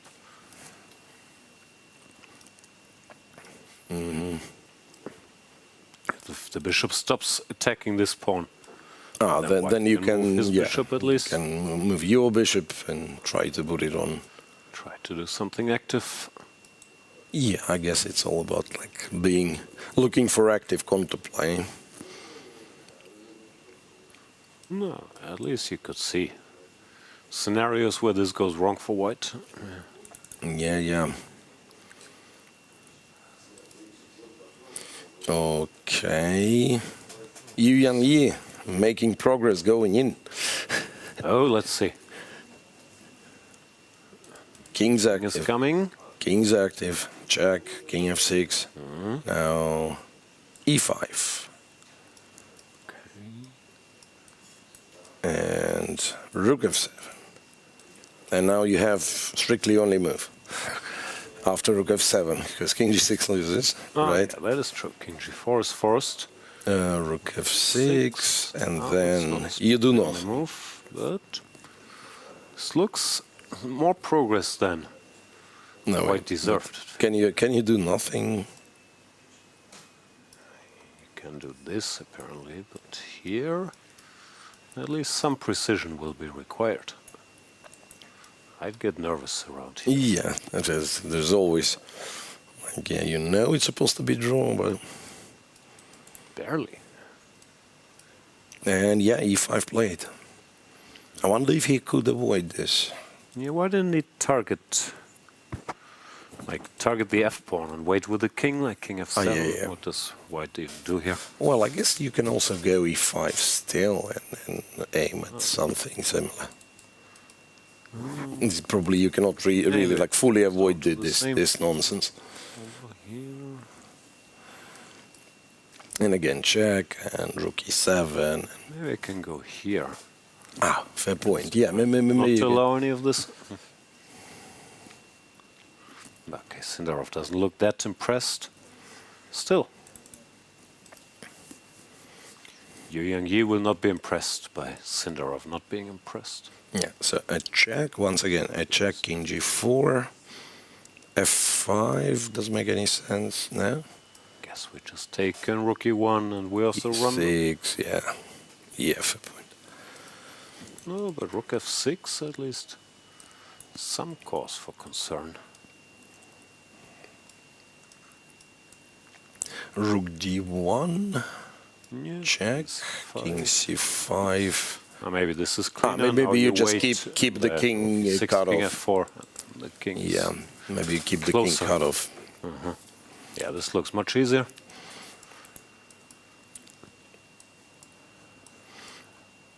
Yeah. Right. Rook f7 played.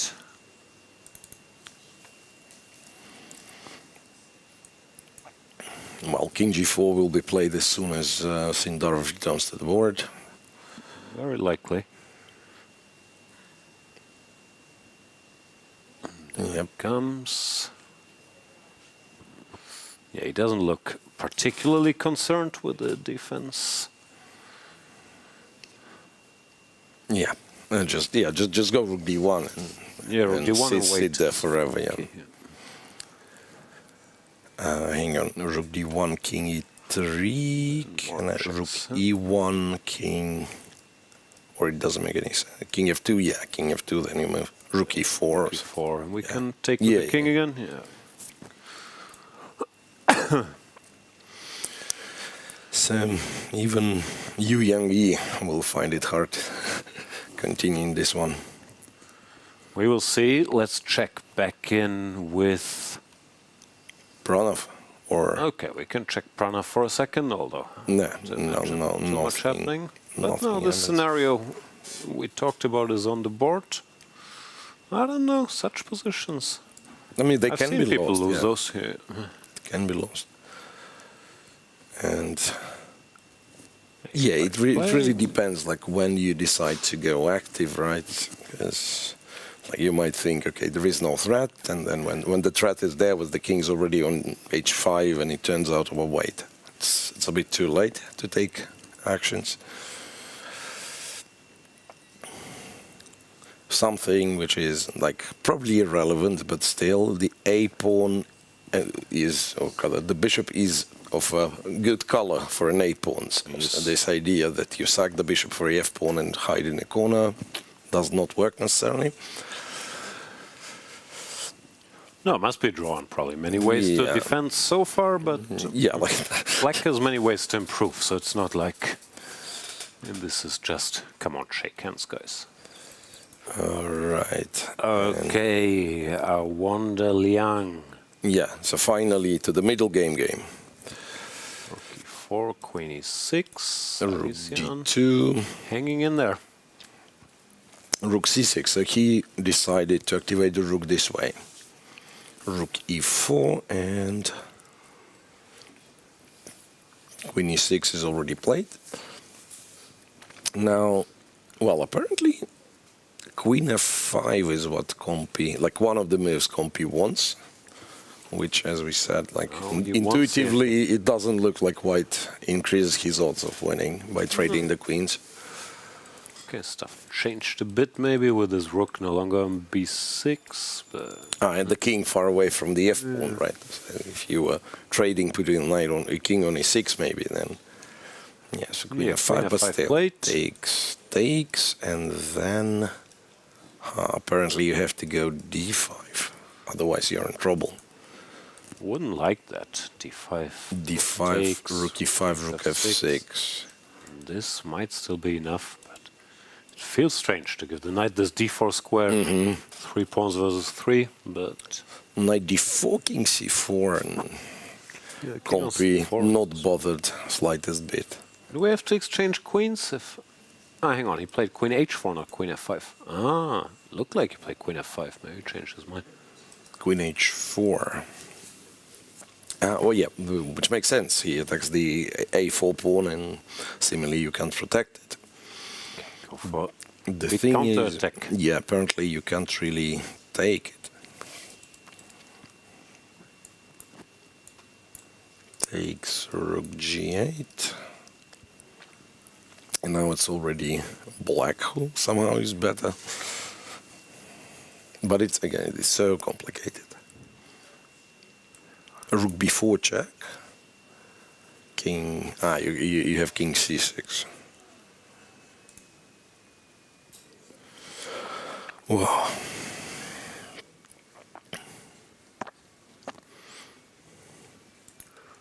Yeah, so eventually they'll run out of time, and this is where the whole stuff will start happening. King and b6 plate. We'll get excited again. Queen h4, king b6. Now one can actually take on a4, and d5 is the move in this case. Still messy. White has all the material. Yeah.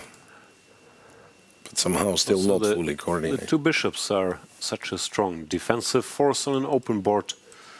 Apparently such positions just aren't better for white at all. Yeah. Yeah, I guess like bishop e3 f4. Yeah, you can still generate even some like threats, beans and double attacks and such. So very much a game for 3 results. Let's maybe briefly sum up. This is the round of 32, so 32 players left, 16 games. And there were a lot of draws so far, with 3 games still going. We've had 2 decisive results, which means we've had, what, 11 draws? 11 draws already. Yeah. Some quite spectacular, like the Praggnanandhaa Dubov game was very tense. Some less so, which is also sort of a normal thing in the first game. No one wants to take that much risk, want to feel it out. But tomorrow, of course, it's going to be elimination day, as will be the day after tomorrow, because if it ends 1-1, it goes to tiebreak, where the match has to find a winner. But yet today, some hard-fought games. 2 winners of the round. Jose Martinez wins with black against another favorite, against Alexey Sarana. And Levan Aronian, the 2-time World Cup winner, uses all his cunning to lead Radek Wojtaszek onto unknown territory and won his game quite convincing. Yeah. Here, right. I think Sargsyan is still twice a Wonder Liang's age. That's the beauty of chess. Doesn't matter where you're from. Doesn't matter how old you are. It does help if you're young and Indian or Uzbek, but it's not a necessity. Not guaranteed, yeah. You can be over 40 and be from Hungary and also be vice world champion. Okay. Liang has played rook d to e2, which is kind of stops d5 for now, I imagine, and keeps this rook a4 option for later. Yeah, what happens if I go d5? Rook e5, queen f6. Okay, this endgame is somehow better for white. You know the king is... Because the king's king was not still getting here, to so c4. was jumping to c4 directly. Apparently, it's still okay if we change our mind and go back. I'm surprised all of this stuff is nothing. Also, the white king is so far away from the action here. Must also be a factor, maybe. If we could put it somewhere here, it'd be different. I don't know. Oh, wait. Rook c... rook c8 doesn't really... There's leg movement. Leg day as well. Yeah.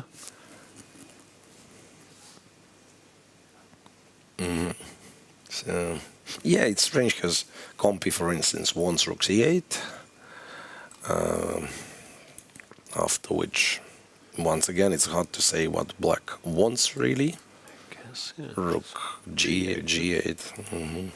But the lines are so non-specific. Queen rook takes a4, queen d5, and everything. Yeah, it's one of those positions where there's absolutely no chance to find all these computer lines. You just do sensible stuff. Yeah, they both are like playing very well. Yeah, for now, yes, the quality of the game after the time control is like very high.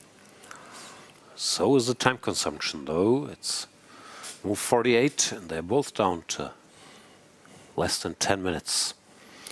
All right, I think Pranav does a clever thing now. He managed to activate the rook.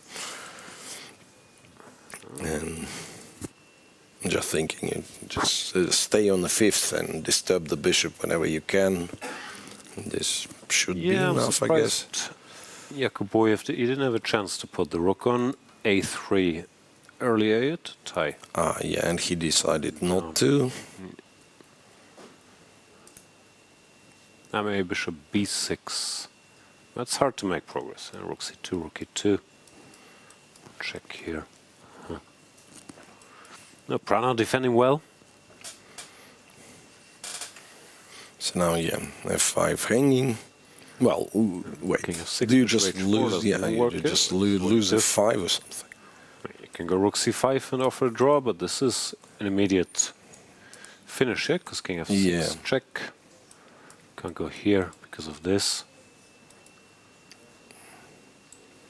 So right, yeah, you could kind of go after the a pawn, drop f5, win a2, but that's absolute emptiness. Wait, check, king g2, rook c5, Compi. No, you can trade. Yeah, I've just seen like the first line was to move the rook. But yeah, but you can. Even here, you can take c5. Be a little careful, but this cannot be lost. You have enough squares to wait.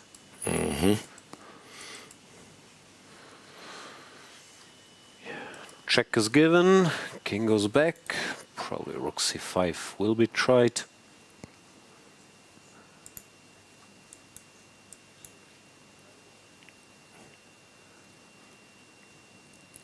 And they've reached move now. They did not reach move 60. I'm surprised that the second score sheet is there. Yeah, rook that's 5 on the givens. board. So rook takes, bishop takes, king f3, king e6. No, rook e2 apparently also holds, which is believable, but for humans you want to simplify if possible. And this does look simple enough. Here, then. Yeah, and it's never too long. King comes in. Well, here we have to think a little.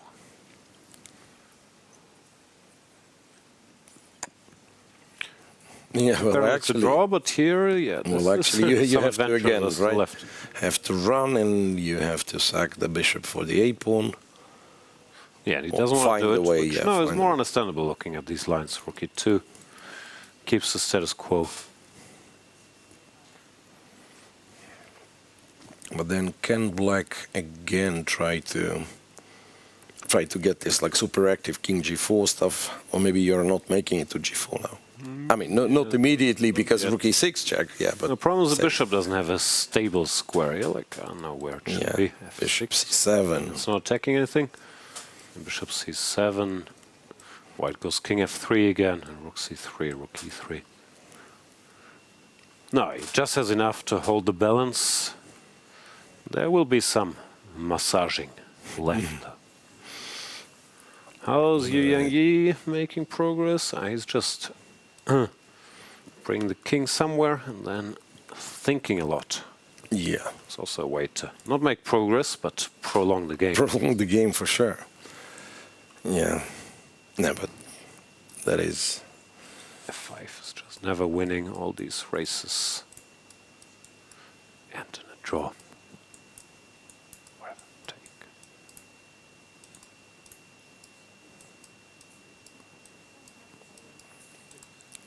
Okay. You've sacrificed the rook, but there was also, like, just for... Yeah, it wasn't the only way. Just E7, no, it's like after E7 you can actually, quote-unquote, blunder rook E6.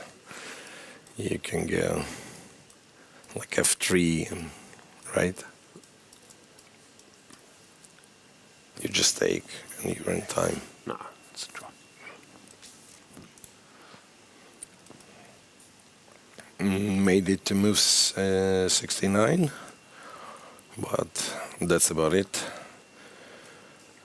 Did he look like he wanted to offer a draw?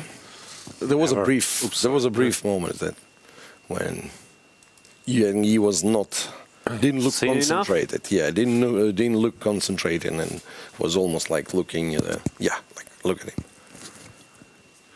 Where did it all go wrong?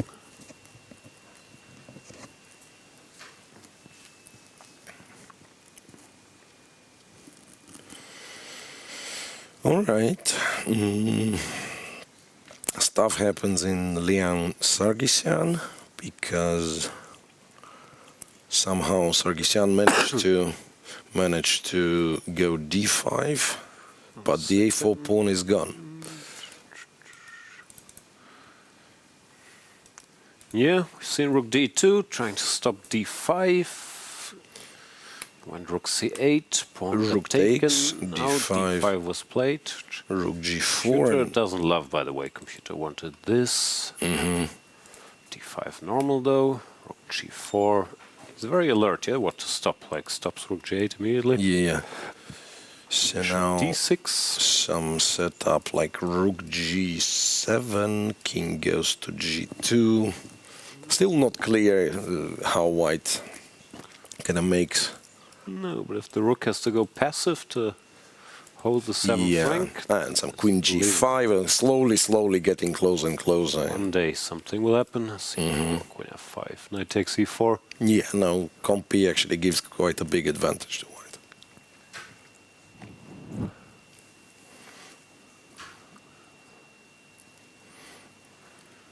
Okay, Yu Yang. Shall we offer a draw? What do you think?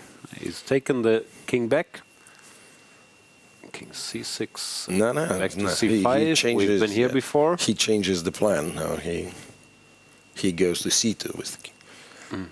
Sindarov not particularly scared by this maneuver.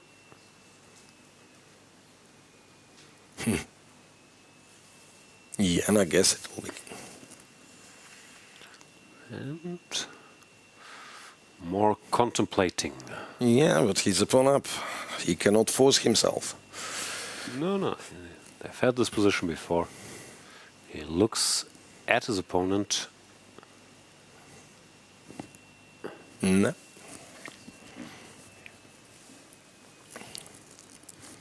But I'm thinking, like, there've been, of course, cases where such, persistence gets rewarded. But Yeah, I'm thinking from personal practice, whenever I would like really play some position like that for a win, I cannot recall a single case.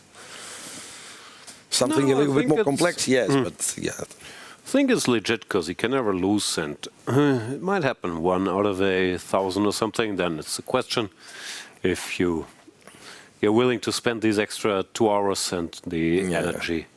How about the other 999? Yeah, the one that you win is very pleasant. Yeah, but how about other 999? Okay, it's Hosby. He's been playing the whole tournament, and he's here in round 4. Just relentless fighter. King c6, Zugzwang.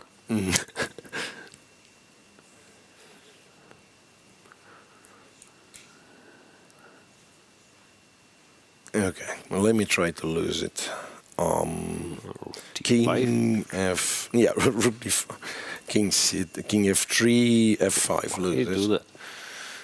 I mean, it's very hard to find an argument why King F3 is a move in this position. But Sindarov will lose some time claiming a draw at some point. Yeah, there we are. He didn't realize now it's black to move and it was white to move. The last time they had this. Oh, really? I don't know, maybe. Maybe he checked, but... Wait, King c6, rook d4. No, we had King c6, rook d4, so he written down rook d4 move. He will claim a draw and he'd be right. Let's count. Very professional. 1, 2. Yep. And here, rook d4, 3. No, he's correct. Good counter. Only way to end this game. I remember this impressive tiebreak with somebody, I don't remember the person, but like literally it was 50 moves and immediately someone could win. That was here, Richie, not wasting any seconds playing chess or giving interviews. Pure efficiency. All right, the Yu Yang Yi game has ended peacefully. That leaves us with 2 games. Yakubboev trying to convert a mini advantage because he has the better bishop against Pranav, which I still think there's some hope. I understand it should be a draw, but there should be some hope. And in this Awanda Liang Gabriel Sargsyan extremely complex late middle game with white being an exchange up, but black has the bishops and the pass pawn, it looks like Liang now has control. Yeah, well, has a chance, I'd say, because rook f2, natural move, but that leads to an advantage. And other than that, f6. Okay, how tempted are we to take on e4? Because that is something computer mentions. Takes, and then... I guess we don't win material back, and that's why we don't do it, that right? Tempted, right? Yeah, rook e8, queen e5, there is a check on c6.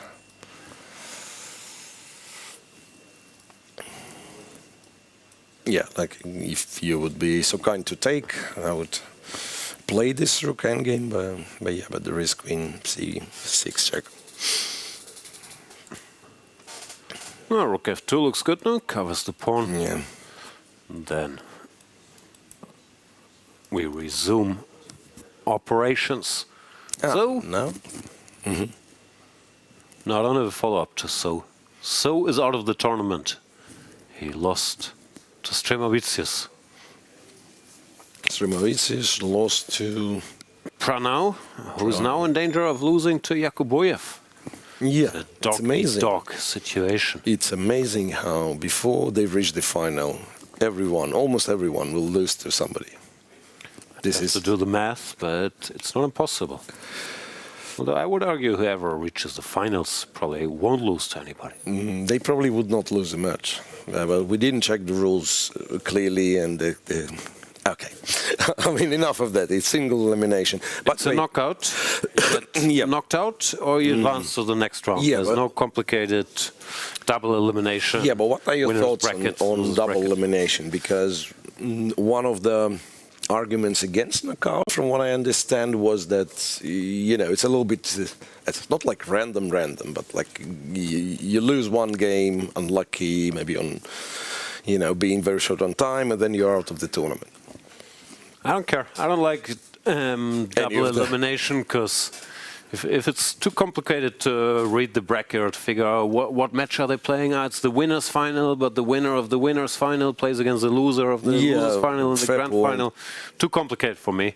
So I like knockout. Of course, it's sad to see guys like Gukesh no longer in the tournament in India, but it's sports, right? I mean, like, and the stronger players still win more on average, and that's why we play, because we don't know who's going to win. So I think single elimination is great. Yeah, because like there are what they play, the esports, a lot of esports tournaments, I believe, played with like double elimination. But yeah, mostly. This esports World Cup, there was another somewhat strange format, but I guess it's technically that. But they had a group stage, but yeah, you have to lose 2 matches basically. I mean, these esports people, they're smarter. They can understand such formats, but for me, it's like single elimination, I understand. Okay, this guy is still in, this guy is out, but other than that, he lost 1 match, so nah. Yeah, that's true. And strangely, like the game is complex enough so that we already will have like a very complex tournament format. No, unfortunately, in chess, you can't really do it like tennis, where it's just 1 game, although technically it's more sets, but in chess with white or black, you need more than 1 game. So I think this system is all right with 2 classical games and then right. So what happened was queen to h7, and apparently it drops a significant bit. Yeah, significant bit of advantage. No. But my point is, like, after rook f8, he must be relying on something because f6 pawn attacked twice. He played queen f5. What's he doing? f5. Takes. Now you just takes. No, nothing much. He just wants this endgame now. Yeah. But it isn't that much, apparently. Yeah, bishop f6 and apparently bishop h5 exclamation mark almost makes it equal. But yeah, but taking on f6 is kind of good enough. Also, I think Sargsyan will be happy to reach a more straightforward position. Yeah, there he goes. Yeah. Gabriel is very good technician normally and enjoys his end games and so on.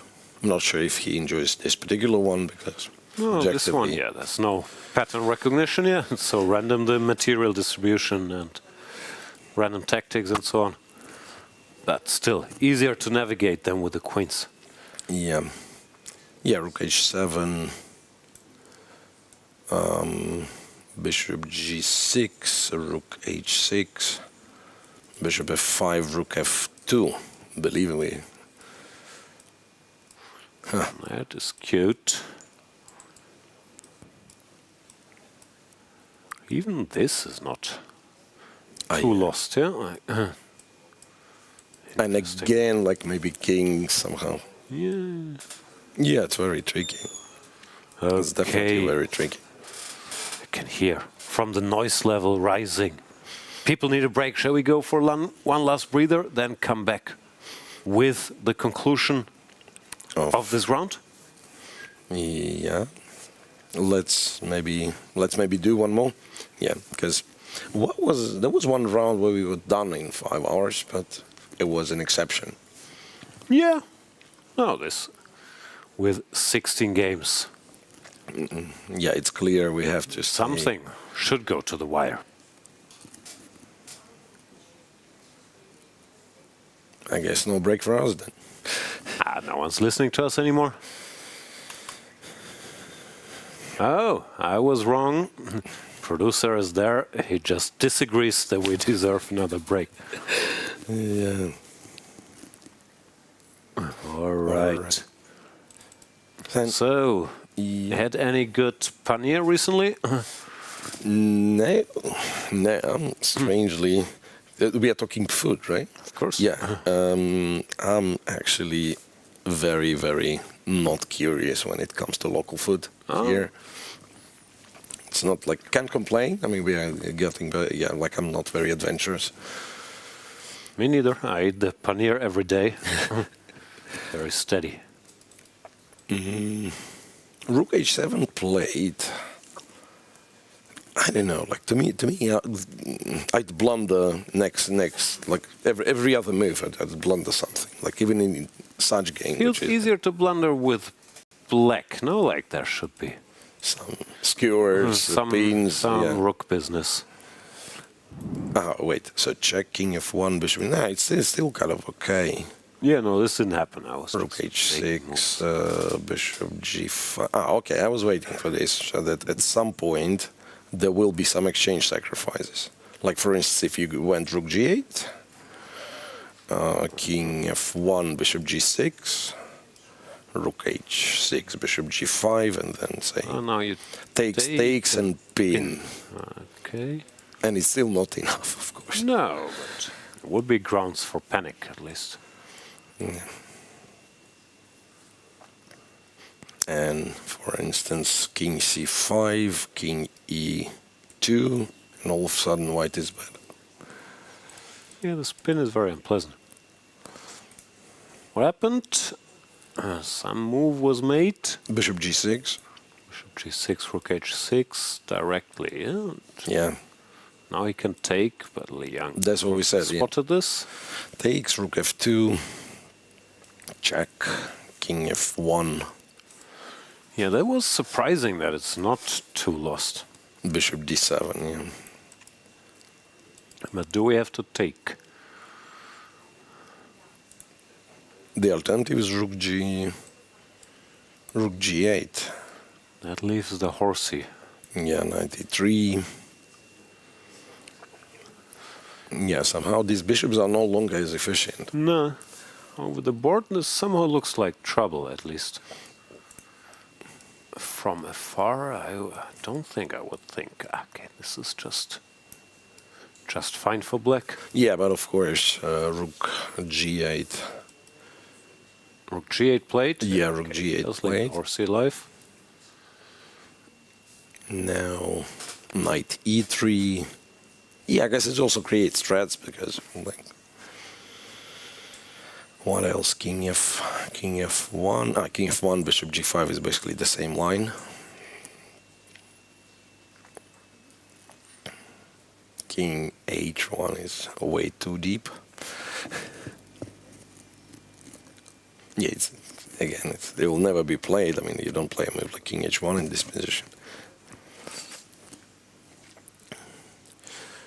Yakubboev, still no progress, by the way, in Yakubboev's game. Like a lot of move, well, maybe some progress.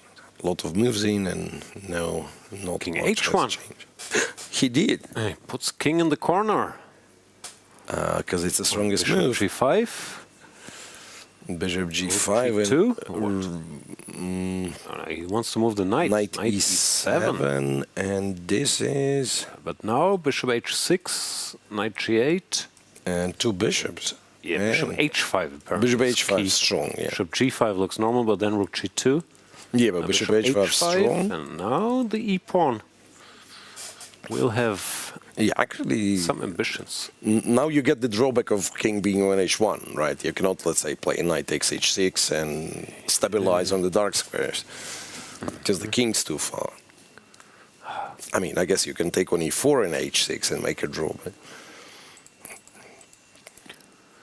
Now we have to stick around, see if he finds this. Mr. Sargsyan. Wait, and there is also this apparently, which once again is one of these draws that don't look equal to me. With the white king, the king on h1 is very strange. It's so far away. That takes and just king b5 and you go forward, right? But he does take on h6. Also, black could win this now. Like, if he spots bishop h5, which seems key, he has a chance. Yeah, I mean, seriously, rook h2, you give it a check. And some bishop c1, even bishop f4. Yeah, the knight's bad as well. Two bishops, e-pawn. Yeah, bishop h5 coming. No, this... Liang was pushing his luck a bit. Now, huh?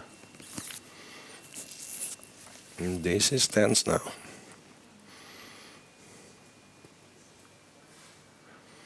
Okay. Sargsyan. Back in business. That means? That means it's the time. It's the time. One last look at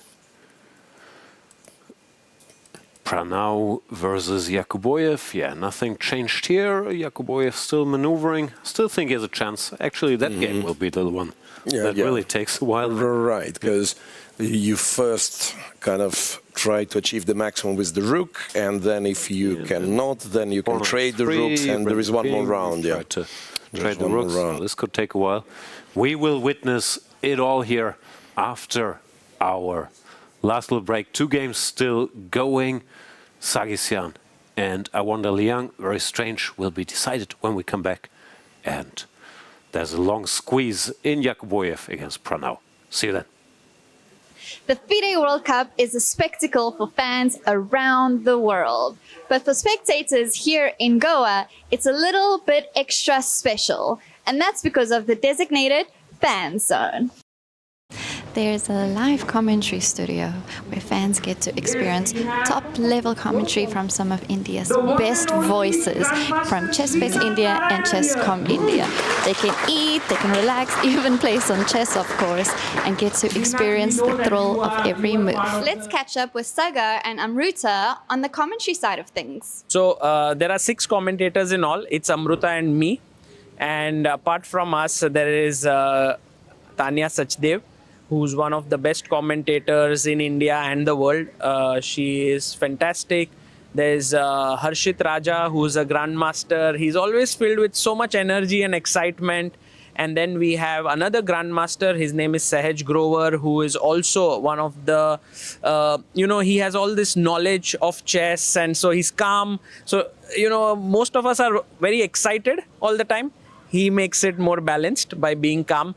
And then we have Sahil Tikku, who is this guy who brings in a lot of funny elements and so on. You can say like we are 6 good friends together, just having a good time watching chess. Yeah, absolutely. And guys, if you're watching this, I would ask you to definitely come over here and have this experience, because everybody is, enjoying together, and you will also get to make a lot of new friends, while playing chess. Those friends, I'm telling you, they'll be for life, guys. So come here, we'll root for everyone, we'll root for the chess moves and also the players. So it's going to be a lot of fun to meet you. How are you enjoying the FIDE World Cup? Are you having fun? Yes. Who's your favorite player? Gukesh. And are you watching his games here in the fan zone? Yes. Is there anything more you want to say? No. Chess is more than just a game. It's a tool for empowerment, connection, and transformation. In 2025, FIDE is proud to launch the Year of Social Chess. We believe in the power of chess to bring about positive change, from therapy and education to rehabilitation and inclusion. Social chess is our way to build a better world. The Year of Social Chess will introduce groundbreaking initiatives across the globe. Monthly themes will address critical social challenges: chess for protection in refugee camps, chess for cognitive health among the elderly, and even chess for addiction recovery. Through this initiative, we are mobilizing communities, conducting research, and creating opportunities for all to experience the joy and impact of chess. Join us for online chess events, global conferences, and even a documentary film festival that will showcase the power of social chess. Let's make 2025 a year to remember, the Year of social chess is here. Let's change the world, one move at a time.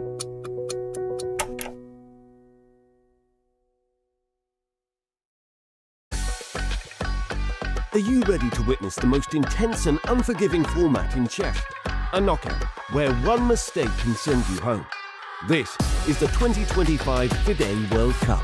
From October 30th to November the 27th, the chess world gathers in Goa, India for 1 month of chess. 206 players, 8 single elimination rounds. With a $2 million prize fund, every round is a test of nerve.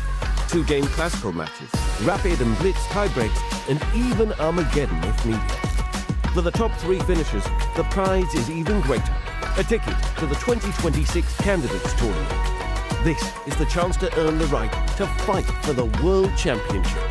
The FIDE World Cup 2025. Only the strongest will survive.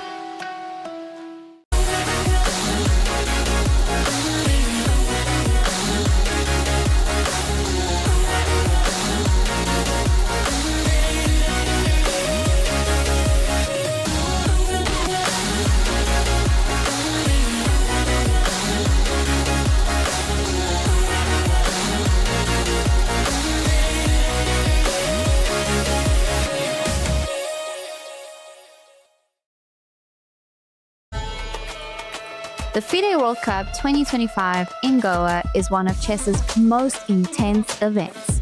A knockout that tests stamina, strategy, and nerves. Here's how it works. It's a single elimination bracket played over 8 rounds. In round 1, lower seeded players face off while the top 50 seeds receive a bye into round 2.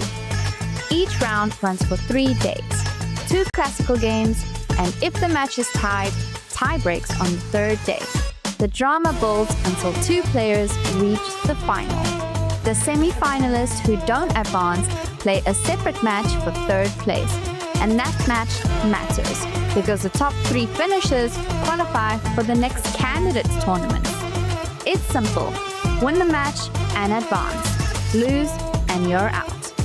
Every game takes a player 1 step closer to the title and to a possible shot at the World Championship itself.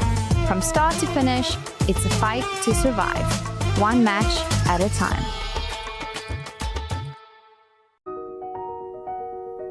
Welcome to the FIDE Online Chess Museum.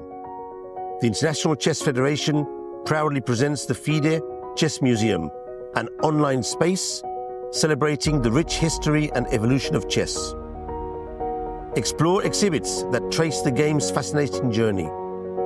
Discover the origins of chess, beginning in the distant past, and follow FIDE's centenary journey. Rare chess sets, unique books and memorabilia, autographs of chess legends, trophies of historical tournaments, and stories of the chess champions.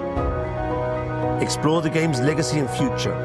Chess is more than a game. It's a global culture of strategy and unity. Join us to experience this unique online journey where history, culture, and passion for chess converge. And also on your phone. In December, the world turns to Doha, Qatar for chess at its fastest and fiercest. The 2025 FIDE World Rapid and Blitz Championships bring the globe's elite to battle under lightning time controls. December 26th to December 30th, Rapid and Blitz formats designed to reward precision, courage, and creativity. In the heart of the Middle East, Doha offers more than a board, a world-class venue, a cultural backdrop, and a stage worthy of legends. With a €1 million prize fund on the line and the title of world champion at stake. The 2025 FIDE World Rapid and Blitz Championships, the ultimate test of fast chess.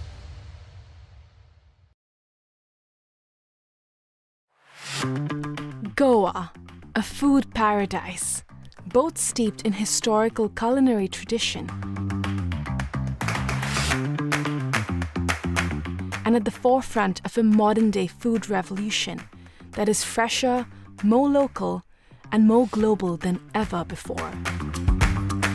I'm embarking on a journey across the state to explore the very best of food here.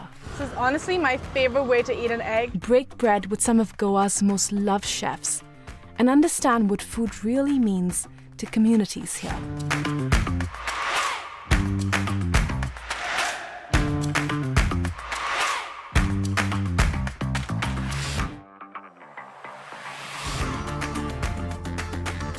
Watch postcards from Goa on National Geographic.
Welcome back, everybody.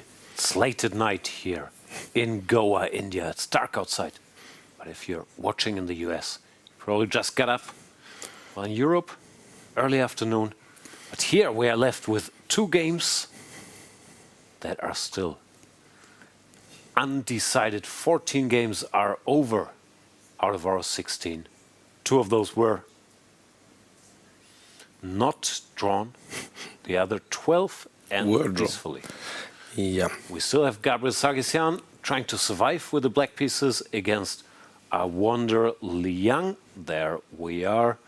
Sargsyan just played a good move. King to c8. We can briefly catch up what happened during the break. Both sides don't have a lot of time. Bishop h5. Check. Looked like Sargsyan was taking over, but somehow Liang managed to bring the knight back, stop the pawn with the rook, so that... Yeah, this check was particularly annoying from what I understand, because king c5, there was some knight d7. Anyway. Yep. Some jumping was happening. Yeah. Whenever you have the knight... Go passive. Now white stops the pawn, and it's clearly black who's fighting for a draw.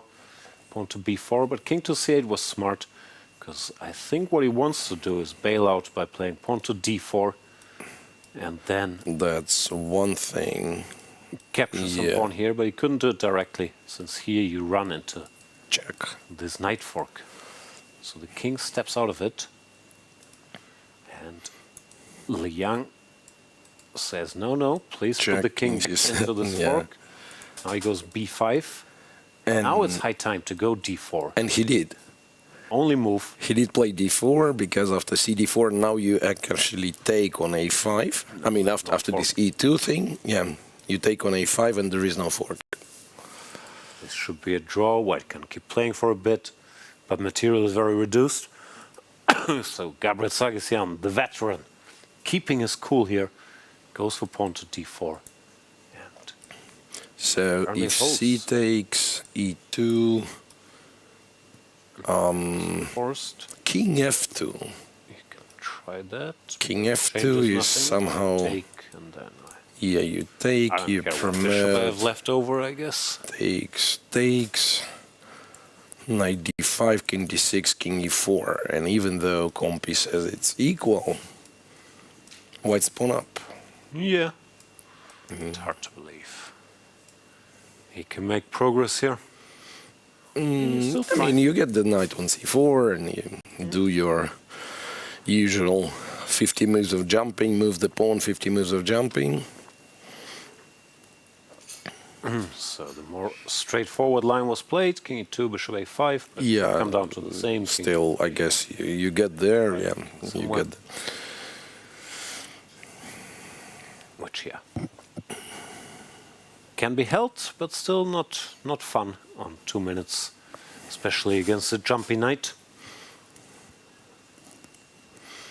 Right, and the other game, not much to see there. No, there won't be much to see for a while, but it probably also won't be drawn for a while. Yakubboev with the black piece is slightly better, mainly because his bishop is passive and the pawn on f4, the white pawn can be targeted by the bishop. The black pawn can't. Just for the record, 25 moves, no pawn has moved. Some maneuvering, but in 25 moves, a3 will be played if necessary. Yeah. Pranav's hanging in there, not giving an inch so far. Bishop back. Wait, how exactly are we making a draw in Sargsyan's game? Okay, let's go back to Mr. Sargsyan. Or just there is no way of making further progress? Like you get the knight on c4, you get the pawn on d5, let's say. Okay, yeah. You can do whatever you like, let's say.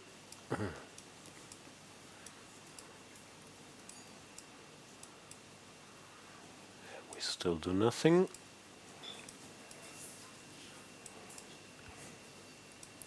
Yeah, just not let the king like to give a check. Yeah. So if white were to play d6, king d5 as well, it gets too much. But apparently before that, anything works. Right.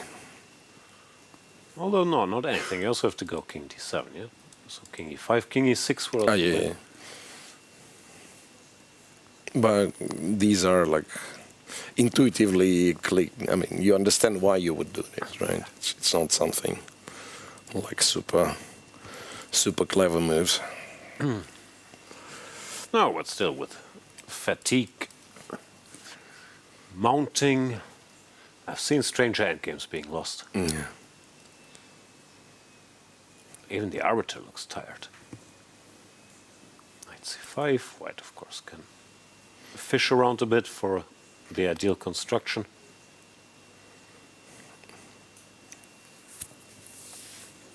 Huh.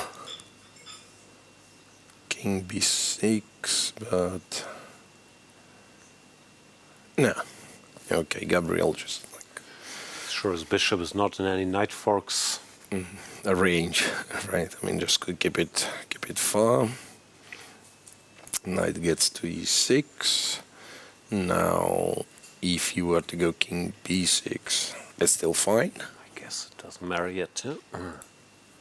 King d6 looks more normal somehow. Yeah. Yep.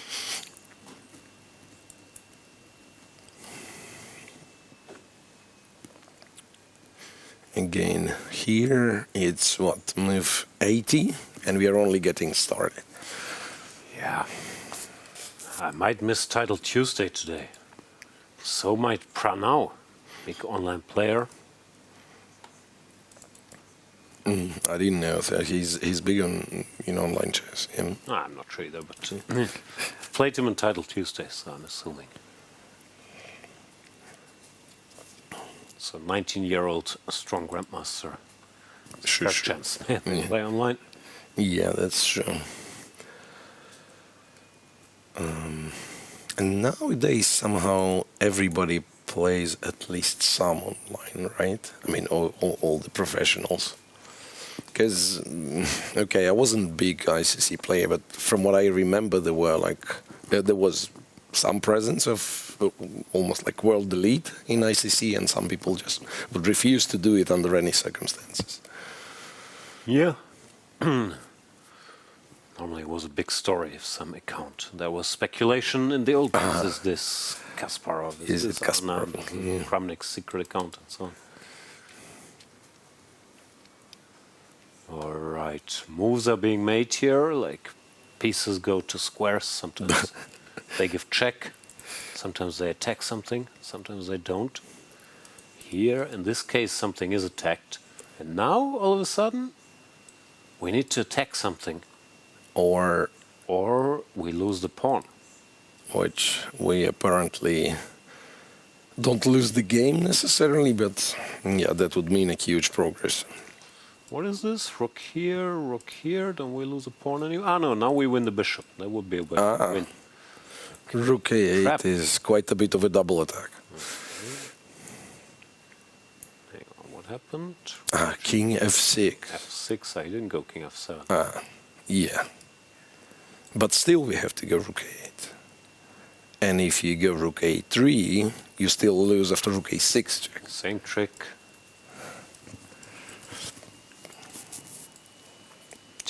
Here, the bishop finally have his moment. Yeah, so Rook A8. Yeah, and there is no Rook D4 as well. Rook A8 played. Rook A8 Pranav, played. very alert. So now Bishop F4, Rook A4. We are down to one pawn each.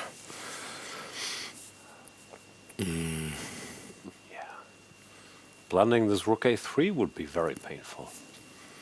Unlikely, but would be painful. No, but I guess he understands like what's all about. Shaking his head, which probably means he understands. He probably was relying. He almost like thought, you cannot even go to A8. This move looks so tempting. Covers the pawn, attacks this and this. But then you lose. Check. Yeah.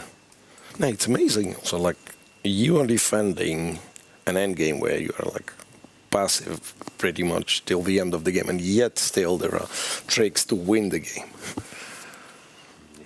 Yakubboev understands what happened.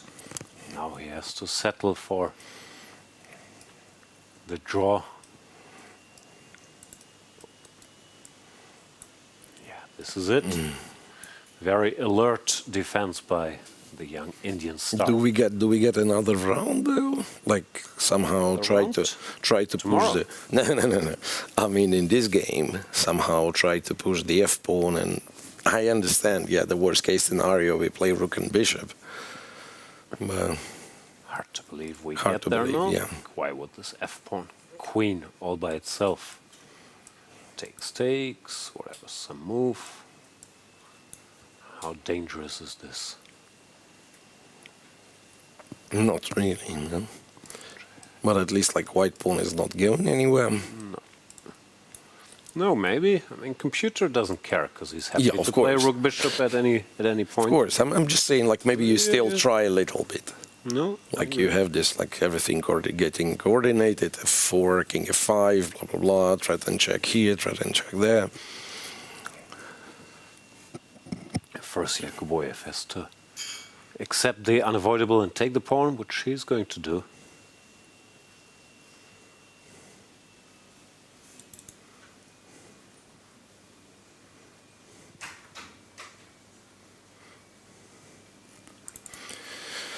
Yeah, in Sargsyan's game, nothing changes.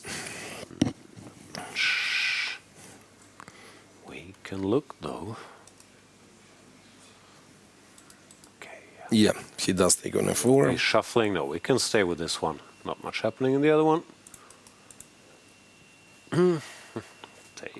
Takes. Was there a handshake? Yeah, he just offered a draw. He's seen enough.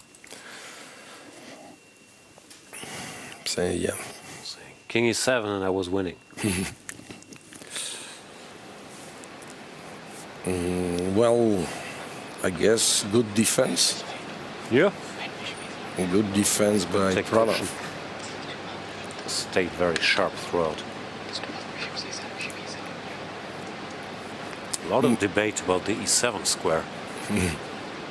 Not sure which of the last 82 moves they mean. But there was definitely something happened on Something E7. was on E7. Yeah, it's amazing how out of 16 games we only have 2 results, and 2 non-draws, as I said. And those 2 non-draws were actually quite well, I wouldn't say effortless, but basically one-way traffic, right? Aronian winning, and then, yeah, Martinez as well. Pretty much straight from the opening, better position. Yeah, with Black.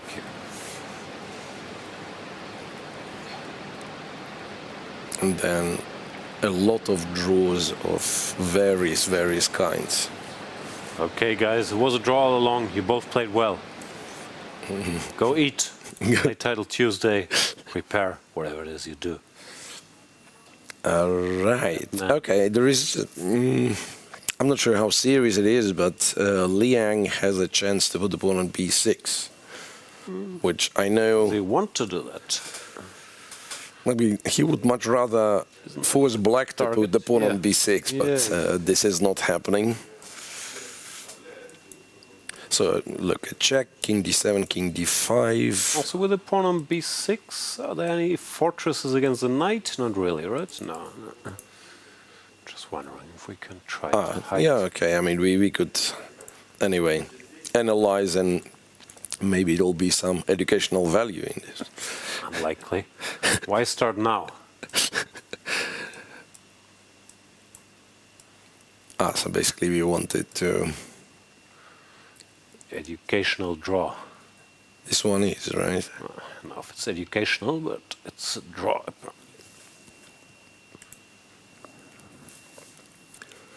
Again. And next move will be bishop f8, check, I guess.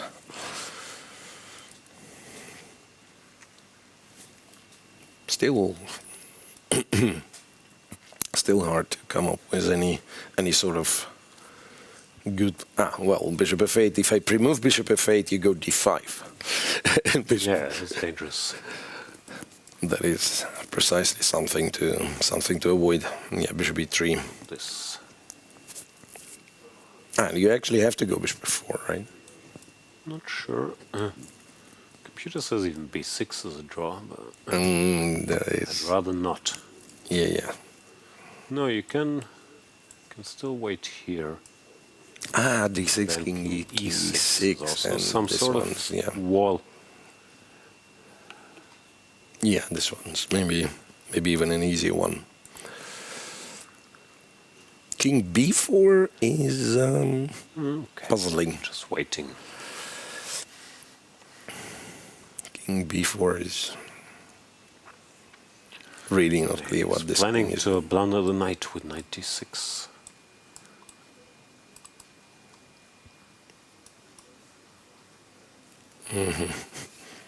He already could do it. Chance so is there. Yeah, we should definitely stop blaming Yu Yang-yi, I'm thinking. No, Yu Yang-yi did nothing wrong. Did nothing wrong. It was... he tried and he stopped when he had enough. No. He was stopped by Sindarov, claiming a threefold repetition. He would still play. Right, you're absolutely right. Wasn't He was stopped by he was rules. just getting started. Yeah.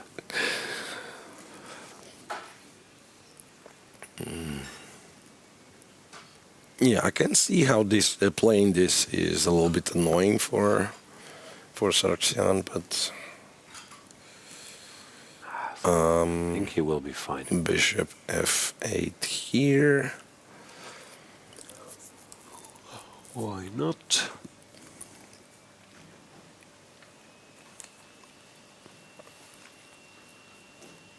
Yeah.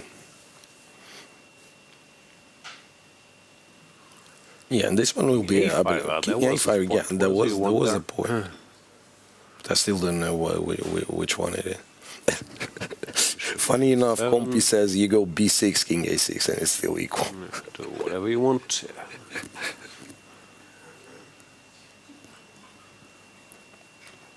Now he has to go. Oh no, he doesn't have to go d5, but looks like a sensible way to continue.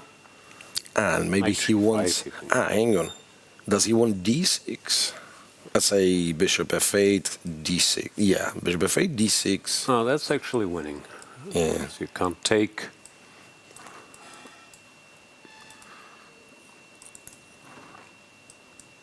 So black has to allow d6 and wait, yeah? Bishop d4. Bishop d4, d6, king d6. Again, this king e6 defense. Now there's not much white can do.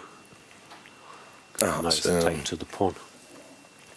Bishop d4 or b6 are two moves that do not lose. b6 ugly. Wait, and if I move the king now, let's say d7, king b6, I lose. b8, I'll lose again because of d6. Yeah, so apparently d6 is like a serious threat.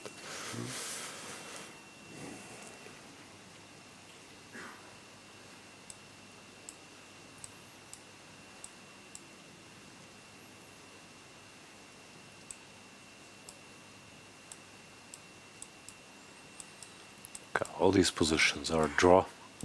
Yeah.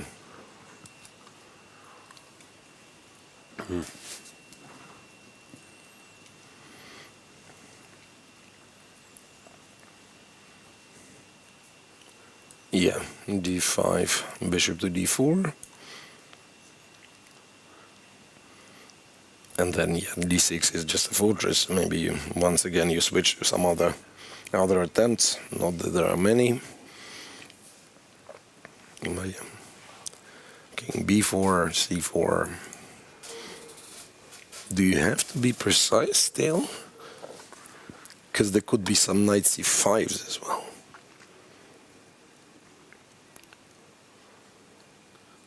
Bishop g1. Bishop far away. There's the option to put it on h2 if the king abandons this king a5 plan. You can switch to stopping d6 again.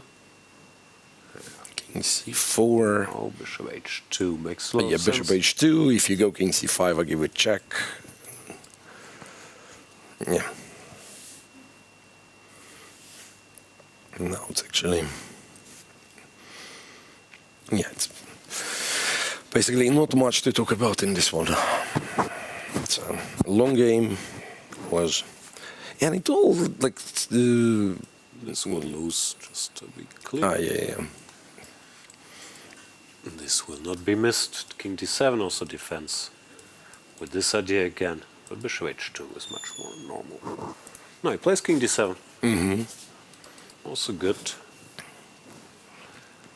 So knight c5 now.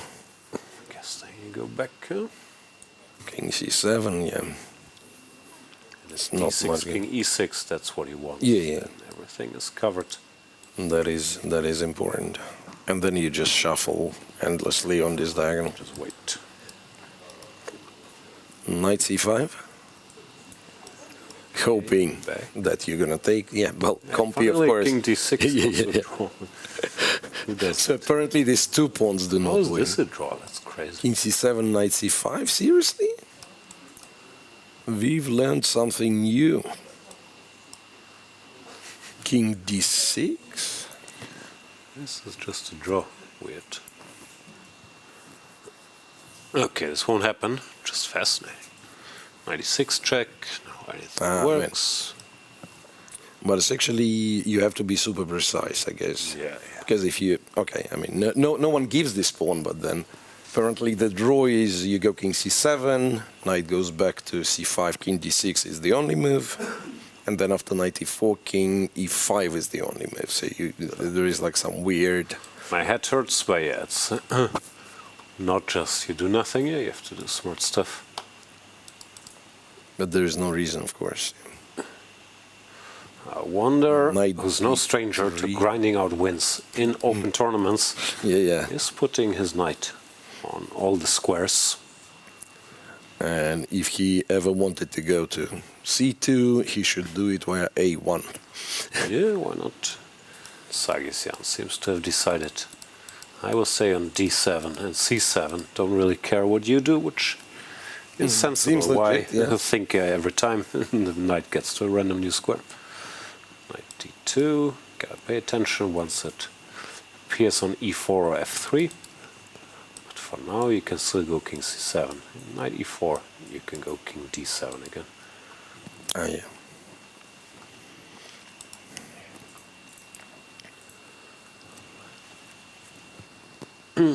No. Your plan, bishop e3, knight e4, bishop g1.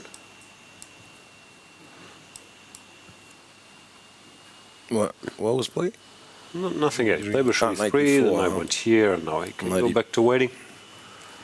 At some point, probably not yet, but at some point while we'll also have exhausted most of the squares and we can start counting if it's a threefold or not. Yeah, like king c3 you can only do so many times. Also after king c3 you could go king c7, yeah, whenever the king is not there to go to d5 you can do this. And what is... He's kind of what imitates then. It's a 2-1. Okay, bishop h2 is good enough as well. Yeah. Any bishop move will do. But I like his king c7, king d7 strategy. King b4, here we go again. Now, king d7, yeah, still okay. Yeah, any move still fine. So, we've reached officially move number 100. Finally! And we've officially reached 5.5 hours of our round. It's a Liang broadcast. And still no ending to this game. King d7. Maybe king c7 next. But not after king c4. Then the bishop must it's move. important not to get confused, right? Yeah, but I don't think he is. I think he's figured out. c4. Wait, is bishop h2 any problem? No. No, bishop Yeah, I mean, now the knowing that in some cases you can drop the b7 pawn and still make a draw. Gets to show how much resilience there is in the position.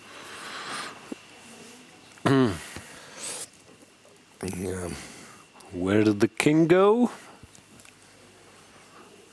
King is on... Hang on. King c4, giving one more chance to lose with king c7. But any bishop move that doesn't hang the bishop should be fine. Which are not that many, yeah? No, e3, a7, h2, that's b6. Yeah, bishop e3. Wait, is a7 fine? Yeah.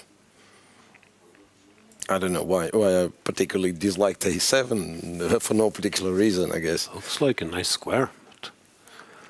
Hidden. Bishop e3 is also nice, you know. Bishop g1 is next. Not running into any force. Knight c5, king c7, we don't care.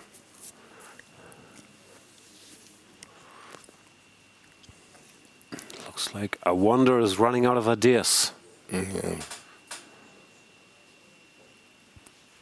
Knight c5. King e7 is 0.3. I don't know, whatever. Yeah. We've been here before.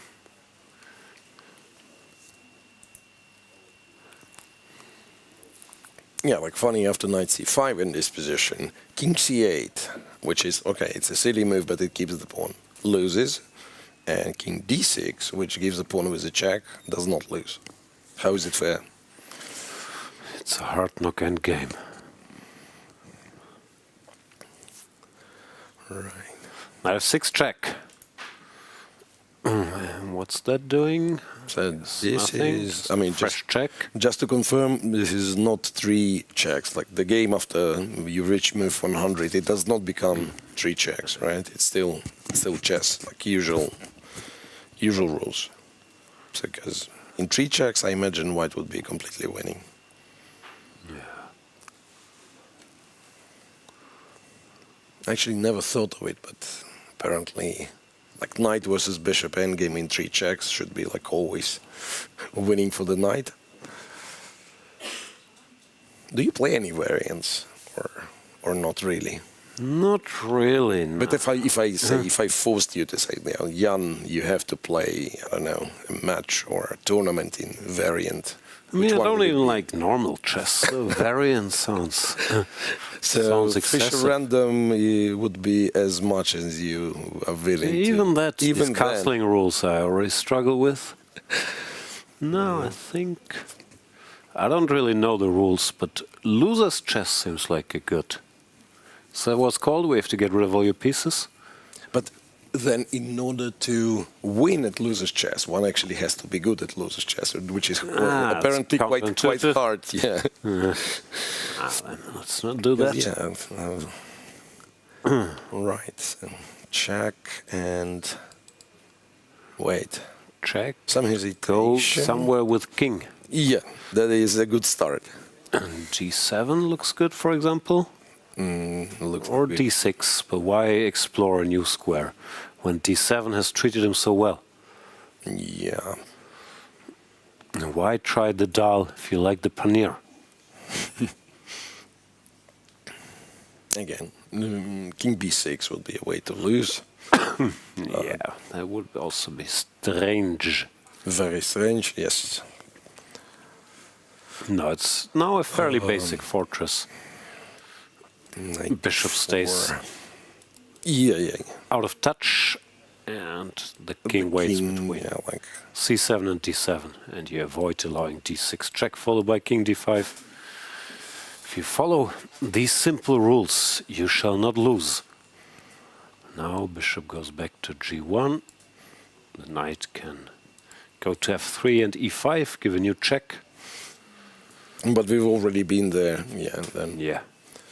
So how many times? Yeah, the knight been on F6, knight been on A8, this F8 that is, yeah. So this king on D7, it's actually gotten checked from C5 twice, from F6 once and F8 once. Yep. E5, I'm not sure. I don't think that ever been knight E5 check. Which is probably no different, right? King C7. Go again. Wait. D6 check? Hang D6 on. check, yeah. That's what I get. Ooh, panic. King D7. King D5, bishop takes D4. No, but wait. Knight F5 first. Bishop G1, King D5, Bishop H2. Bishop H2. I don't Still a like. fortress, but yeah, I agree. Maybe it's a straightforward fortress because King C5 you give a check and then return to attack. Yeah, but wait. He had to change up his formation. It looks like. Yeah. I don't know. That was uncalled for. Why not put the bishop on G1 as always? Yeah. And I imagine one can be that tired that simply forgets about this. Yeah, no. It's not what often happens. Yeah, I mean, you make 50 moves, nothing really happens. It doesn't look like the most threatening setup, and play something. Right.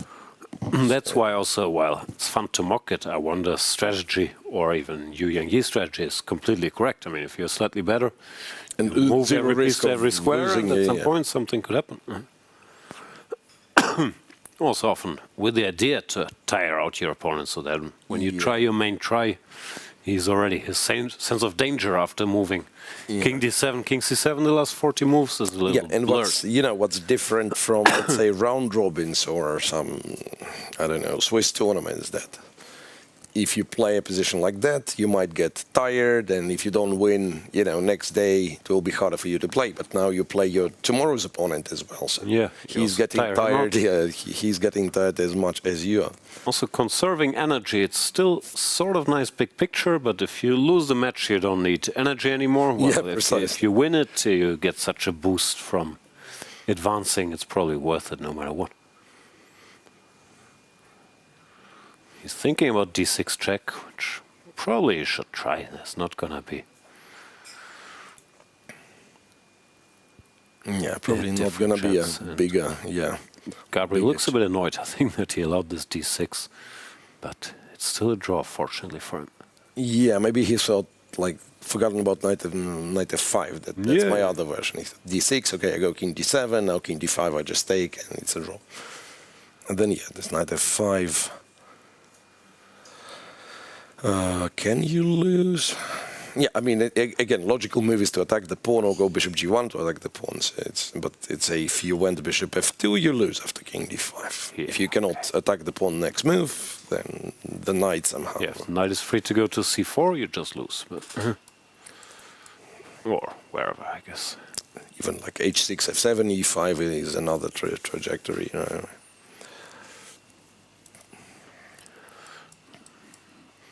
But fortunately for him, the draw, I think, is quite straightforward.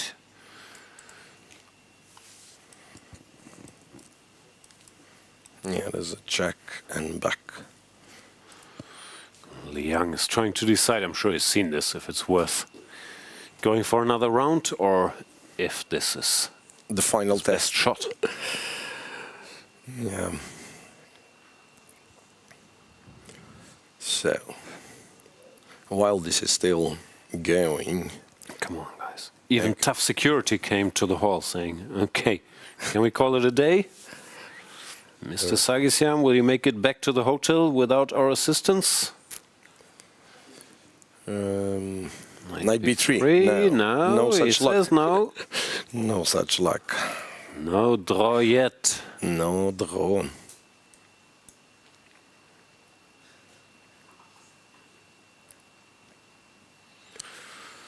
No. I would be punch drunk from this bishop on e3, near-death experience. Put it back on g1. Immediately, right. But no, Gabriel... Yeah, but there was no... you're right, absolutely no problem with like having the bishop as far as possible. No, there. Bishop f2. Why? Go all the way. I think he wants to go next move. Bishop f2... Yeah, I guess.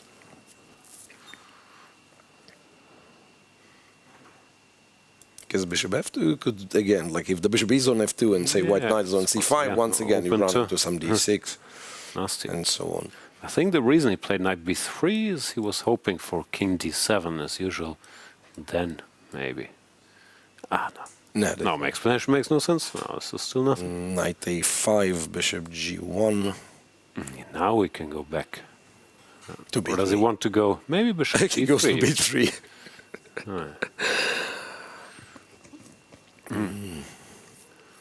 Now you can go. Not scare him. King d7.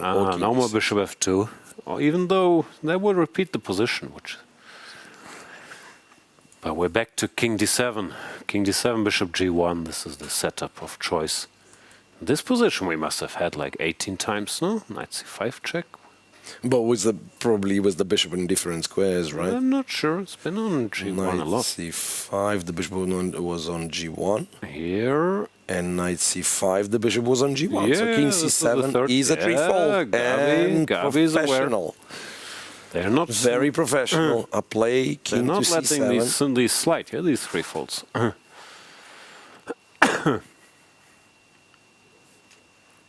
Okay. Needs to be checked. And I wonder is ready to shake hands. Also, the endgame wasn't that winning, so this game ends in a draw. Good defense by Gabriel Sargsyan, the Armenian veteran. And I wonder Liang, the man from Madison, Wisconsin, sailed to a draw here. That means that match, as do 14 of our 60 matches, continues with a tight score tomorrow. Of course, colors will be reversed. And tomorrow, it's knockout day. Whoever scores 1.5 in the 2 classical games advances to the next round. But my feeling is, with these 14 draws, that our dream of having all the matches end in the classical portion and not getting a tiebreak is unlikely. Yeah, so the probability, like usually they say probability is always 50% because it either happens or it doesn't. It won't happen. In our case, it's probably won't happen. Yeah, you can see for yourself, once again, quick win and very convincing one by Jose Martinez. And so strong. Another one game was Levon Aronian winning against Radoslav Wojtaszek after a funny opening surprise all the rest ends in a draw. There have been chances missed. There have been, I don't know, some escapes pulled, and so on, but only 2 decisive games.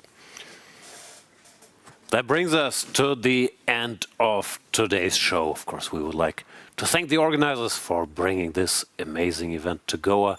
And we would like to thank you for watching this show until the bitter end.